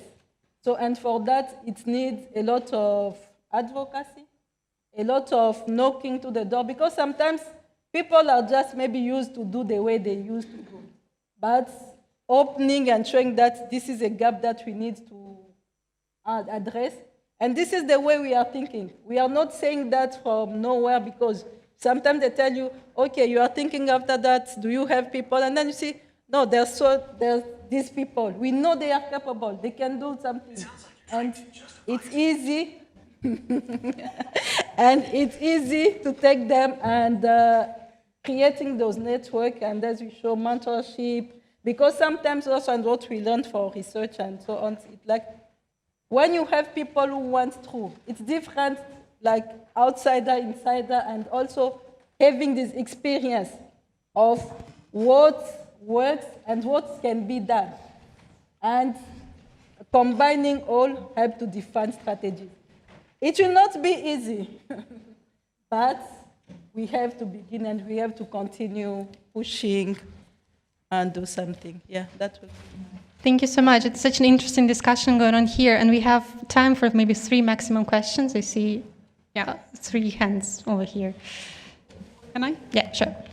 Thank you so much for the insightful presentation and the research findings. It's really fascinating to hear all of this. First of all, it's great to have a man on the table, and when it comes to about women's rights and women's access, we need more men allies in this feminist movement and inclusion of women in different platforms. So we need to see more of this. But sometimes we don't accept men to talk about us, but we accept men who are in solidarity with us and as allyship. So that's one. And secondly, I really appreciate having Nian with us. The youth voice is really important. You are the generation who will continue, rebuilding and advocating and advancing the change that we are trying all to do now. So I also, one of the questions about survival guilt, I have it the same. We've been talking about it in the break. But I don't think this is something that we need to break. I think I've been told by my therapist I need to cope with it. And yeah, we will, all the struggle that we live in, we will continue seeing it as privilege, comparing to the other people who are still in the struggle. So I just have a question I wanted to ask for both of Erin and Ernest. When you conducted your research, speaking to women in camps in Kenya, not sure if yours also Ernest in the camps, but also in Kenya. So I wonder, how did you establish the trust, with the participants, with the women? In your case, Ernest, as a man. And in my case, like when I've done my research, we'll speak about it in the next sessions. So I've been told explicitly we wouldn't be able to speak to other researchers than you, because you are from the inside and you know the struggle, and that really resonated with me. So I wonder, with you as a man speaking to women while sharing quite personal, very gender-sensitive information, so how they managed to open up, how did you establish this trust, and from which positionality you came in? Same for Erin, as also, American researcher doing this work in the global south with this. How did you manage to sit your positionality and to establish the trust with those women to really get and receive, not extract, the data that you were collecting? Thank you. Thank you. And then I think we actually had 2 hands over here, but let's try. Second row. Thank you. Just a quick reply, Paola, to say thank you. And I also have been as anthropologist, we know, and specialize on minority rights, refugee rights, that there is the problem of lack of vision sometimes. No, well, that's the reason why my question was on the future. And quickly, I want to tell you thanks.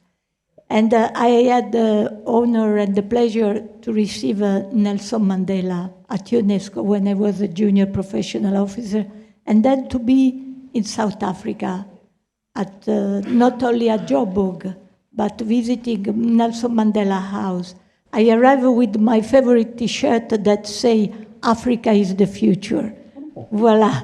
So also Africa is our past, our common origin. Sometimes we forget. I think that, I don't know, this is my question, at the educational level, because I am dealing with education at the university, is that we all should visit Nelson Mandela House, because and also the museum where we can see the students from Lyceum that were killed just because they want to study in their own languages. It's very impactful after we are not any longer the same. So Africa is the future. Thank you so much. My answer, but also Africa is our common heritage and past from an anthropological point of view. Well, thank you so much for this bright organization. Thank you so much for your input. Yeah, 2 more questions and then, yeah. Yes, thank you so much, Julia, for giving me the mic again. It's not a question, I just wanted to contribute to the talk, to the discussion that Tonia asked, if a master's degree would be enough if they don't have any other pathway. I wanted to share that I have a refugee background, and I got a scholarship for 1 year for a master's program. And from there, the seed was sowed. So once you get an opportunity, especially people from the background that are not easy, they find their way. So I would say a master program would be even better because it would be easier for them with a bachelor degree to compete and get a master's scholarship. For PhDs, you need to have first the opportunity to do a master and be at a level to compete in international level. So I would say it's better to have a master's, and then people who are in these restricted conditions, they can go for a master's scholarship. They will definitely find their way, and this is an investment for others because they think, I will not put it as guilt, I will put it as that they are the people who think that we are now responsible. We are the leaders who need to make it easy for the people who will be coming after us. That's why I think it would be the best investment. I had 1 year of scholarship and I could be where I am because of that 1 year of scholarship. So that's what I wanted to say. Thank you so much for your input to the discussion. And let's get the final question and then move on to the answers. Thank you. Thank you, everybody, for this inspiring discussion. My point is about, again, displaced researchers, female researchers, and we have talked about how it's more difficult for female to displace with children or to find a host country. It takes time for integration, for finding network again, for finding how the new ways of finding opportunities. And all these consuming time, but then when you apply for a fellowship, it has all these conditions that you cannot fulfill regarding research, regarding gaps, regarding also how many years after PhD or whatever. But then there are other opportunities for scholars at risk. But those as well have these conditions, how many years that you left your country, but there is no consideration for all these steps that researchers have to fulfill in order to be able to research for fellowships or opportunities. So I would appreciate any inputs regarding that. Thank you so much. Let's see. So let's go back first to the question about getting trust when conducting research. Let's start from Erin as well. Sure, I can start again. I can touch on each of the three. Is that all right? So sure. Yeah, sure. I think the question about positionality is really important, and it's one that I've had to acknowledge, especially unfortunately, America's position in the world right now, which, like I said, I do live in Canada. But how did I build trust? I have lived and worked in Kenya for many years, and I lived in another refugee camp in Kenya called Dadaab for 2 years, working for the UN. And actually, prior to that, I taught in Kenya as a Peace Corps volunteer. And that was a time coming in young, bright-eyed, that I learned that I had much to learn about the world. And many of my colleagues that had never had the education opportunities had many other skills and knowledge to share with me. And from that point, that is how I approach my work. And so when I did my research, and this has been a long time, and I think many of you share this, becoming a mom, my PhD has been a 10-year journey, having kids, all of that. So building my career alongside of it, but I also had connections in the camp. And so when it came time to do my data collection, there was actually COVID and I was pregnant with my second child. But because of my years of working in this camp, I had mentored and worked with many refugees who had then gone on. I even helped them create refugee-led organizations. And this is becoming a new model in many refugee camps of these RLOs, as they've been called. And I worked with them, but I was also really aware of the over-research. And I think, Nyang, hearing you say that you wanted to be a voice and being researched and not researched on, that was really important to me too, but I came at it from the other side. And so knowing that refugees are put in a position in these camps to answer questions a certain way to get the services they needed. They have these rote answers. So switching up the modality of research to do something like photo voice, all of a sudden, it broke up that norm of, I need to answer this to get this thing. And the stories and the images and where they went in the camps, it was actually good that I was remote. I wasn't there, physically there, so they could go and answer those things. And I think just to wrap up,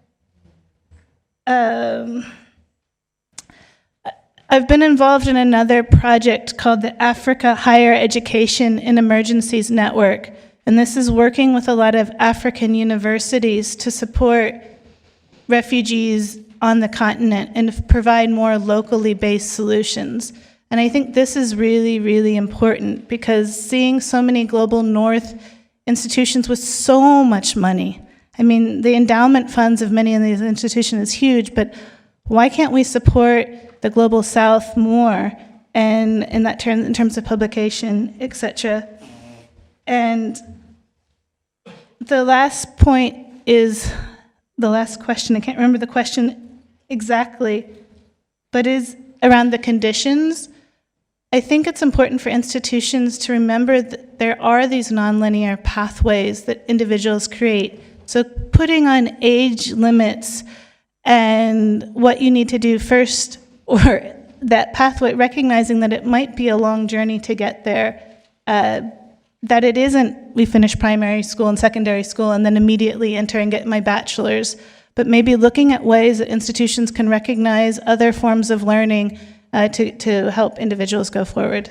Sorry for the long answer. Yeah, thank you so much. And then Ernest, over to you as well. Yeah, so this is about the trust. I actually started by talking to, the organizations that, deal with women who are displaced in Kakuma and in Dadaab, and have gone through programs with them. So once I identified the first woman, I started doing snowballing process. Slowly by slowly, I was snowballing and trying to get which kind of woman, and I was able to create a pool of about 20 of them who are willing. In fact, all of them that were recommended to me were willing to talk to me. And I actually did close to 2 or 3 interviews with them. So just introduction, taking them slowly. I told them just want to know your story slowly by slowly. And even there's one who told me, thank you so much. I just wanted to let all this out because I had no one to talk to, no friend or relative that they could talk to. And because she had undergone at work, she had undergone some, gender-based violence. So she had no one to talk to or where to report, something like that. So, and she's the one who recommended me to other women who have undergone the same thing, and they were able now to talk to me. So it was just about telling them that you can trust me with this information. And I told them I'm not going to give your name outside to anyone. And they accepted. But one of them told me, in fact, you can even put my name if you want to. So it was just about the snowballing, slowly by slowly, and just gaining trust and having repeated interviews. I did not go to the deeper issues immediately. Yeah. Thank you so much. I think on this note, we can close the panel. Please join me in thanking all the panelists today for the insightful discussion. Chair, may I say one word, Quadricurzio? Chair, may I say some word? No. I'm Quadricurzio speaking. Yeah. Do you hear me? Yeah. Yes. Yeah. So may I say some word? Yes, sure. Yeah. So I have followed these two panels, which have been really interesting. And so I congratulate with the two chairs of the panel and the people who spoke. I am also quite glad that, as far as I know, it has been arranged a visit to Villa Farnesina. I think they have already this news, isn't it? Do you hear me? Yes. I just said that I have. You have a Villa Farnesina visit this afternoon. Do you know that already? Yes. Okay, that's a pleasure. That's a pleasure because Villa Farnesina is really impressive with all the paintings of Raffaello. And so I'm so glad that you have been authorized to have the visit to Villa with the lady who ran the villa, and she is quite important director of site of art in Rome. So that's a true pleasure. It's not usual to have such visit, but I'm so glad because you deserve every appreciation for what you have done and what we do in the next few days. That's all.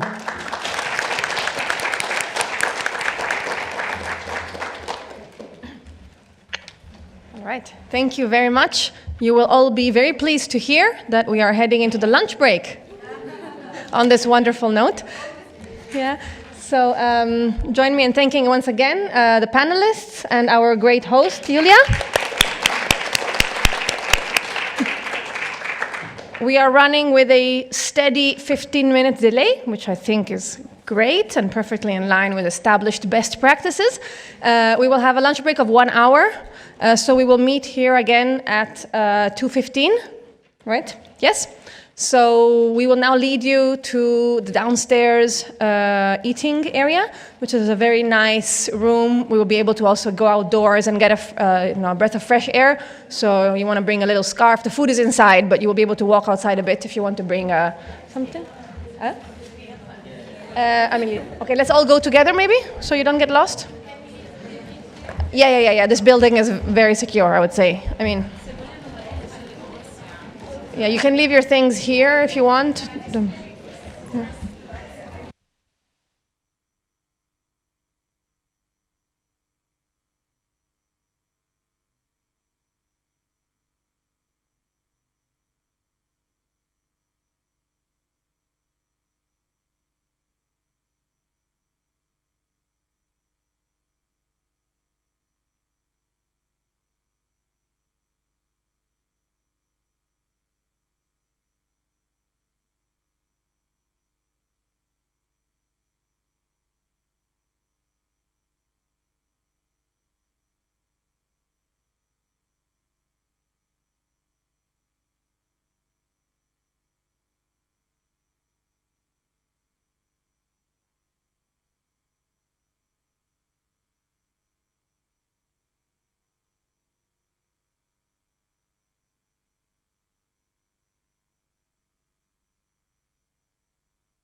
Okay.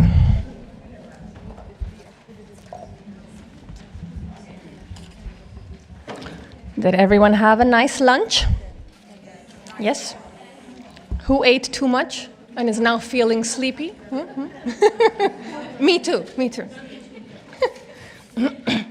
So we have a few people still missing, but we're just gonna go ahead and get started because we are, excuse me, our delay has somewhat increased, but we'll manage.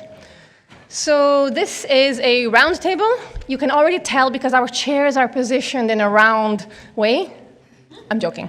So the table, I'm slightly turned, but it is a bit different to the other sessions. It's not a panel. We won't be having slides, and we won't be having long presentations with a Q&A at the end. The idea is quite the opposite, to just have a kind of informal exchange, hearing from these wonderful speakers that I have next to me, and they will share maybe things that are a bit unusual in this kind of format. So far, the panels have all been thematic, they've touched upon case studies, but I think, as you will all agree, this is not really a conventional conference, right? The topics that we are talking about, the experiences that we're sharing, these are quite exceptional, and we really felt that it was important. Well, and by we, I mean this came up in the working group that also designed the conference program, co-designed it, as I said at the start of today. There was a really strong desire to have some focus on, you know, what is different here. When you do research on displaced women scientists, what's different? Is it the same as researching how this bottle was made? Probably not, right? And so how is it different? And that's why we mentioned at the start of the day that we would also like to go beyond the topic that we are studying and give a kind of methodological contribution. You know, we're not being wildly innovative, I don't think so, but kind of understanding how methodologies differ and what serious research means in this context, right? Because what knowledge is, you know, people have different ideas about what it is and what it looks like, who gives it, and how. So this roundtable was designed with this in mind. We're going to talk primarily about ethics, methodology, positionality. I guess interpretive research is a quite central idea here. And I'll ask each of the speakers to introduce themselves. And then after that, we will enter a bit of a discussion and everyone will share some of their thoughts on this. Hopefully you've all read the description as well, so I won't get too much into it. But broadly, yeah, as I said, methodology, what is knowledge? What is legitimate knowledge? What are legitimate, serious, meaningful, respectful ways to get this kind of knowledge? Some of the questions were already asked earlier, so hopefully you've already started thinking about them, so this will not be too surprising. I'll just pass over for a couple of minutes of introduction to each of you. Ala, please.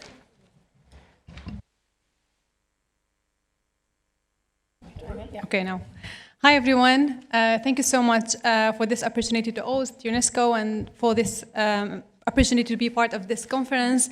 And I exactly feel what Nian said, as if we are feeling guilty while we are here. I was not sure if I should share with the women that I have interviewed and talked to attend this online. I felt also guilty to share it. And then, yeah, I'm still having this conflict inside me. Shall I share it, shall I not? So yeah, this is what brought me now. Just reflect, we have the same and you are not alone, Nian, on this. So my name is Ala Assani, I'm Syrian, and I am a PhD researcher in University College London, and I study about Syrian displaced women rights in armed conflict in Syria. So I study their access to housing and yeah, basically focusing on gender, displacement, and rights, and the role of development and international organizations in conceptualizing and operationalizing interventions, whether they are solving those claims or addressing those claims or actually reproducing these inequalities. So I try to bring the critiques on the different discourses that has been established in the practice, you know, and what is the gap between the practice and theory. So that's a little bit about my PhD. I'm originally a computer scientist. I studied computer science back in Syria, and then due to the war, I have to shift my career or to start volunteering in humanitarian work, and then emergency. That was the only option when I was under in Syria, because there was no space for human rights or development work. And then when I left Syria, I continued working on development, human rights, and that somehow ended me up to continue my academic career in social science and development planning. And this is like why I did my master on this and now doing my PhD in development planning. I've been working with the NGO sector, international organizations, women-led organizations, civil society for the last 14 years. So part of me is still sitting somewhere when I always dreamt about being computer scientist, but in the practice, this is how the war have led me to be now. I'm development planner and development practitioner. So I see this opportunity of this research is deeply personal, and I'm one of the examples of how the war have transferred or shifted my pathway towards different career that I still respect, I'm interested in, because it's also my cause, but also whether younger me is satisfied that I'm unable to achieve my, or to work in computer science as it meant to be before the war. Just to introduce myself, and I think we'll have further detailed conversation a bit. Over to Chiara. Thank you. My name is Chiara. I'm Peruvian, I'm a sociologist, but currently I'm doing a PhD at Leiden University in the Netherlands. I have not been displaced myself. Actually, the research that I'm going to present tomorrow is about forcibly displaced women from Venezuela in the host country, Peru, where I'm from, particularly the city that I'm from. And, well, for my PhD, I'm working on interpretive research and the role of narratives in foreign policy, especially foreign policies of support.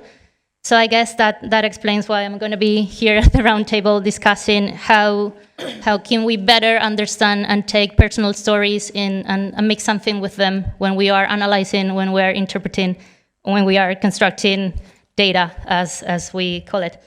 And I'm very happy to be here. I'm very happy that I got the chance to listen to your stories and your research and your amazing work. So hello everyone. I don't want to repeat my biography again here, so I just would like to talk about something which you will not be see in my academic bio. So I would like to introduce myself as a writer. In Myanmar, I write short stories and scientific fictions, sci-fi, and I got some awards in short stories, and I am categorized as one of the very first female sci-fi writers in my country. Maybe that's something interesting for you too. Thank you so much. I think that I will follow Pew Pew, and I will not go back to my bio, but what I can add that for my PhD, I studied the male involvement in supporting women economic empowerment, and especially regarding maternal health and child nutrition, which I think is also kind of linked to this. And in all my study interest, I try to bring the gender lens in health, in everything I'm doing. And yeah, as you know, currently I'm juggling, I'm in between two countries of, yeah, as many because I go all over the world, not, yeah, kind of, to look for that and to share it. Yeah, and really excited to be here and to share this roundtable discussion. Back to you, Chair. Wonderful. I mean, it's a big honor to sit next to you all. So thank you for sharing this massive table with me. So I guess let's start maybe with some of your thoughts on the topic of this roundtable, and then we can bring everyone in. Hopefully you'll be as engaged as you were with some of the panels previously. So as we said, the topic is about methodology, what this means like, and what this means like for different people as well, right? Because the way that we come into research, into certain research topics, is drastically different. I mean, already today you've heard so many different perspectives, and this has an impact on what we do, how we do, or how we should do it at least, what it means for us, what it means for those that we interact with, and we think it's a very important question. So I would like to just ask all of you to just share a few minutes of your thoughts, and then we can have a discussion following from that. I'll start with you again. Yeah, of course. Thanks, Sana. For me, in my research, I used or I applied feminist intersectional methodology, and I also adopted insider and outsider lens with a critical friendship. What does this mean? I mean, academic traditional research always require us, to take a distance from the research and from what we analyze, what we talk to. But actually, I argued this, and because what the participants have told me explicitly, and I mentioned it earlier, that we wouldn't have shared this if it was with another researcher. The fact that you are from the inside, that you understand this so we can say it, this have somehow opened, the trust, and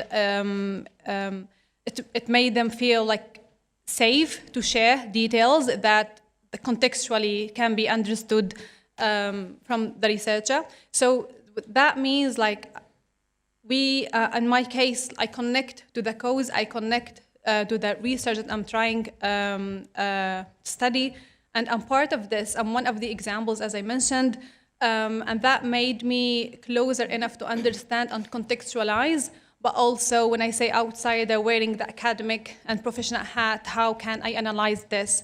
And whether neutrality is something that I have to adopt or not, I argue this as well, because what positions me as a researcher here, that I am a Syrian, displaced woman, yes, refugee. Again, refugee is not a decision that I decided to choose. I was left without any other option. That's why I ended up applying for asylum after 8 years of being displaced from my country.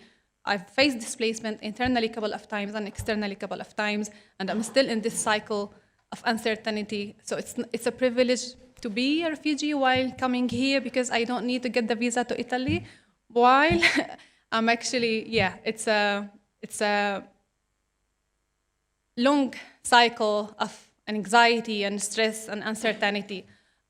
So what positions me, as I said, it's my identity, how it interacts with the research, with the women that I'm working or engaging with, as feminist, as a woman, as a mother, and also as someone who started, with the science, and then the war have shifted my career. So it's not about. So I try to use more participant-led disclosure and woman-centered voice and approach, where I establish this trust and I introduce myself, and then, through the conversation, they open up, with so much either details. In many cases, I had to stop the conversation for some time because it was hard even for me and for them, to continue. I mean, the level of an anxiety that has been triggered and trauma during the conversation has been not easy, and I have also designed the interviews in a way that it's not like, let's say, tick the box, I do this interview from this time to this time, and then in 1 hour I have to close it and go to another. So even the selection or even defining when I will have this conversation. So I try to reach out, introduce myself, and then I say, this is what I was telling about, and they feel this is relating to them, and I see when they are available. Some of them are mothers, so that has to be when their kids in the school. Some of them, they have babies who breastfeeding. They said after my son sleeps. So I've done interviews at 10 p.m., sometimes 11 p.m., sometimes early in the morning. So accommodating, and applying tailoring approach that can, with intersectional lens, that accommodate the availability and the conditions where women feel safe to share and ready to open up. That's something I really focused on, because even when they were sharing, it happened that they had to unpack lots of traumas, lots of loss of, they have lost it during those cycles of displacement. And all the women that I spoke to, they experienced displacement not for the once or twice, at least 3 times. So, and they're still in the cycle of this. So it happened that they had to cry, that they felt weak, they felt also supported. They said, this is important for us that we're doing such research because no one before have asked us about what do you need, what are you struggling with, and how do you cope with this. So they felt like connected, and something finally have someone pick this up, because in the context of conflict, it's always, you know, humanitarian being on the table, and it doesn't look about the implication of this displacement on the lives of the individuals and on women in specific who face compounded challenges during the war, you know, for many reasons. So acknowledging this and starting with this has somehow created the trust between me and the woman that I interviewed. What I can also mention, I found it as ethical dilemma, which is the tension between the richness and the safety. As much as sharing examples and detailed lived experiences is important, but it was also hard for me. How can I analyze this without risking, you know, those women, with deleting or anonymizing completely any identifiable data?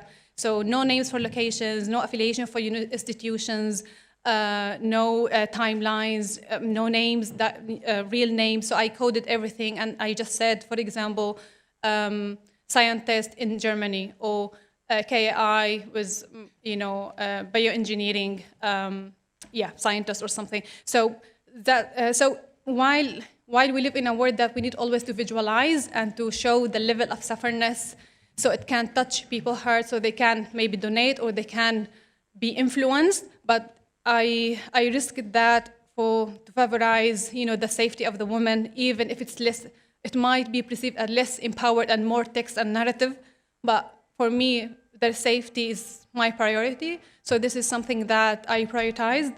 Also, during speaking about maybe how do we adjust to humanize the methods and research, in the beginning, I thought I would do FGDs, focus group discussions, bringing women together, collective space, showing solidarity, opening up, talking about the challenges. Oh, amazing.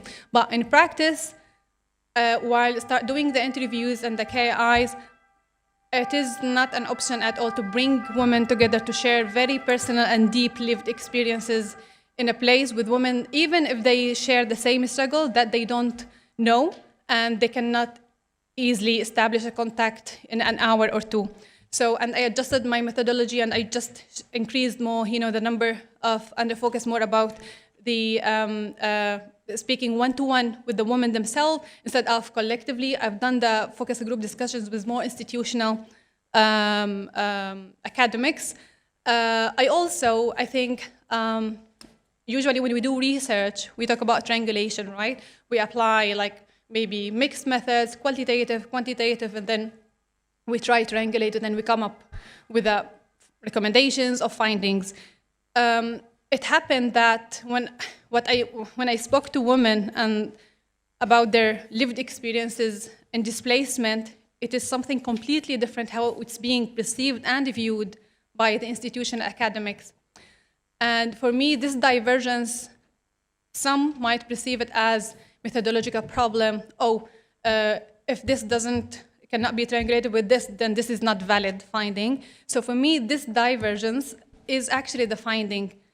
The gap of accountability of the institution and the silence about, you know, the challenges and the institutional harassment, the institutional failure to address women needs and women priorities with intersectional lens, especially for the ones who has been displaced and in science, is actually the finding itself. It's not something that has been not validated enough. So I tried, you know, to bring and to situate, you know, the agency for the women in the center of my research. And I did not do my research about the woman merely. It's something I stand in solidarity with. I'm also impacted like them. I couldn't be just neutral, you know, being too objective and not being connected. No, yes, I connect, I belong, it's my cause, it's my people. And I show that clearly, but that doesn't influence that my data is not trustworthy, as the very traditional say, it's not objective, then not trustworthy, then something will be questioned. And I think I argue that in a feminist methodology and applying feminist care and ethics is important, how we shape the understanding and construct these findings. Yeah, so I'm happy to continue, but I'm aware of the time, so I will invite maybe Pio. So thank you, Ala. That's very interesting. So I also would like to share my views, 2 points, methodological points and also ethical points. So I came from very, very scientific community like medical science. So in medical science, people really talk about hierarchy of evidence. So the top is systematic review. The second, randomized control trial. The third, it is a kind of like comparative studies. And finally, qualitative blah, blah, blah, case studies at the last. But in terms of displacement context, some of the higher hierarchy methodologies are totally a nonsense, really nonsense. It didn't actually capture anything. I mean, meaningful. Yes, I'm not downsizing those sophisticated methodologies, but we got that grant from OWSD to conduct some research in Myanmar and Sudan, which is examining the impacts of conflicts on women scientists. So when I conducted this research, I had an interview with the provost, the former provost of Myanmar's very famous university. So she is really well educated. She studied in the UK, and she was now hiding because she was against the military, and the military was chasing after her, right? So I invited her to share her experience. What did she lose? What is her scientific activities now? And I listened to her. I have this key informant interview guidelines, systematic, as a medical doctor, very much scientific. And I started to ask really rigid questions according to the guidelines. But at the face of very raw, vulnerable human adversities and the courage that she has shown, she is actually in a jungle without internet. She didn't have enough food. She is as prestigious as people in this room, right? But at the end of the day, she is hiding. She's displaced. But she's still this provost who is highly educated. Her English is as good as British, right? And then she said, I stopped my interview and I started listening to her, everything with tears. She cried, she shared. And then I started to think about, she knows science better than me, right? And then we actually communicate in a very different way, not as interviewer and interviewee. We really talk about science and we talk about displacement in a different way. So after finishing with this interview, I searched in the internet, is there any way which is not rigid to actually highlight that side of vulnerabilities and human empowering? And then I found very limited literature on humanizing research and empowering research. In this approach, we are not actually doing anything to our participants as subjects. We give respect. Some of the vulnerable participants really need mental health support right away. You stop whatever you're doing, trying to give health. That's also a humane thing. And also, second thing is that they are not actually vulnerable.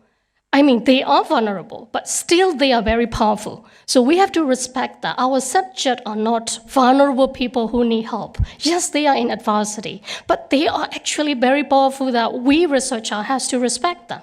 So we have to treat them like hero and humanities resilient subject, not like research participants. So these things actually enlightened me, and then I proposed to OWSD that we actually should focus on this kind of very new humanizing and empowering research approaches. And that's one way that I would like to share, but there are a lot to share, so I would like to move to ethical parts. Because in research, we are all scientists, and research ethics is really important for me, especially in the middle of crisis, especially during the war. You can see what happened during World War II.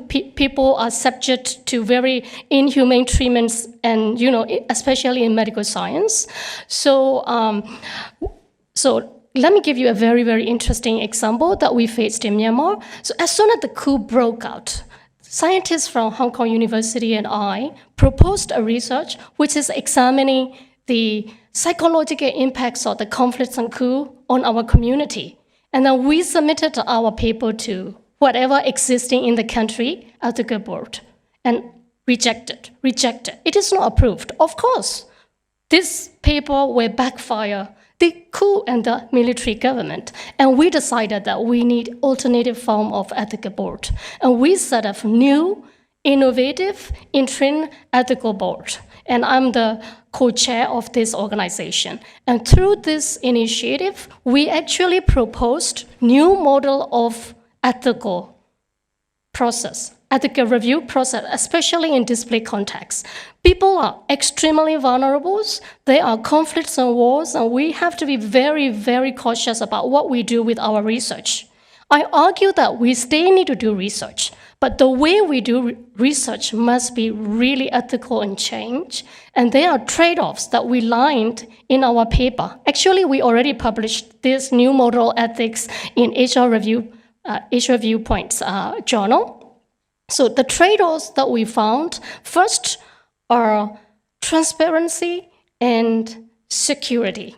Our participants need security. They don't want to reveal. So anonymity and confidentiality is already known ethical value. But on the other hand, researchers, funding, and also reviewers, we all have to be transparent so that we can be credible, trustworthy.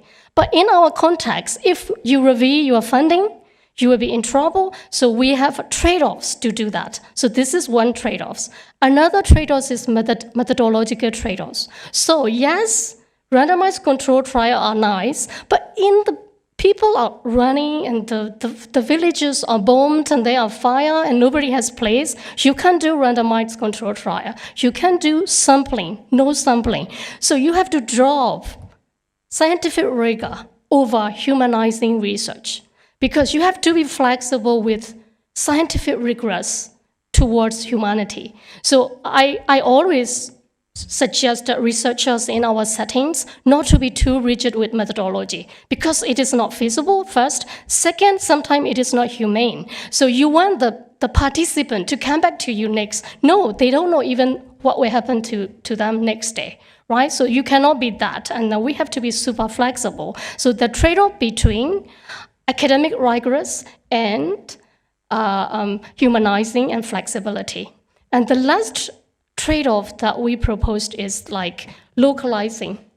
Because international Western ethical frameworks that we follow, yes, they are good in their own way. I'm not downsizing them, but some of the frameworks are not respectful to our local context. So they don't really understand what's going on inside Myanmar or in conflict settings, and they really are not not very useful in our context. So we really have to let go of some internationally accepted research framework over our own localized context. For example, like in Myanmar, we have traditional ways, right? Like religious way.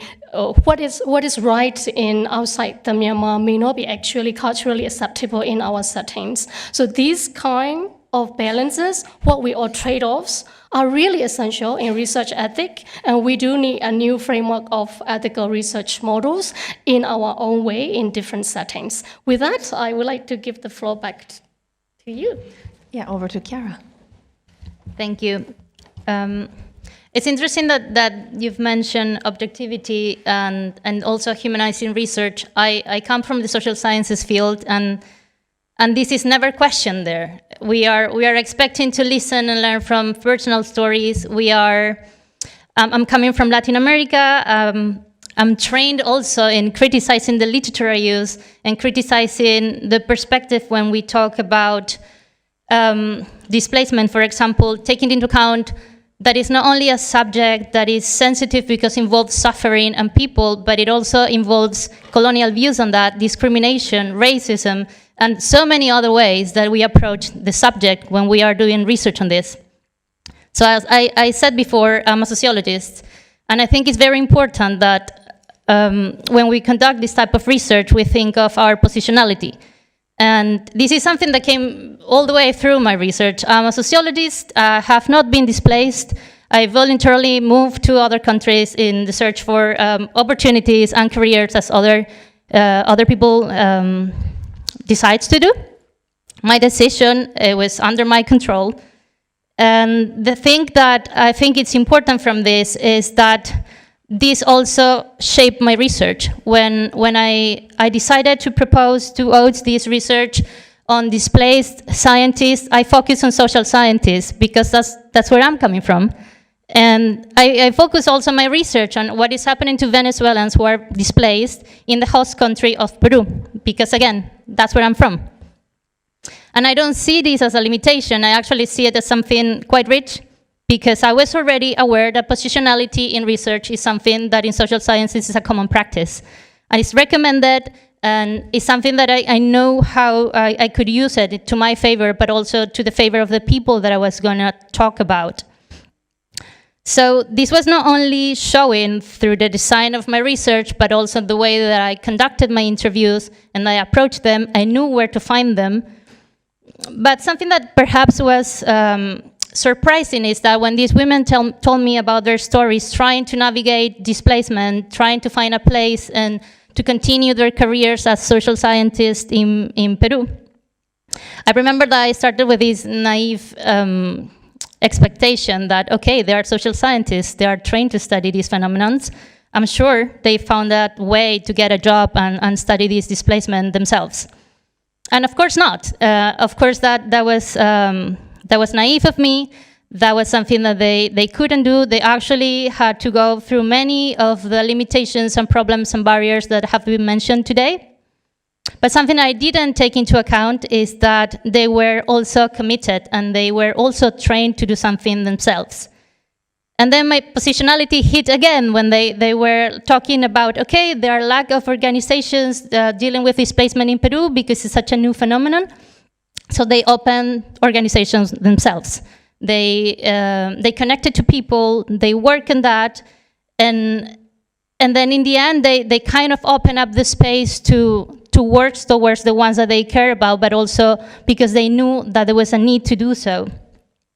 And I think that's something important, because when we conduct research and we open the opportunity to learn from our researchers, we can also see our positionality to be beneficial, because I am trained to turn these inputs from my research into message for policymakers, for example. I could learn from what they said to know how to frame my research for universities, to talk about these subjects from the host country perspective, and I knew that, and that was only because I was from there, I speak the language, and I could use it to do something better.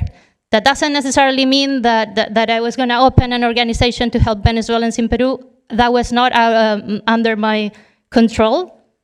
But my position as someone already connected to universities in Peru, already understanding what is the need there, and talking about gender empowerment and the lack of professors that we have in Peru, it was something that already positioned me in a better place to talk about these stories. And to close on that, I think it's important that we recognize there are so many disciplines that thrive through personal stories. Anthropology, for example, sociology does too. We don't see them as or less objective or less rigorous. We actually rely on them to construct the world that we interpret. And that's something that when we were talking about turning these stories into data and talking to these sources, about these sources as subjects, I think that's something also valuable in using these stories and recognizing these scientists as also co-creators. That means recognizing them as co-authors, using these stories as part of the data collection processes.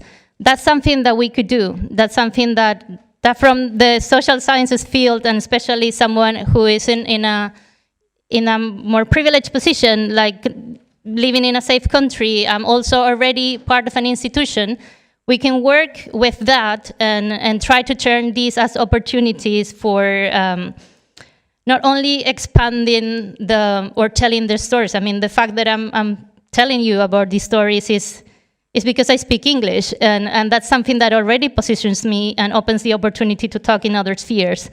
And that's something that we need to account for, and we need to always keep present that, okay, these stories are helping us make an argument, but these stories are also the only reason that we have that research done. And that means that we need to account for that.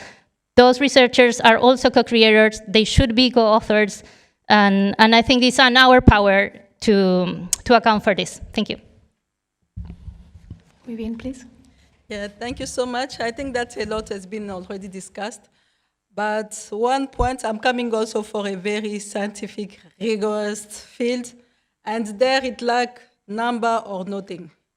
So if you are not using them, it lack, they are looking at you. Can you say that you are also doing research? So the first time I embraced the qualitative field, it was like, even the first paper, there was like, so we are talking about number, we are talking about this, and you two want to come and bring blah, blah, blah, what people are talking as science or as result. And it was really difficult because even from people who have like a very, let's say, like a very well positioned in the society, they were like, what's this? It's not research, you can't say that. So we have to battle with that because there are certain things that you can capture with number, but there's still a lot that need to be addressed in the qualitative way because qualitative allow to go in depth in a topic, in a subject, and find better way to address it. In quantitative, most of the time you have all those guidelines, you just maybe take the box, you just put the number and so on, but we lose a lot of things. Because if it was only relying on scientific and quantitative part, I think this world could have been a better place. Because 1 + 1 = 2. No one can debate on that. But we have to agree that there's a lot that we can't cover with quantitative. And that's where my shift or the shift in qualitative. Because in qualitative, we have this guideline, but for the questionnaires and so on, but it's open. It means you also give the opportunity to the interviewee or the people you are discussing with to co-create something and to build knowledge together. Because you are not taking yourself as like the thing of we had before magister and no, we are learning together. And I think that's what we should embrace and take this learning process together and build on that. The next thing is about ethical and being medical doctor, because in our context, most of the time we don't have this psychologics, it's the medical doctor who do it. So when you are talking to someone, you can easily relate. But at what point you leave your heart as researcher, take the medical one, and then take again the and I think that is the balance that we need to teach a lot also in medical field, and we are missing that. Because it's, in medicine they say there's this principle of no hurt, do no harm. When you are talking, when you are dealing with people, they are people. And we have the body, we have the psychological part, we have the, even religious, because it shapes a lot on us. So we need to find a place of putting all together so that you can embrace the human being the way we are. And it's in only that way that you can do research that can help or that can do something. And for me, it helped me a lot. Because for some of the interview, you say, you know, on the consent, and when you are introducing, you are like, it's going to last 1 hour and so on. But sometimes you go up to 3 hours. And you are like, because you can't stop. Sometimes you open, it like you, sometimes I explain and say you have a balloon or a ball, and then you use a sharpener thing or a knife, you put it inside, it's like you open something. And to heal, and this is also another principle in medicine, when you have, since we are talking about wound and so on, when you have a weapon wounded, you have to clean all the dirt. You have to really do it in a proper way until you see hope of, I don't want to use, maybe people are sensitive on that, the blood, the red one, you know, this one can have a hope to heal. But if you can't do that, be sure that this wound's gonna take long before it heals. So to address this topic sensitive as displacement, gender, and everything, I think that qualitative is very important. And as a researcher and as a human and as a woman, you have to take all the hearts possible to be able to bring the best you can and to learn also from the people you are interviewing.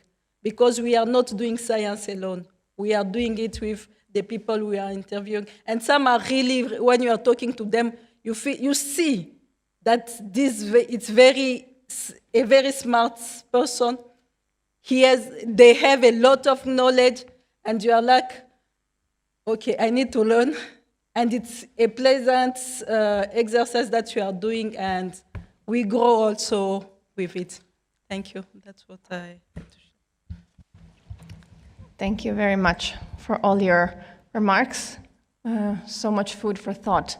I'm assuming there's comments and questions. If I could get some help with the microphone. Thank you. And if you can raise your, maybe we can start on this side and do 1 and 2. 1, 2 qua da questa parte. Grazie. Actually, thank you for the experiences that you shared, and I want really to shed the light on the institutional or the review board that our colleague who has just mentioned. It's very important to have a, first of all, it was really striking to have your research proposal rejected for unethical reasons by the review board. That's, to start with, it's really weird.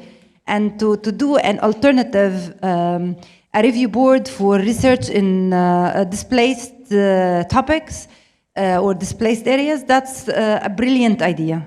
Because the ethical considerations have to be respondent to the crisis. And the idea of the, you know, the start of the Helsinki Declaration, and before the Helsinki Declaration was the Nuremberg trials. And that was the essence, the start of the ethical considerations doing research. So adapting the review or the ethical considerations to cover the displacement and displacement context is a brilliant idea, and it's worth to be shared, and everyone really deserves to know about that. So thank you. Thank you. La seconda, là dietro. Thank you all. Really interesting insights into what it means to research this population, and definitely face my own challenges in my positionality. I have kind of 3 parts of a question here.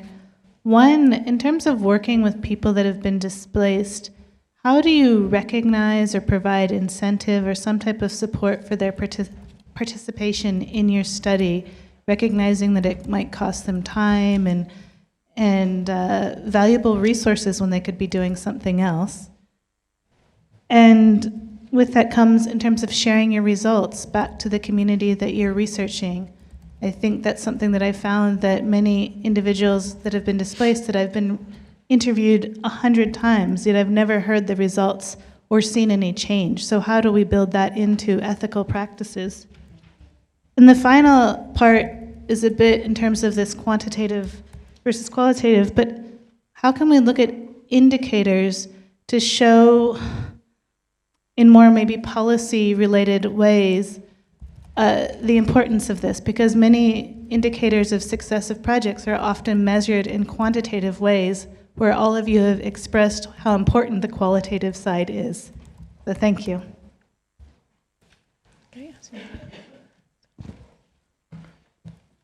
Okay, thank you for everything. I am associated professor at university, and I think, in my point of view, everything starts from the medical school. We have to redefinition everything related to research, because we still teach our students to do numbers, because numbers have an obvious results. We never rely on the qualitative analysis. We still teach our children chi-square analysis, SPSS, and you must be preventing that because there is a obvious result, meaningful result. Also, I am a reviewer for many of journals. Even a Q1 journal depend on numbers, quantitative, obvious results. So I think we have to focus on qualitative. We have to redefinition the research as to redefinition the medicine. We still learn our students that medicine is obs and gynae, pediatric, surgery, and internal medicine.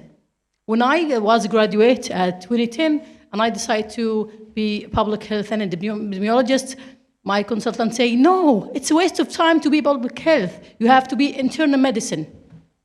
And I do my epidemiologist, public health, but I couldn't find the great opportunity that matched me. So finally, I do endocrinology to have the position that, yes, you are endocrinologist.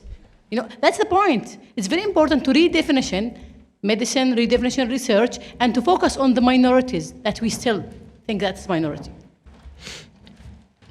All right, so maybe we take some comments from our speakers here, and then we can go back to some more questions. We are really running very much over, but let's see how many questions we have the time for. So maybe keep them really concise. The next round will take maybe 3 more. What do you think? So anyone like to start?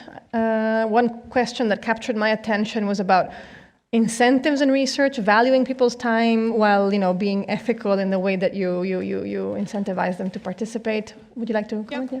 Yeah, I can cover this. It's very important, and I'm glad that you have asked for this. So basically, it depends. Usually, it's always for me, we should compensate people for their time, especially, the ones who either lack jobs or, their time is precious for them and for their families and their commitments and responsibilities. However, it depends also on the resources that are available. For the research with OWSD, the budget was very limited, so I was unable to offer any compensation as a token or thanks, for their timing. But for example, in my PhD, when I interview displaced women, yes, I offer a small financial compensation just as to thank them for their time. But I also interview, for example, institutions or agencies or development organizations. So those ones I don't offer incentives because I think it's their job also to be part of this and to allocate from their time, and they are being paid as part of their jobs. So it depends who's the target group. It depends the resources available. But whether it's something that we should do, I think traditionally, academically, it's not that much common. But I think in the last couple of years, it's something that is being taken into consideration, and it's really important because at the least, if you are meeting them in person, we cover allowance for transportation and offering, some a meal or something. I mean, this will not make them rich, by the way. It's not something that, because some people, when you charge this on a budget, they will think, if you are not making the best use of the money, what's about the value of the money or efficiency? So they just focus about this couple of $100s that you might put on a budget as if it's something millions, which is not the case, but it's something as a source of appreciation. And I think we should do it more regularly, especially when we engage with local communities. Yeah. Would anyone else like to comment? So this is also a very, very gray area. So as we all know from the ethical perspective, if the incentive is too little, psychologically speaking, the participants will feel even insulted if your incentive is so little. But sometimes, like PhD students and funding situations actually don't allow huge incentives. But if your incentives is very much a lot, then it could change into persuasion or some unethical kind of incentives. So there is a very gray area between that. And as a researcher, I decided according to the situation. For example, if I'm in contact with these kind of hidden scientists, displaced scientists in the jungle, we conducted the conversation through Zoom, and we do it as a form of research resistance. So they came in, and we don't actually talk about incentives at all, and through Zoom, so we are pretty sure that it's quite okay for both sides. But when it comes to, I conducted a research among Thailand-Myanmar border, there is undocumented migrants. So their needs are huge. They really need help right now. You cannot hide away from that. Somebody having mental health crisis, somebody needs some money for the treatment, right? He is sick. So at that time, we really have to decide to help right away, not as a research incentives, but we have to give health at that point. So it is really a kind of a dilemma for all the researchers, and we cannot keep doing that. We are not also rich. We are very struggling ourselves, but then for me, that's a kind of a gray area. But from the ethical review board, we actually look at the incentives and make sure that it is actually between reasonable amount for both sides. Thank you. Yeah, those are both really fascinating responses. And I'm wondering, I mean, we move forward down the table, if you want to touch on some of the other points as well, or possibly also disagreeing with the other speakers. It's a round table, and because I think it's quite relevant, right? And especially I think some of you touched on how to distance yourself also, right, from the research participants and, wearing medical hats, wearing researcher hats, and possibly how all that relates to this as well. I mean, when I was listening to you and your questions, I immediately thought of how clear it is that in medical research, these things had not been taught, for example, these research methods, and that's fair, and until like a crisis hit, and then this humanitarian side of the research becomes relevant and core and essential. And I was thinking that maybe in a more like symbolic or human capital way, another form to contributing to these people, these researchers, if we are talking about that, is providing networks that can also enlighten on the methods, on the collaboration between disciplines. This humanitarian side is not seen as lack of objectivity in development studies, for example. It might be seen like that in medical research. And the fact that we could, from our positions of power, provide like expanding these epistemic communities and trying to help with that, I think it's something very important. And I was talking to someone earlier today. Is this me causing this? Okay. It seems it's me. We were talking about exactly this and how these subjects are not necessarily seen as common. And I was also presenting how I had to defend that I was considering professional social scientists as also scientists that are worth protecting when they were displaced, because the focus on STEM research has already been there for a while. And these silly names and labels that we put into this, they just correspond to journals and epistemic traditions, and that's fair. But we have the opportunity to expand that and to promote interdisciplinary research, because, yeah, of course, we didn't have to get training on all of the methods at the same time, but we are in the capacity of connecting people, and that already has a lot of power. Thank you so much. I'm going to just add a little bit on the incitative part, because it's easy when maybe you have the people in face like you who are living at the same place. But now with everyone going in different direction, because you don't choose where to go, and you don't also choose when you go. Sometimes even sending that little amount you are thinking of doing gonna cost much more than what you are planning to do. And sometimes you have to deal with that and ask yourself questions. And this is something, maybe now we don't have an answer, but we need to think about it.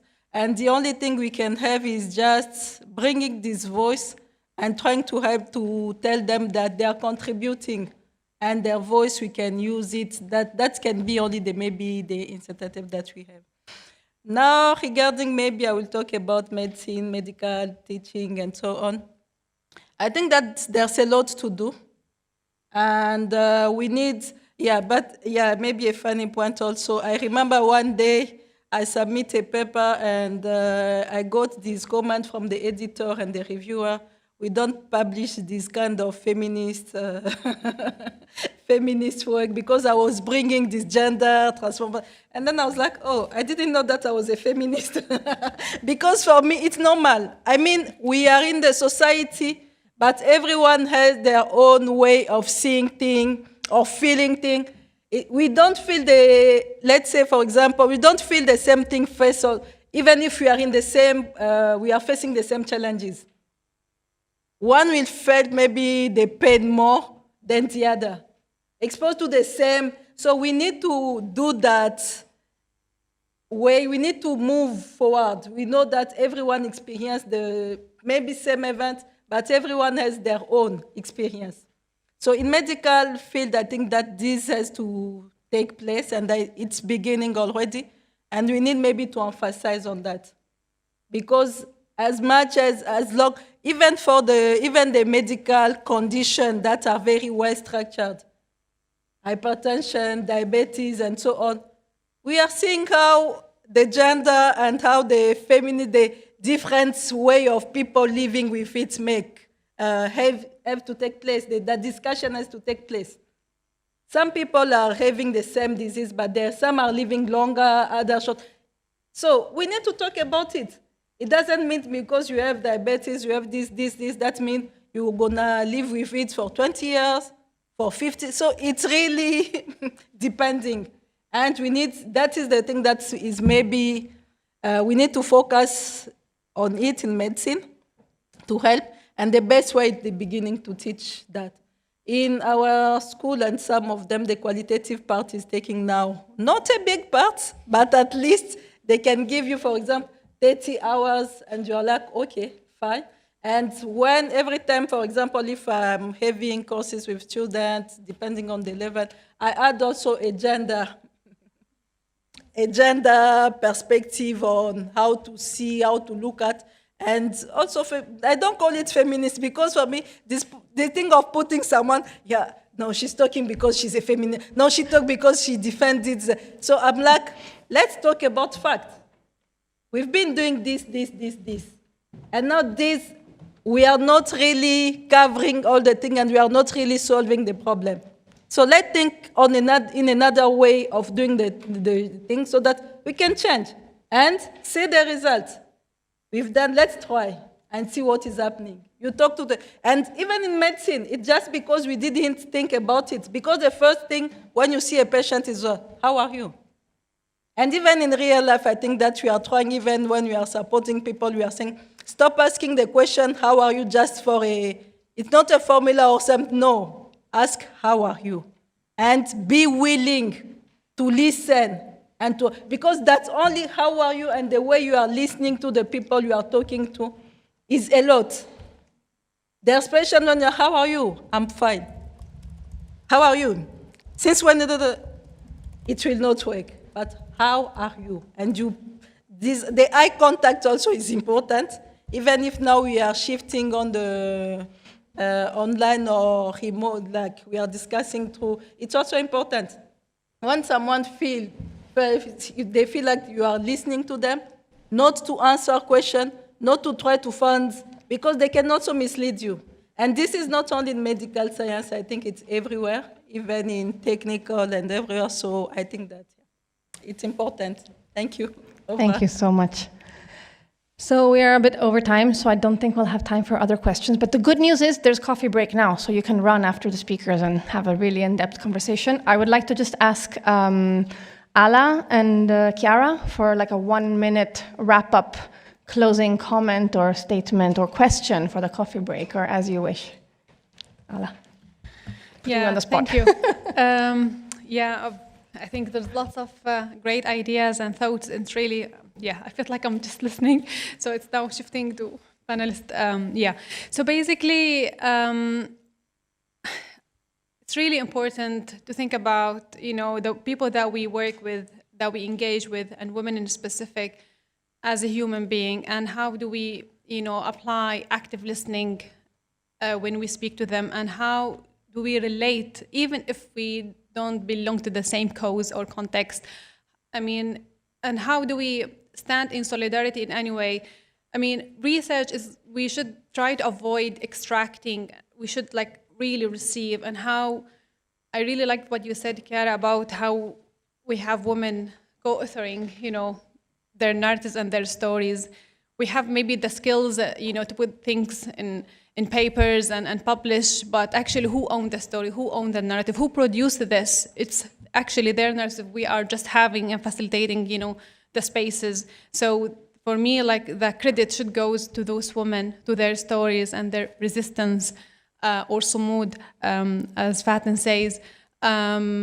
So I learned a lot how much struggle in each woman life they face on different levels, and how much expectation they have, and how dedication they still have to chase for their dreams and to chase, for dignified life, and to continue, fighting everything just to be in science and to work as scientists, and knocking all the doors, going through many displacement contexts, cycles of, uncertainty all the time. So for me, like, displacement is just not a concept that we think about it academically, or it's something that it just, it's a continuous journey that doesn't end. And I think I've read it somewhere, like, it's a 20 years minimum average. I don't know, I think it has been presented earlier. So it is really not an easy when we say just displacement. Displacement unpack lots of struggle, unpack lots of also potential, and keep those women more dedicated to continue chasing. So when we do such research, we need to prioritize those voices and how we amplify, their voices in the best that we can, even if we, shift our positionalities in a way that can bring, their voices, and always keep a level of flexibility and accommodation to their needs and their priorities. And I liked how to bridge things like between displacement and humanitarian, but also we need always to have human rights approach while we apply research, because we can not only look what led to this displacement and what is the situation of women now, but actually what led those women to be displaced, what led those women to be disrupted from continuing to their scientific fields. So that means it's as much as we try to avoid politics and human rights and just look at it as from a humanitarian, but if we really want to tackle the root causes, we need to speak up more and put things together and link it. Thank you. Thank you very much. Chiara, your final thoughts? So I think that we all are coming from the academic world. We know how easy it is to have this very narrow and reduced view of the world, because we normally talk to people from our same profession. I was thinking that it's so weird that I'm at the same conference with some microbiologists. That never happens. I'm a social scientist, and that is already something, and it's very important, because we are all talking about how displacement goes through many aspects of everyone's lives. And this is the same way that we should tackle it when we talk about it and when we study it. We are now finding some common trends between microbiologists and sociologists, for example. We are finding some common trends in the way that we think this should be discussed about. And I think having spaces like this is something that we should learn and push for from the academic field, especially those who are already in a position in a university. This is something that matters, because we need to just exchange information, perspectives, methods.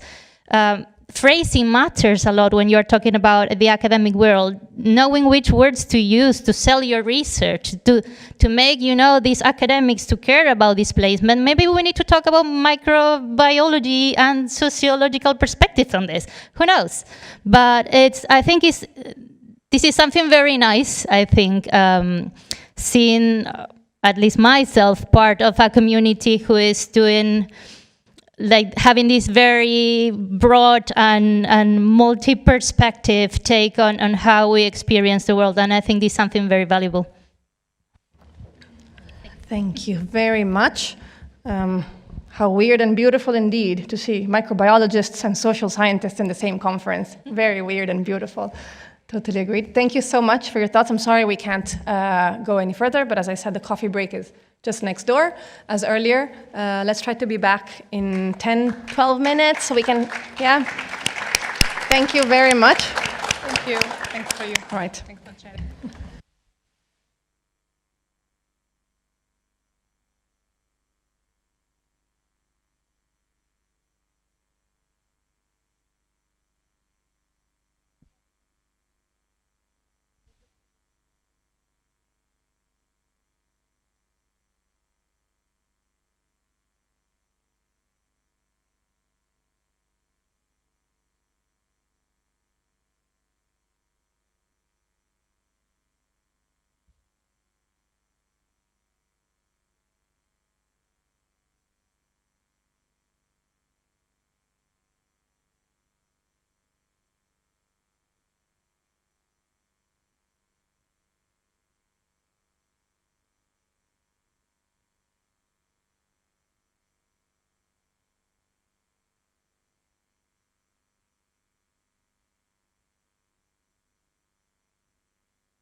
Okay, welcome back.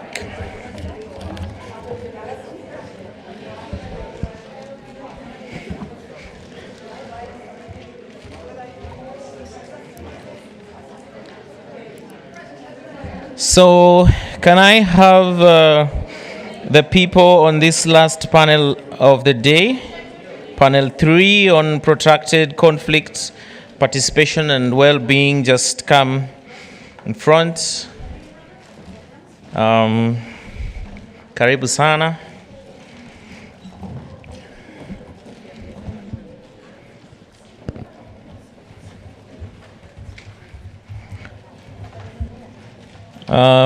Ala Sani, waiting for you. Then Eke Egbu.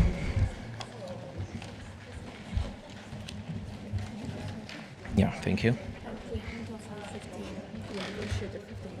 Okay. Okay, thank you. Yeah, so I know it's the last panel and also time is trying to really chase us. So I would like we just start straight on. Yep, is it this one? Okay. So I will not give the bigger bios of all the participants because also you have them on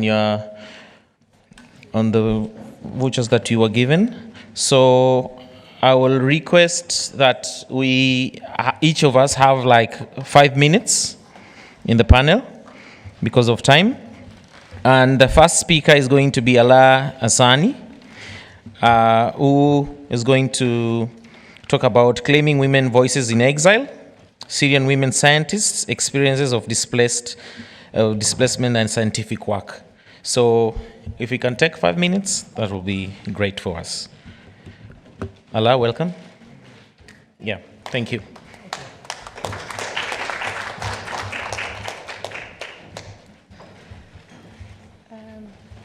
How can I move the slides?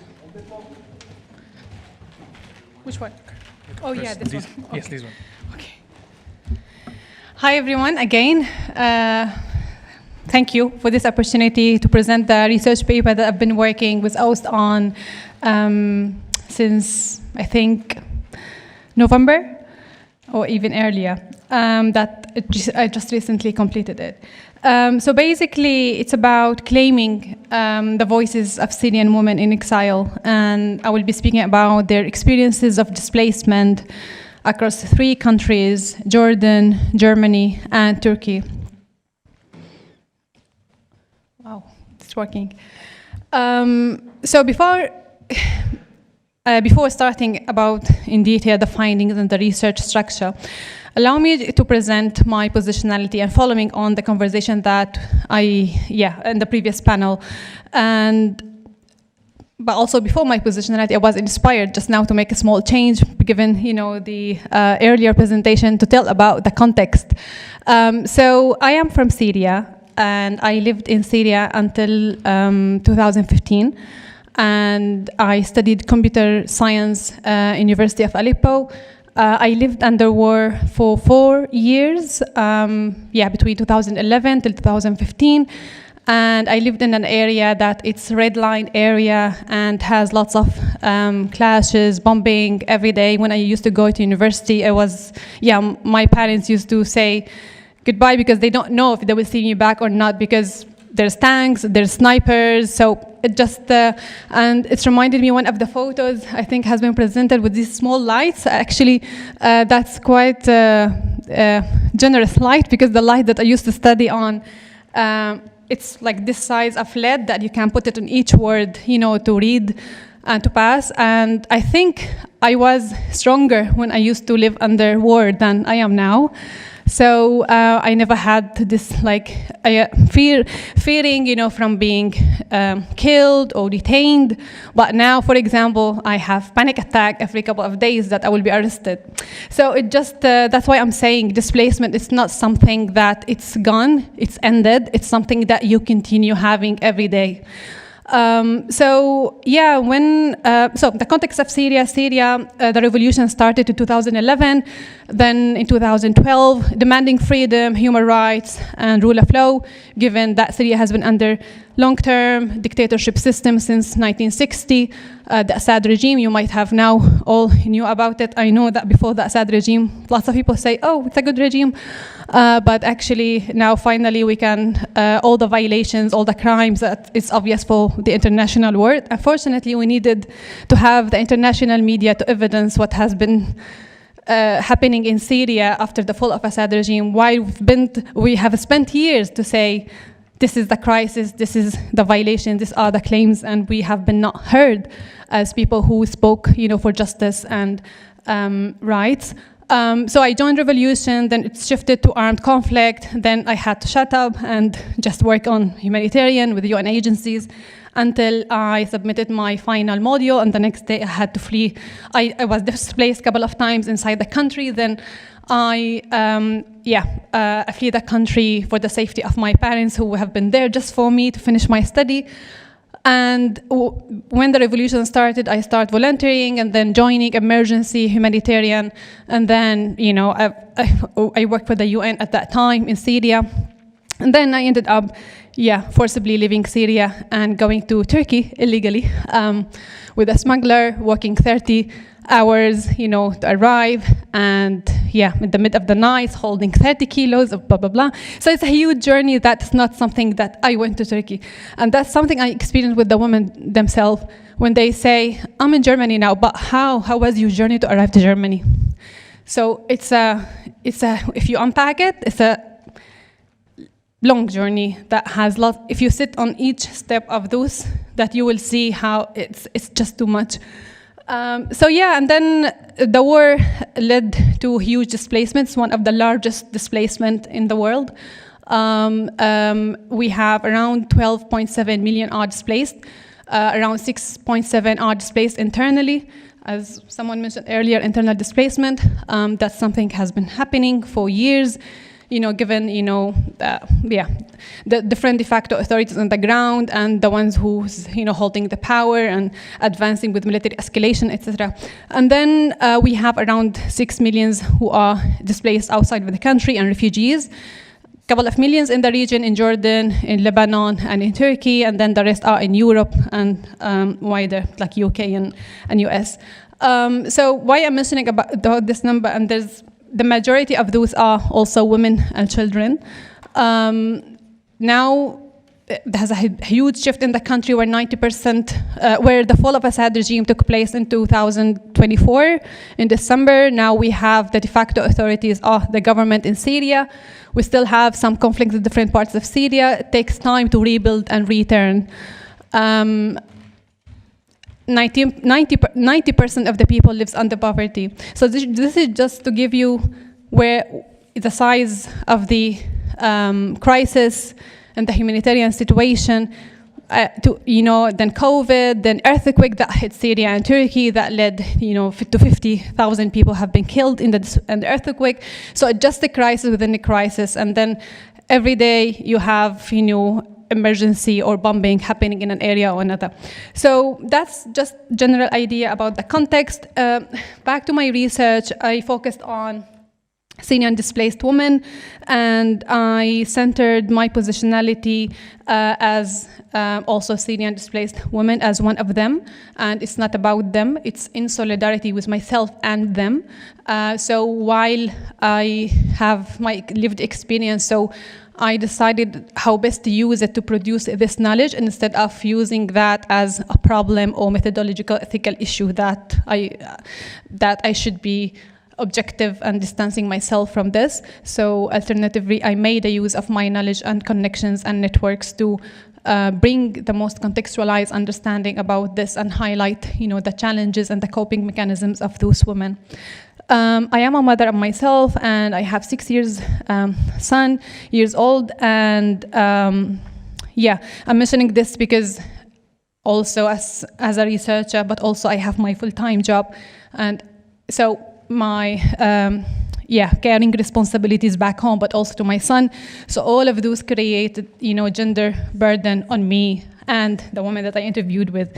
So that's why I adopted insider-outsider positionality. So that's something that it's close to me, but also when I analyze it, I wear my academic hat just to use the skills, but it's still something deeply personal.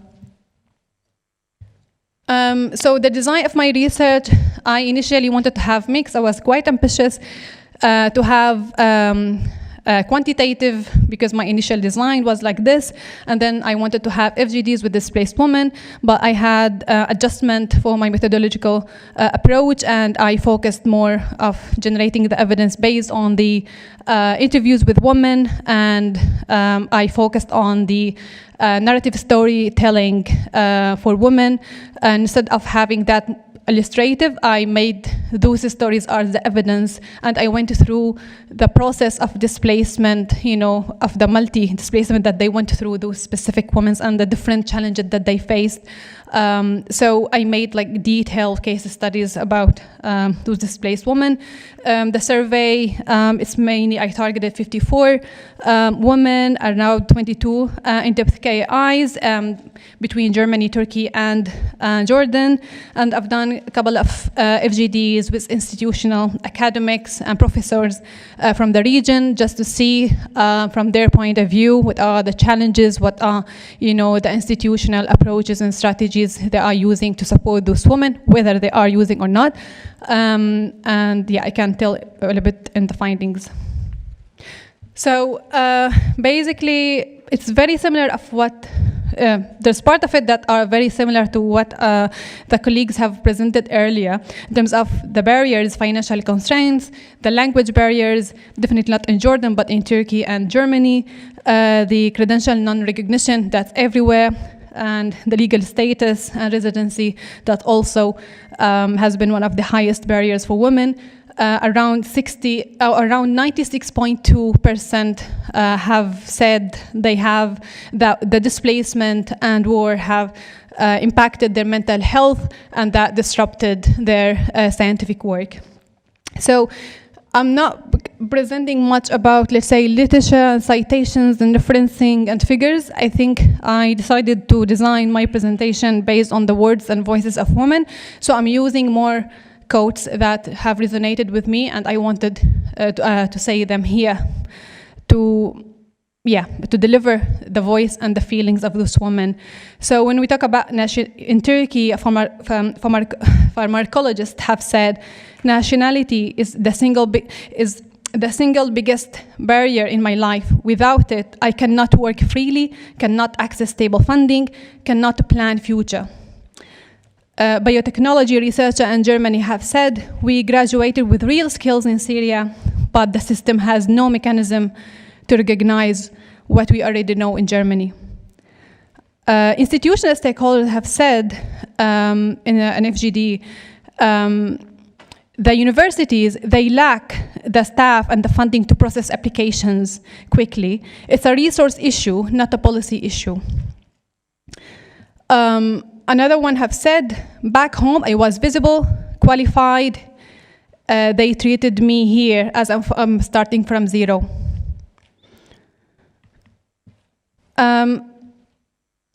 If we speak about the gender dimensions and the care, discrimination, and the multiple displacement in the women voices. So the care work, many of the women I have interviewed are mothers and have caring responsibilities. And she said, if I do what I'm doing now, I lose time. If I stop, I lose language that I learned in Germany. If I have another child, I lose more time. It creates a cycle of anxiety and postponement. Another analytical chemist in Syria, who is also professor in university, have said, a man comes back home to be prepared for the dinner, a clean house, children are already cared for. He focused on the research. He's able to produce and publish. A woman works in a lab that works again cooking and caring and cleaning with the child care. She has 2 full-time jobs, no boundaries, and the mental space for research, we don't have it. So that somehow show how the care work is a burden on the women more than on men. The divergence from the institutional response, one of the professors have said, if a woman has a family constraints, she cannot blame the institution. Support exists. Kindergartens, nannies, women in Europe also work with children, so success requires sacrifice. Another example that I did not mention here, this professor have said, you know, women want gender equality, and at the same time they ask for period leave. If you really want equality, so be like men. You should not demand a period leave. Yeah. So imagine my feeling when I was conducting now. Yeah, how I'm managing my positionality, keeping my critical lens as well, but also the divergence and the gap in accountability between institutions and the lived experience of the woman. Speak about discrimination and legal status. One of the women have said, social scientists have said, in Jordan, as displaced Syrian, you are in a safe place, but without rights. No right to work, no right to drive, and no right to open a business. In Turkey, even with a citizenship, if you are privileged enough to get exceptional citizenship, if you don't have academic seniority and a stable contract, you are still at the mercy of the supervisors who know you have nowhere else to go. So another one, when you talk about accumulative laws, she said in Turkey, pharmacologist, I felt that Syrians are trapped professionally everywhere. In Jordan, the pharmacy sector is closed to non-Jordanians because she went through Syria, Jordan, then Turkey, then Malaysia, then Turkey, and Saudi Arabia. So 5 places. In Saudi Arabia, without citizenship, opportunities are almost not exist. The barriers follows you whenever you go. Oh, sorry. So going back to the accountability gap and why institutions say differently than what the women experience. So one of the, a professor in Turkey have said, support system remains weaker than the Nordic countries, but implicit bias persists. Employers assume women may become mothers, are less and likely to be promoted. Another one who in Egypt context said, some actors do not see Syrian refugee as a skilled person. They assume Syrians are victims without agency, and they hire foreign evaluators, and they hire Syrians as enumerators. Another one in Egypt also have said, I have been trying to reach out to Syrians, but it's not visible. In Turkey, when we talk about women displaced voices, they have shaped it differently, where they said, my motivation for pursuing a PhD is not prestige, it was autonomy, because she's a PhD student, not being controlled by employers, not being exploited, having intellectual and professional independence. So this is what drive her to do her PhD. Another one in Germany, she said, 7 months of language courses feels like were taken from my life, my daughter's time, my family planning, and then you feel time is moving and you are not young anymore. So those are all quotes, from the Moment Voices. I would like also to highlight things maybe have been not much said earlier about racism, about Islamophobia, and how discrimination lead to serious diseases for those specific women. So racism was a daily, and even if you water plants, it could lead to confrontation just because of racism. Lots of the women that I spoke to have either mental health issues or physical disease as a result of this discrimination and racism and Islamophobia. That means stuttering, thyroid disorders, autoimmune disease, and PTSD, etc., and depression and anxiety. So speaking about resilience, well-being, and so around 50%, yeah, they have large impact. Around, as I mentioned before, 96 have impacted mentally. I'm more aware of the time, so I just wanted to end up with the recommendations. I wanted to make them very detailed and practical. You can read the paper for more detailed information. But basically for the host countries to make faster track equivalency in terms of immediate provisional license to practice, and to allow degree registration before completing all languages levels, because it takes so much time for OWSD and international organization to remove the age gaps, and also to reweight the merit and care work, and also support women who have kids, and so they don't make such a big decision either to leave their kids behind to continue their scientific work. Also, lots of respondents have mentioned that when they were submitting their papers, they have been rejected just because of nationality. So it says, oh, Syria as a sanctioned country, we are unable to accept this to be published. And while this woman who have published 12 articles and have 5 languages and 4 degrees, and then ended up not being able to practice, given lack of institutional recognition as well. So that's it mainly, and I think the question is about not capacity or capability, it's about whether institution really wants to take responsibility to solve this and support women in seeking their careers. Thank you. Sorry. Thank you, Ola. I wish we had more time for this. We had said 5 minutes, but that is fine. So we'll go to the next speaker, Egbu, who's going to present When the Lab Becomes a Refugee Camp, Experiences of Internally Displaced Women in Science, Undergraduates in Northeast Nigeria. So let's keep time, please.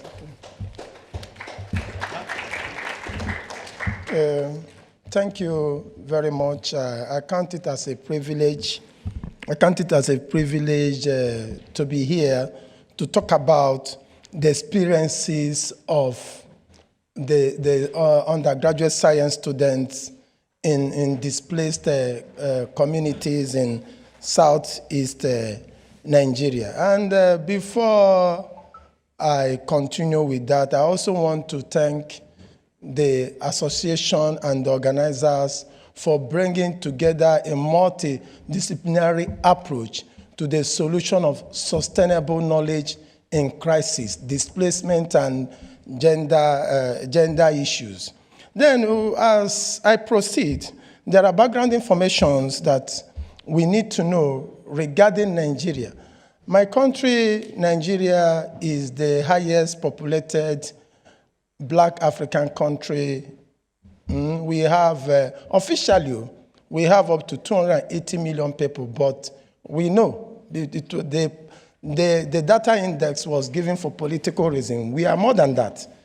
And out of these numbers, 2.9 million people are displaced. Officially, we are not at war, but unofficially, we are at war.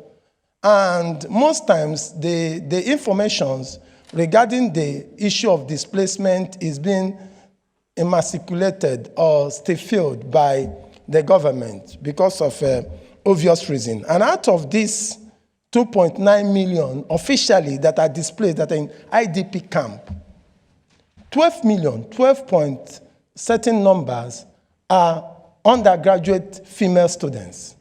And out of these 12 million that are undergraduate female students, 6.7 million, that's out of these 12,000 that are undergraduate female students, around 6,000 plus are students that are offering STEM courses in various universities. And my center where this research was carried out is Northeast Nigeria, where the activities of the Boko Haram people, the Boko Haram terrorists and other terrorist organizations have really dealt hardly on the students, and not only the students, but other people in the community. their experiences is not of pity.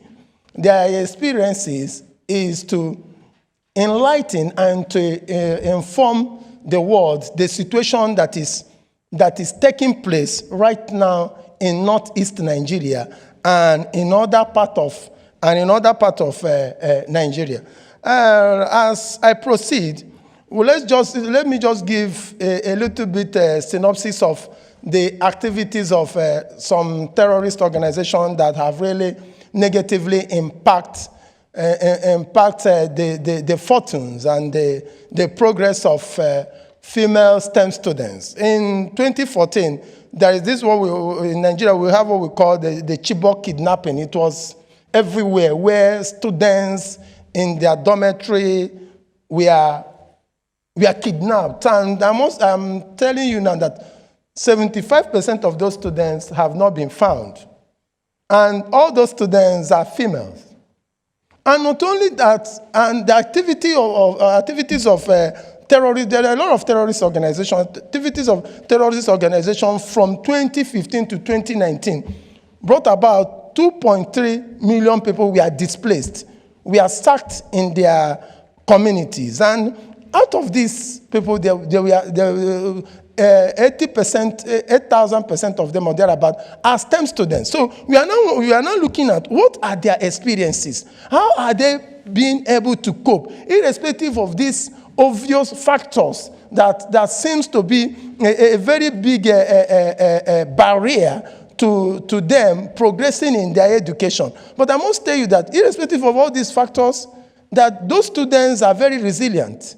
No, that is why sometimes I doff my cap for women. Women, they have this inherent ability in them to weather the storms. That's how we put it in Nigeria. You weather as in being resilient, being dogged, irrespective of whatever that is happening. You see most of those women that are focused in having their degree in science courses, and irrespective of what is happening, they still now have they were able to obtain their degree. But the only challenges that they were having is, the degree that's supposed to take 4 years, sometimes take 7 years, sometimes take 9 years, as the case may be. As the case, I will be as fast as I could so that I can touch every major aspect. So I have just given a preamble. So based on this now, based on my passion for the advancement of STEM students, that's students in sciences, I have a passion, in advancing their course because I have been in Northeast. I started as a school teacher in a female school. After my youth service, that's what we call youth service in Nigeria. It's a situation whereby after your graduation, you are compelled to go and serve your nation. You will be posted to any place. So I was posted to Northeast Nigeria and a female secondary school in Northeast Nigeria, and I interacted with them before that's what we call social climbing, before I was able to climb socially to be a lecturer in university. So I have one-on-one interaction with all these girls, and because of my interaction with them, I had a passion to really help them to advance, because some of them, the challenges they are facing, nobody is speaking for them. And that is one of the reasons why this particular research was carried out, so that their voices could be heard. So based on that now, 3 research questions were posed in order to guide this study. So we said, what gender barriers compounded the crisis? We are looking at the crisis. There are crises, and what are the gender barriers that these female students are facing that compound it, that makes it more difficult for them, unlike the female? And we also asked ourselves, how did displacement affect the continuity of science education? As we progress in this discussion, you will now understand how this displacement had adversely affected the science student. Then the last research question, but not the least, there is, what informed strategies kept the science alive? What are those things that these resilient ladies we are doing that even kept their science study alive, irrespective of the fact they are in the ADP camps? Some of them are in the IDP camps. Some of them are in what we call the corridors, the kitchen corridors. No, they are in the kitchen helping their parents in their displaced community where they are transferred. But in as much as they are there, they are still doing their sciences. They are still doing their sciences. And then we look at the methodology that was used in carrying out this research. So the methodology was a feminist narrative inquiry. So what it's all about is listening to the women, listening to them, how they were able to they were able to talk about their experience, they were able to talk about the resilience that they had, what really informed them being resilient. And we didn't want to go much into the sample, so we just picked 30 students. And out of these 30 students, some are in microbiology, some are in biochemistry. All the 30 students are in science courses in various universities in Northeast Nigeria. And in Northeast Nigeria, we have so many IDP camps. But this particular IDP camps that I listed here, where those research and data were collected. So one of them is Bakassi, NYC, Teacher Village Camp, Yola Host Community, University of Maiduguri, returnee. What I meant there is those students that return back to University of Maiduguri after the army now chased away the terrorists that vandalized the school. The terrorists vandalized the school, burned the lab, and after some time, the Nigerian army now defeated them, so to say, and some of those students returned. So these are the sites where we collected the data. The data is basically an inquiry. We ask them questions, we discuss with them. Some of those lecturers and psychologists that are in University of Maiduguri and in ADP camp, I have contact with them. I have been there because I have stayed there over time. I was able to make a contact with them, and that was how we were able to get our information regarding that. Then, okay, here I listed the participants. Because of our time, you can look up the participants, people that participated in that particular research. And some of them are returnees. We have people in biochemistry, microbiology, physics, zoology, and industrial chemistry, as the case may be. So now, based on what are our findings, because that is where our interest is.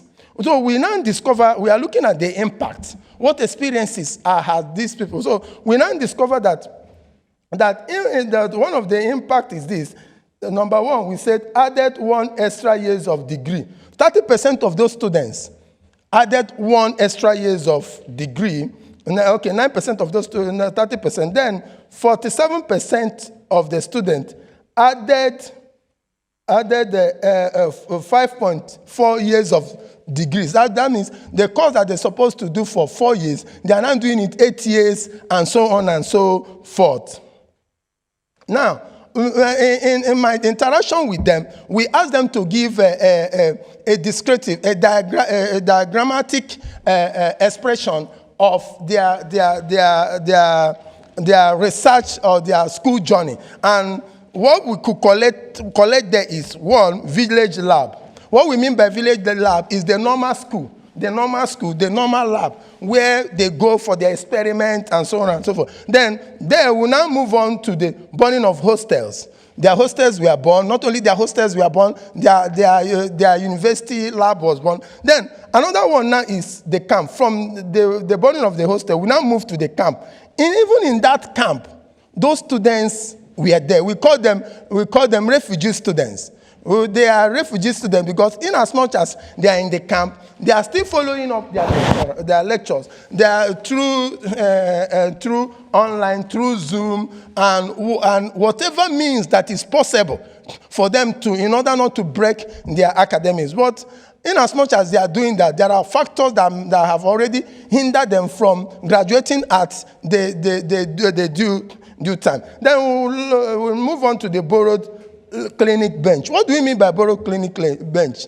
And what we meant is that some of the equipment that they use, they collect it from the hospitals, like the test tubes and those in microbiology. So they were using the clinics in the IDP camp. They were using the equipment there to help themselves.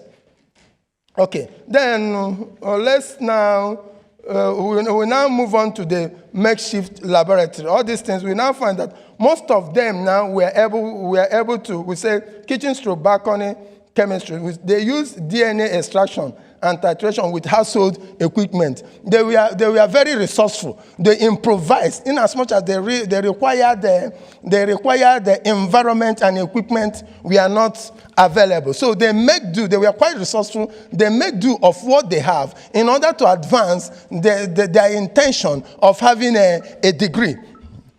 Okay, there are so many of them, but let's look at the barriers. Then the barriers. Some of those barriers is pressure, attempt of early forced marriages. As the fighting was going on, most of those parents, we are now forcing their undergraduate science students to marry. Marry and go. Stop this schooling. There is no issue schooling. There is war and you are schooling. Go and marry so that the man will bring cow, bring this to us so that we can feed ourselves. There are so many of them. We can still look at it. I want to move on to the recommendation because the recommendation is very much important. Let's just look at the recommendation.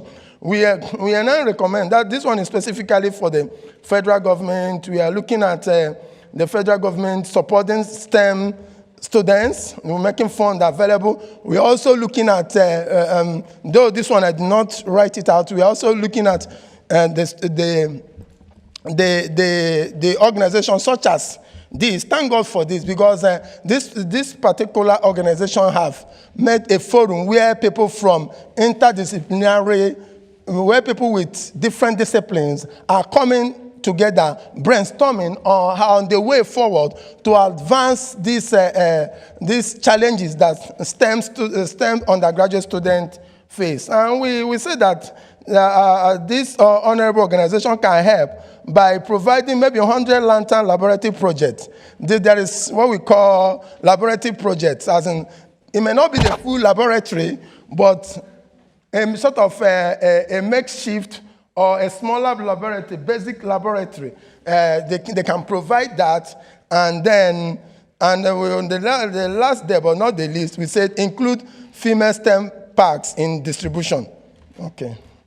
So, in conclusion, we say science did not stop. It is only the building that changed.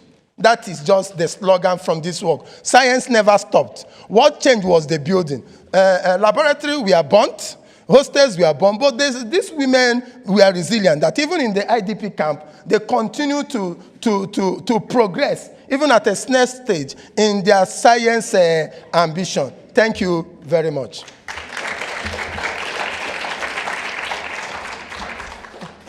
Thank you, Eke, and the group my group for following time strictly. So next, next Huda, next we'll have Huda Omer and Tana Sugar. So let's try and see. And good afternoon, everyone.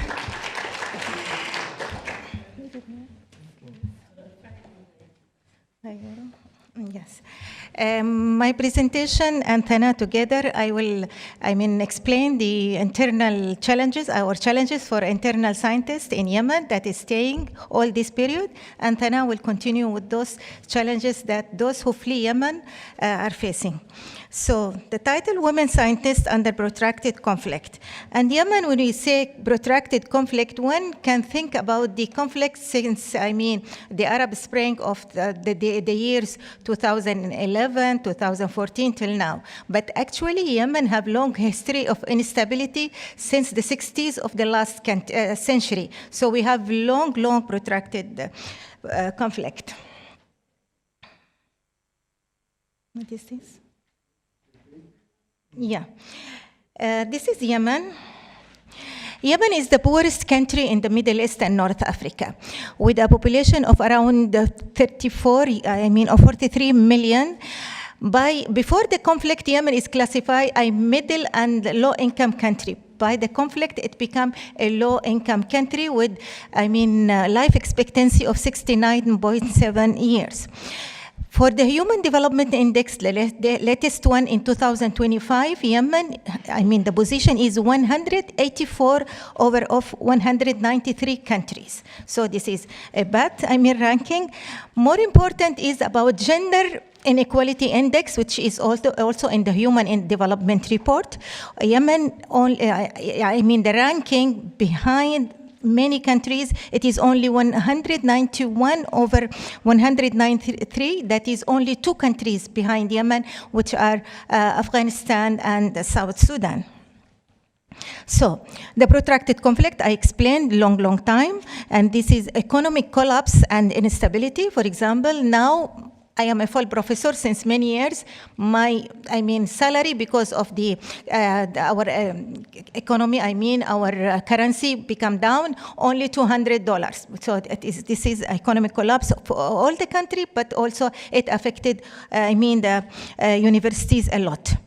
We have pre-existing gender inequality. So this position in the gender inequality index means that women are behind in education, in health, in decision-making process, and also in work enrollment. So being a women scientist in Yemen, meaning many difficulties, inside, together with the conflict, means that gender norms and conflict become a double burden for women in Yemen.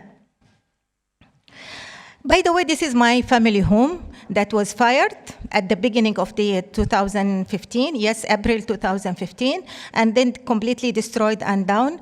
So, and it's still like this. Displacement affecting all life spheres. For example, the internal displacement, very difficult for them. Many people are displaced multiple times. So 3-4 times displacement. We have internal displacement of around 5,000 million, and external or the refugees are 7 million outside Yemen. I am a medical doctor. We have a lot of challenges. For example, 50% of health facilities completely destroyed, and of the remaining 50%, only 20% are working. So people are taking, health services outside the health facilities, and this is very difficult. Broken bridges, broken facilities, and broken schools. And this is very important what is happening inside Yemen till now. So what are structural challenges that women are facing inside Yemen? This is my university. University of Aden is one of 2, oldest university in Yemen, that is 1970, Aden and Sana'a universities. This is until now it is like this. So the university was fired. Also, laboratories completely destroyed. So we have this situation till now, and only we work with basic element in some places. But this is the main campus of the university. So collapse of universities and research environment, you can imagine this situation. And we have damaged infrastructure, many centers closed, many, even if you come in, speaking about human resources, many professors now are not working in the university because the salaries are not paid regularly, or sometimes many. For example, now I am 6 months without salary, so this is happening. So many things are very bad. Limited access to funding and research facilities. Funding, actually, there are some benefit. If I can say benefit for with the conflict, that many people are interested to know what is happening in Yemen. So we have many research ideas, but sometimes we cannot receive fund from the external donors. Very difficult, and also know how we can receive very few money. And can imagine about a huge project to implement in Yemen, we cannot access the fund. Sometimes some project, I or the group that I work with, end the project without receiving money. And then after 1 year, we receive the money after completing the research. And this is very difficult, and sometimes we cannot offer this. Safety risk and restricted mobility for women. We cannot travel many universities outside my area, Aden. Many research we stop or limited to certain places. We cannot go further. Many research, for example, in the north of Yemen, we cannot implement for political reason. We cannot work with women issues in the north because this is a taboo to search for. So many difficulties to have in this area. Isolation from the global network. We cannot travel sometimes. Maybe I am here, but many other opportunities I cannot, and many other scientists cannot, offer this. Beside that, as a scientist inside Yemen, but psychological, emotional strains, trauma, because of the hostilities that is still happening till now and sometimes become, for example, last December and January, very, very difficult for us and we stayed at home. So reducing this is productivity and innovation in research. So what is happening now or how we can overcome such challenges? This is a conference in Turkey. I explained the situation in Yemen in a panel discussion like this. Very, very difficult sometimes to even our voice to reach others. For example, here, we are continuing our research participation with limited resources, with limited research output sometimes. There is also remote participation, by the Zoom, virtually we can do something, but internet connectivity is very bad in Yemen and sometimes we cannot, no electricity, sometimes we have only 4 hours of electricity per day, and sometimes 3 days without electricity at all. So we have other solution, for example, but this is for our own. We have to have strong personal determination. Otherwise, we cannot continue. This personal determination, this dedication, it is the only thing that makes us sustaining research, sustaining knowledge production at our universities and so on. And also, we have to have some local networking support. We try to have people together to work, especially women have such, interest to work. Thank you, Mayor.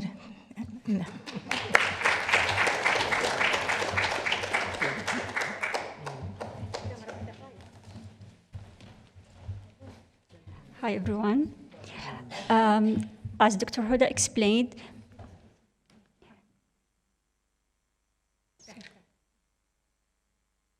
so as Dr. Huda explained, many women scientists continue working inside Yemen despite all these challenges. However, many of them reach turning point, either stay under these constraints or seek opportunities elsewhere. For many, leaving is the only path forward. The question is, why do they leave? What are they seeking when leaving Yemen? Actually, they want to continue their academic career in a safe and stable environment. They want to access resource and advanced lab that they can't find in Yemen. They also want to integrate into global scientific community and build international network to advance their scientific careers. And in addition to this professional reason, there is another major reason or fundamental reason, which is the safety. They want to, they seek for personal and family safety. They want to work and live in environments support both personal safety and research productivity.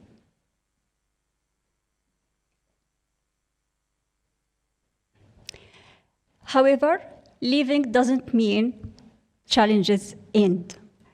In many ways, new set of difficulties begin.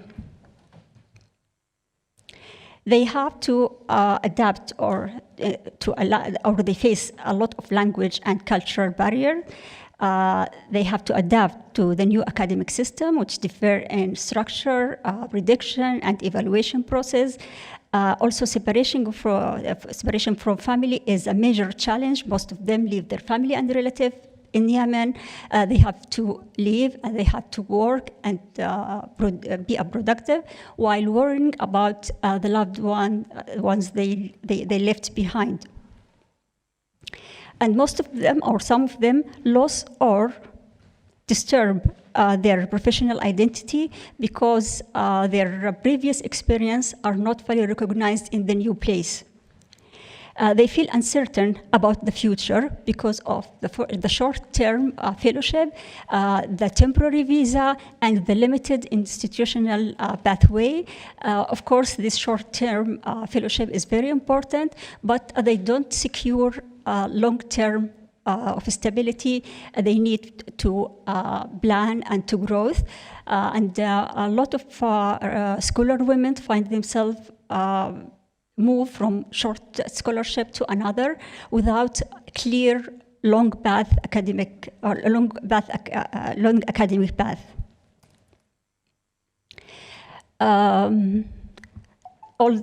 Despite all these challenges, Yemeni women scientists showed remarkable resilience, and they can transform this limitation into opportunity of growth. They successfully adapt to the new environment and culture. They integrate into the new host institution. They become an active member of their department. They contribute in teaching and research activity. They engage in the research through publication and attending conferences like this one, receiving grants and awards. They rebuilt their professional identity and make new network, which open new door of collaboration in the future. Importantly, they maintain strong connection with Yemen by supporting colleagues and students, monitor the new generation of the new generation and the young researcher remotely, and contribute into the academic activity in order to transfer their knowledge to Yemen. Now, the point is, what is the future inspiration of Yemeni women scientists? Actually, the future inspiration is strongly connected with the national recovery and the support of the women scientists, or the support of long-term opportunity for the scientists. Base building in Yemen is essential because it's the foundation for any rebuild for the university and the research system. Without space, we can't do anything. We can't get grant or fellowship or funding. But in the current situation, Yemen women scientists inside Yemen, we think that the remote collaboration opportunity is good for them because they can help them to continue engaged in the scientific community.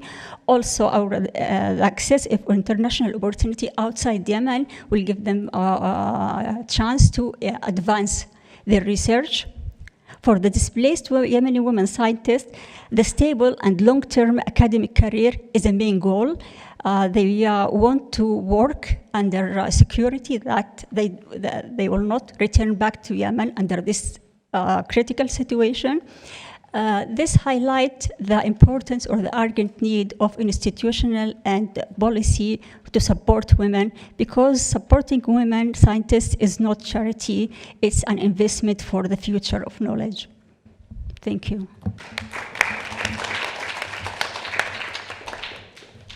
Thank you so much. When I was just about to wake up. Thank you, Uda and Thana. So next I will welcome Nefin on sustaining scientific work under displaced lived experiences and leadership of Palestinian women scientists in crisis settings. Can I bring that here? Welcome. Yeah.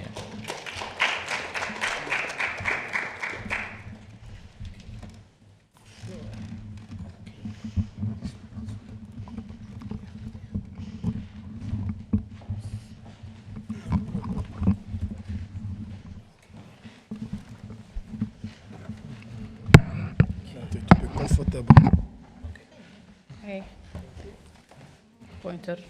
It's better. pointer. Okay. Okay. Good evening. How are you? And follow my feeling. In Arabic we say Assalamu alaikum. كيف حالكم?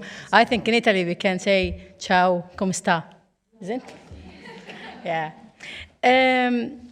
I hope you can take deep breathe because it's a long day. I know that if all of us may being bored, so I'll be inshallah on time and up to time. I will talk about a sustaining scientific work under displacement, and actually it's my lived experience. As you all know, Palestine is not a part of the world. It's as any other country under war. This is to report for the UNESCO, and I bring the exact sentences from them. In Palestine, sustaining knowledge during crisis is not only an academic challenge, but it's also a struggle to protect education and the future of women and their families, which is very crucial, important sentence.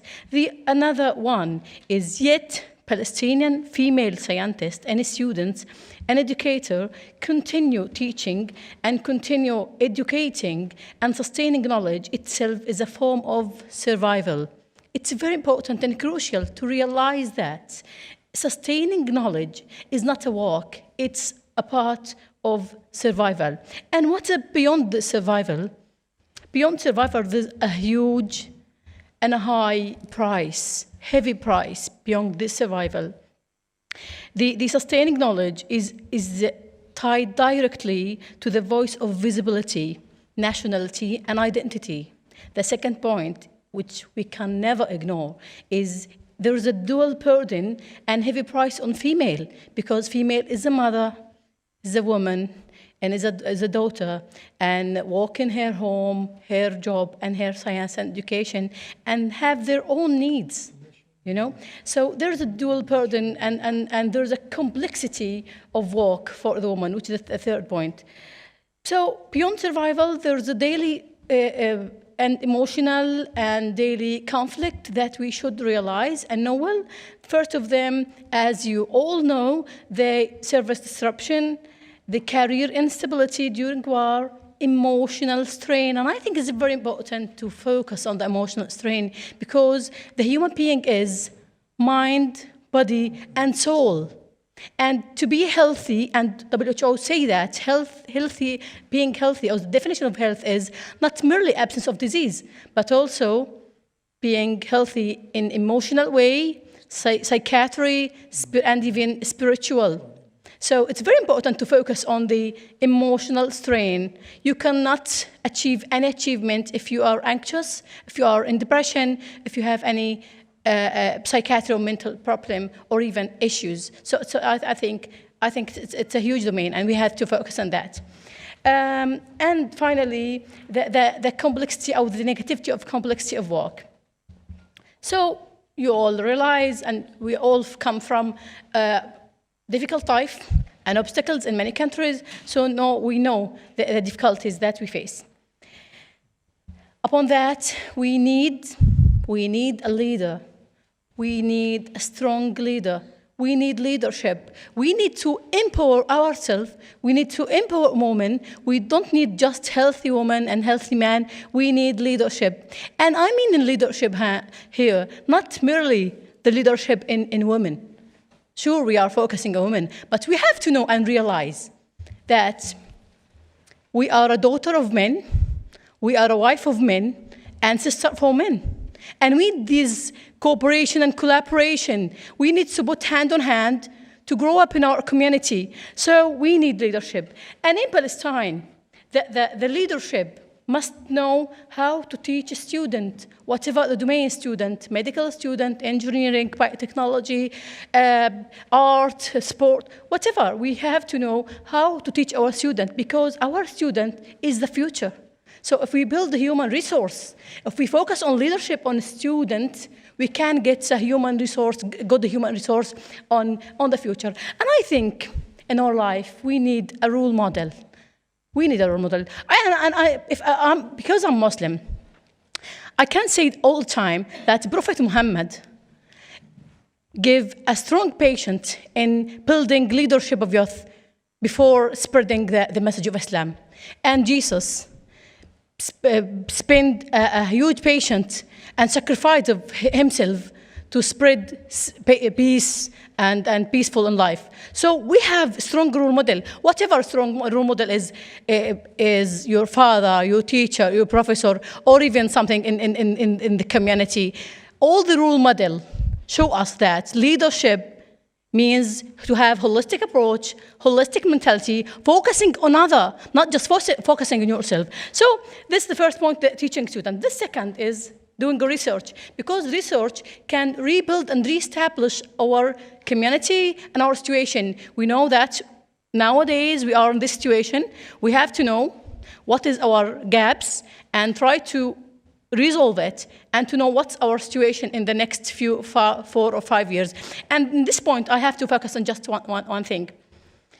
All the time we say research, we do a research, we have H-index, we're hiring in our H-index. But the most important thing, what is the result?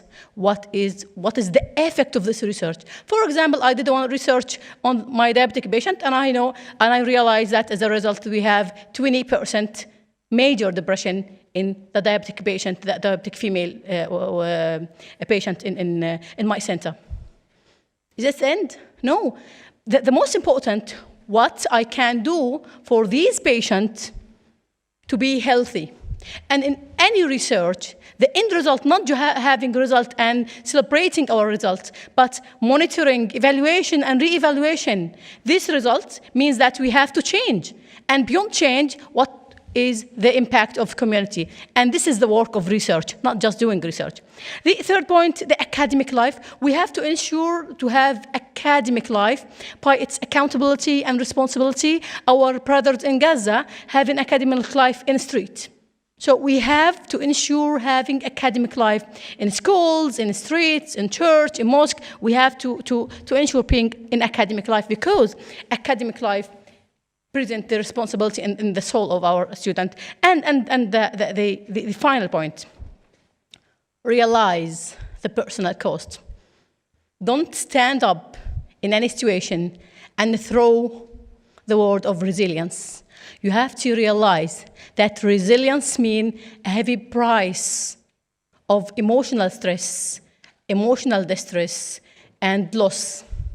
Never normalizing the word, never romanticized the word of resilience. Resilience means a very strong price and heavy work. Now, this is my home. This is my home. This is my bed. This is my bedroom, living room. This is my home, which was destroyed in the war. And beyond the destruction of my home, beyond that, in 1 week, I lost my little daughter, 17 years old, my daughter Lynn. And I realized in that very bad situation that what if any of my patient was in my situation?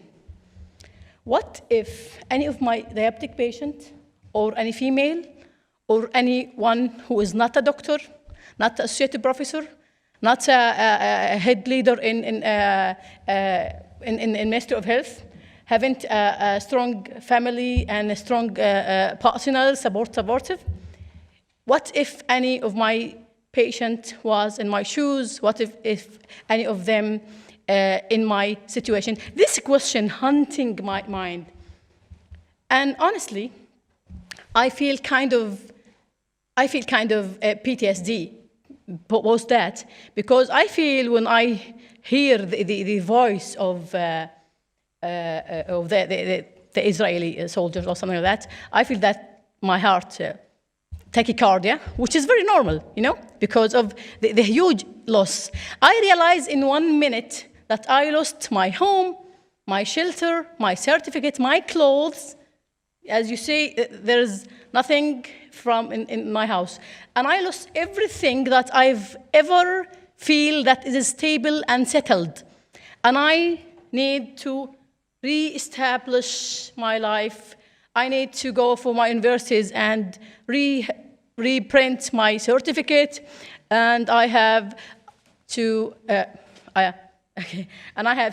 to buy clothes and everything.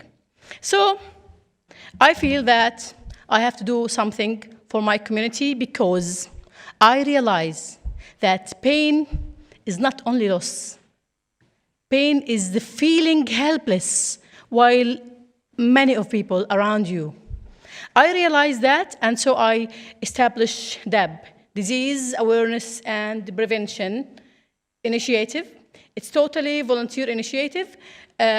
Our main goal is to help other people how to live in a crisis, how to deal themselves in a crisis, how to be more strong, focus on strong spiritual ways, and focus on psychiatry, first aid, and survival aid. Not just in Palestine, but internationally.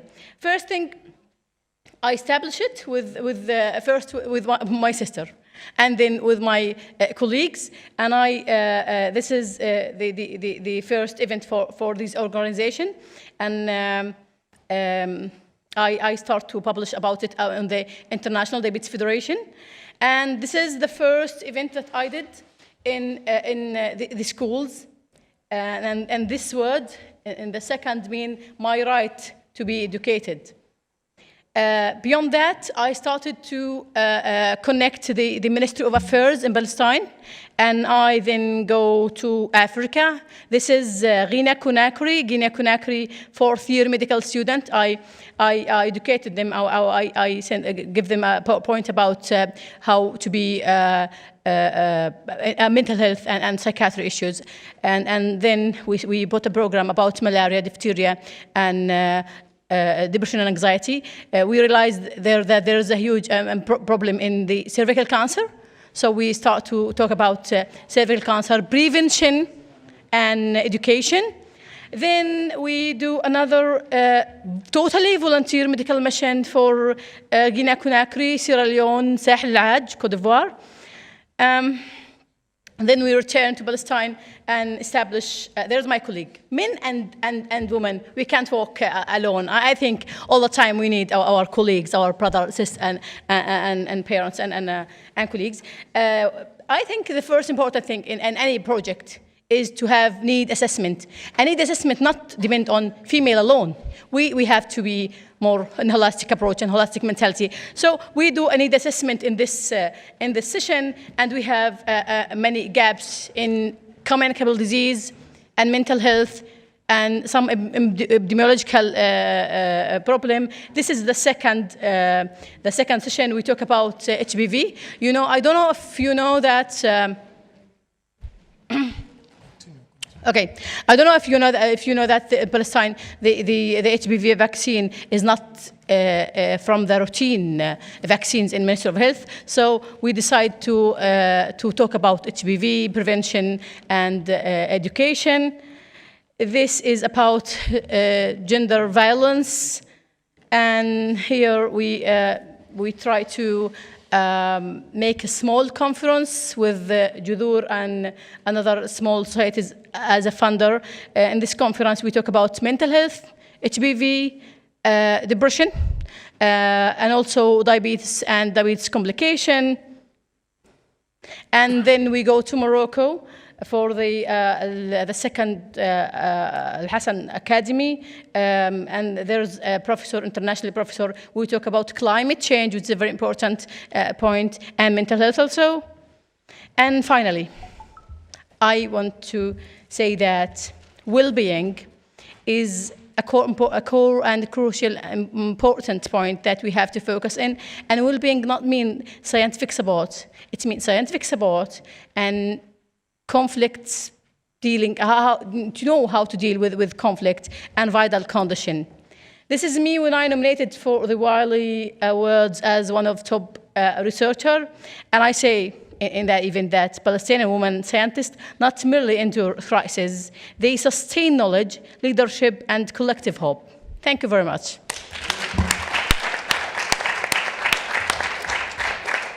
Thank you, Nihil. To our last presenter for panel 3, we have Hadil Al-Amin. Karibu.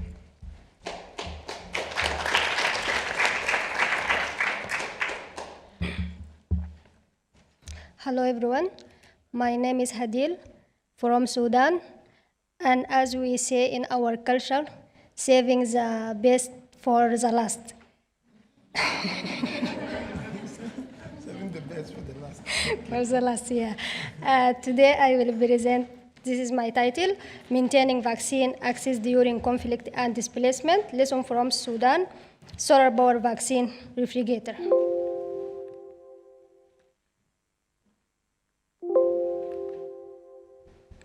I will start first with the challenges in Sudan. Sudan consists of 18 states. Sorry.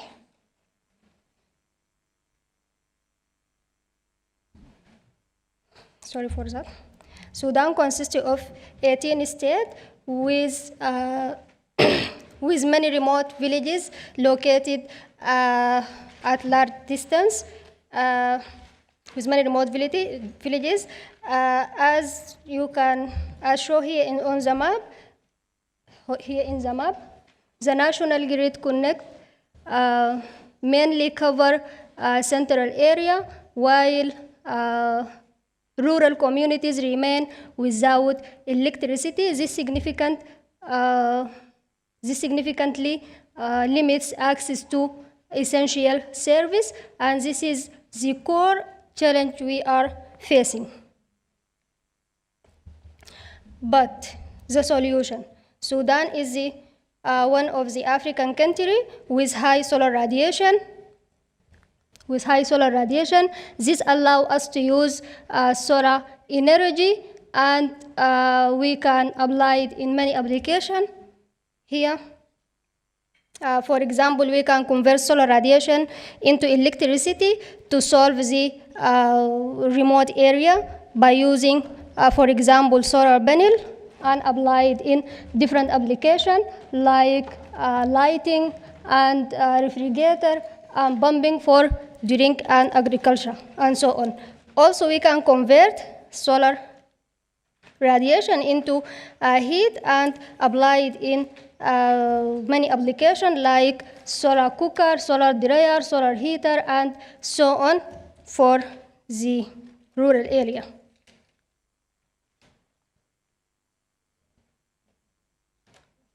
Today I will focus on just one thing. It is solar power vaccine.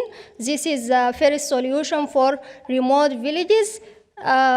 This system consists of two components. It is solar panel and refrigerator itself. Importance of vaccine. Vaccine protects children from disease, and to be effective must be given on time, and vaccine requires storage, determine temperature, range from between 2 and 8 degrees, and any change in this temperature will lose the vaccine, and proper storage is just as important as vaccine itself. So, the feature of this refrigerator in use in remote villages or area, this refrigerator consists of, this is the main feature. As I mentioned before, this system consists of just two components, solar panel and refrigerator. This refrigerator works without batteries. Why? Because it contains in water tank in refrigerator.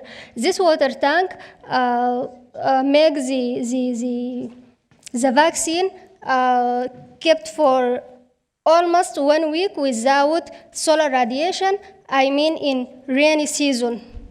Exactly. This refrigerator also works at wide ambient temperature, range from 5 to 43, which is suitable for our country because Sudan is so hot. Also, another thing, this refrigerator consists of LED, which make the health worker to monitoring the vaccine inside refrigerator without opening the door. This is the real photo here, and this is for water tank here to ensure safely vaccine in remote villages. The second solution, we can use the central village mode, which means we can put a refrigerator in the center, here in the center. And this serves surrounding communities, which can make women travel to this center and facilitate to vaccine to their children. Implementation, actually it is 384 refrigerators were installed in all 18 states in Sudan, and health workers were trained to installation, operation, and maintaining this refrigerator. This was not just an idea, it was implemented successfully. I selected here some photo to highlight some point. For example, here, this is the road in the rainy season. If we install refrigerator in nearby village, women can not travel for long distance and do not face any difficulty to get vaccine to their children. And here also I would like to highlight there is no grid connection in this area due to the nature of the mountain and so on. And here also I want to mention something very important. This is proper installation for ensuring to sustainability of the system. For example, here this is from lighting, saving system from lighting, and this from stolen, and this is a part of training of health worker. Also, this is training for health worker, and here also I would like to mention we can put more than one refrigerator in the health center. In the center, it depends on the number of the villages surrounding that is served, and also it depends on the children. Finally, we succeed to save children's life, and you can see here this child got vaccine, and you can see the smile in the picture.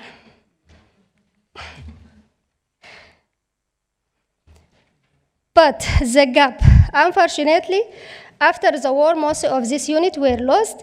The need now is even greater to protect children and reduce long-distance travel for mothers. Our team, what is good, our team has experience in installation, operation, and maintenance. We have trained a lot of health workers, and just we are seeking financial support to implement this project on large scale.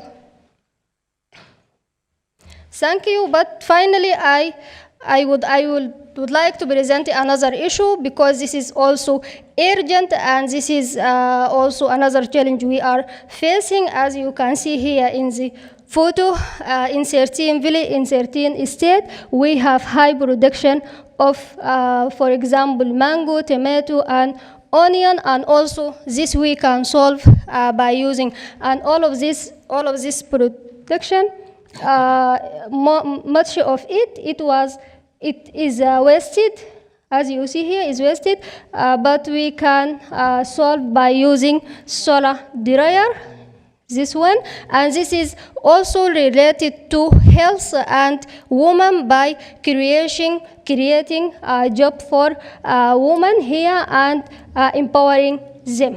Thank you.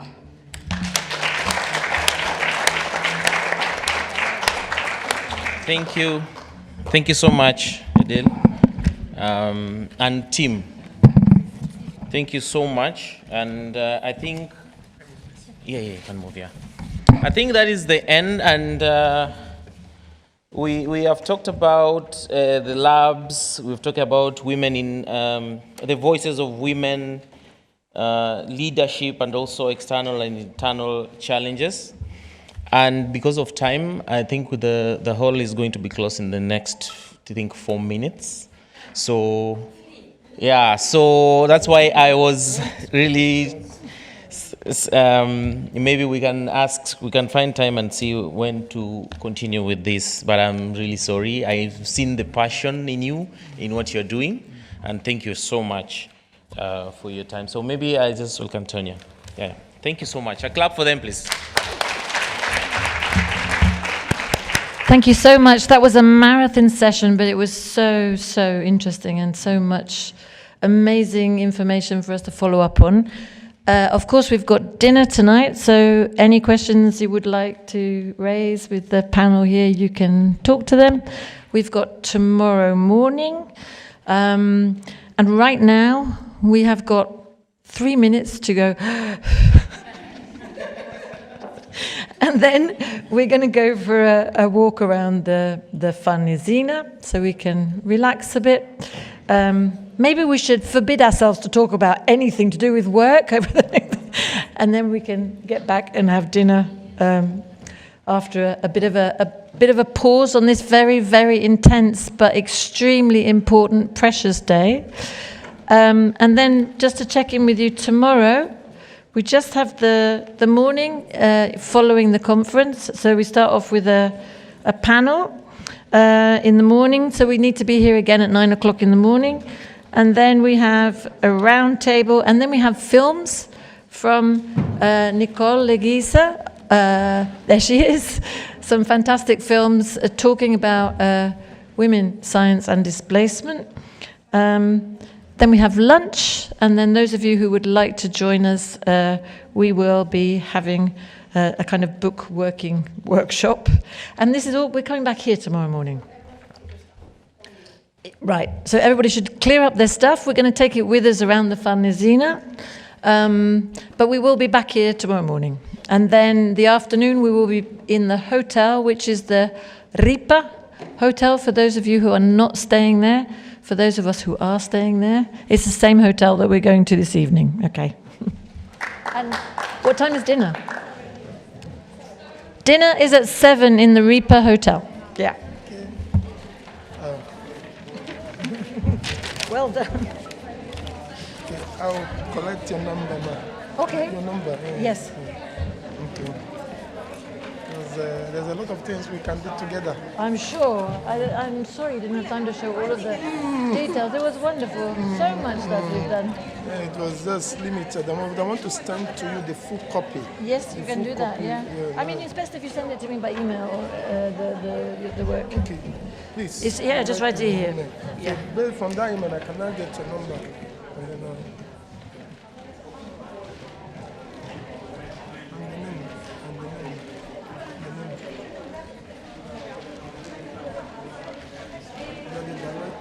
Yeah, of OWSD. Okay, thank you. Thank you.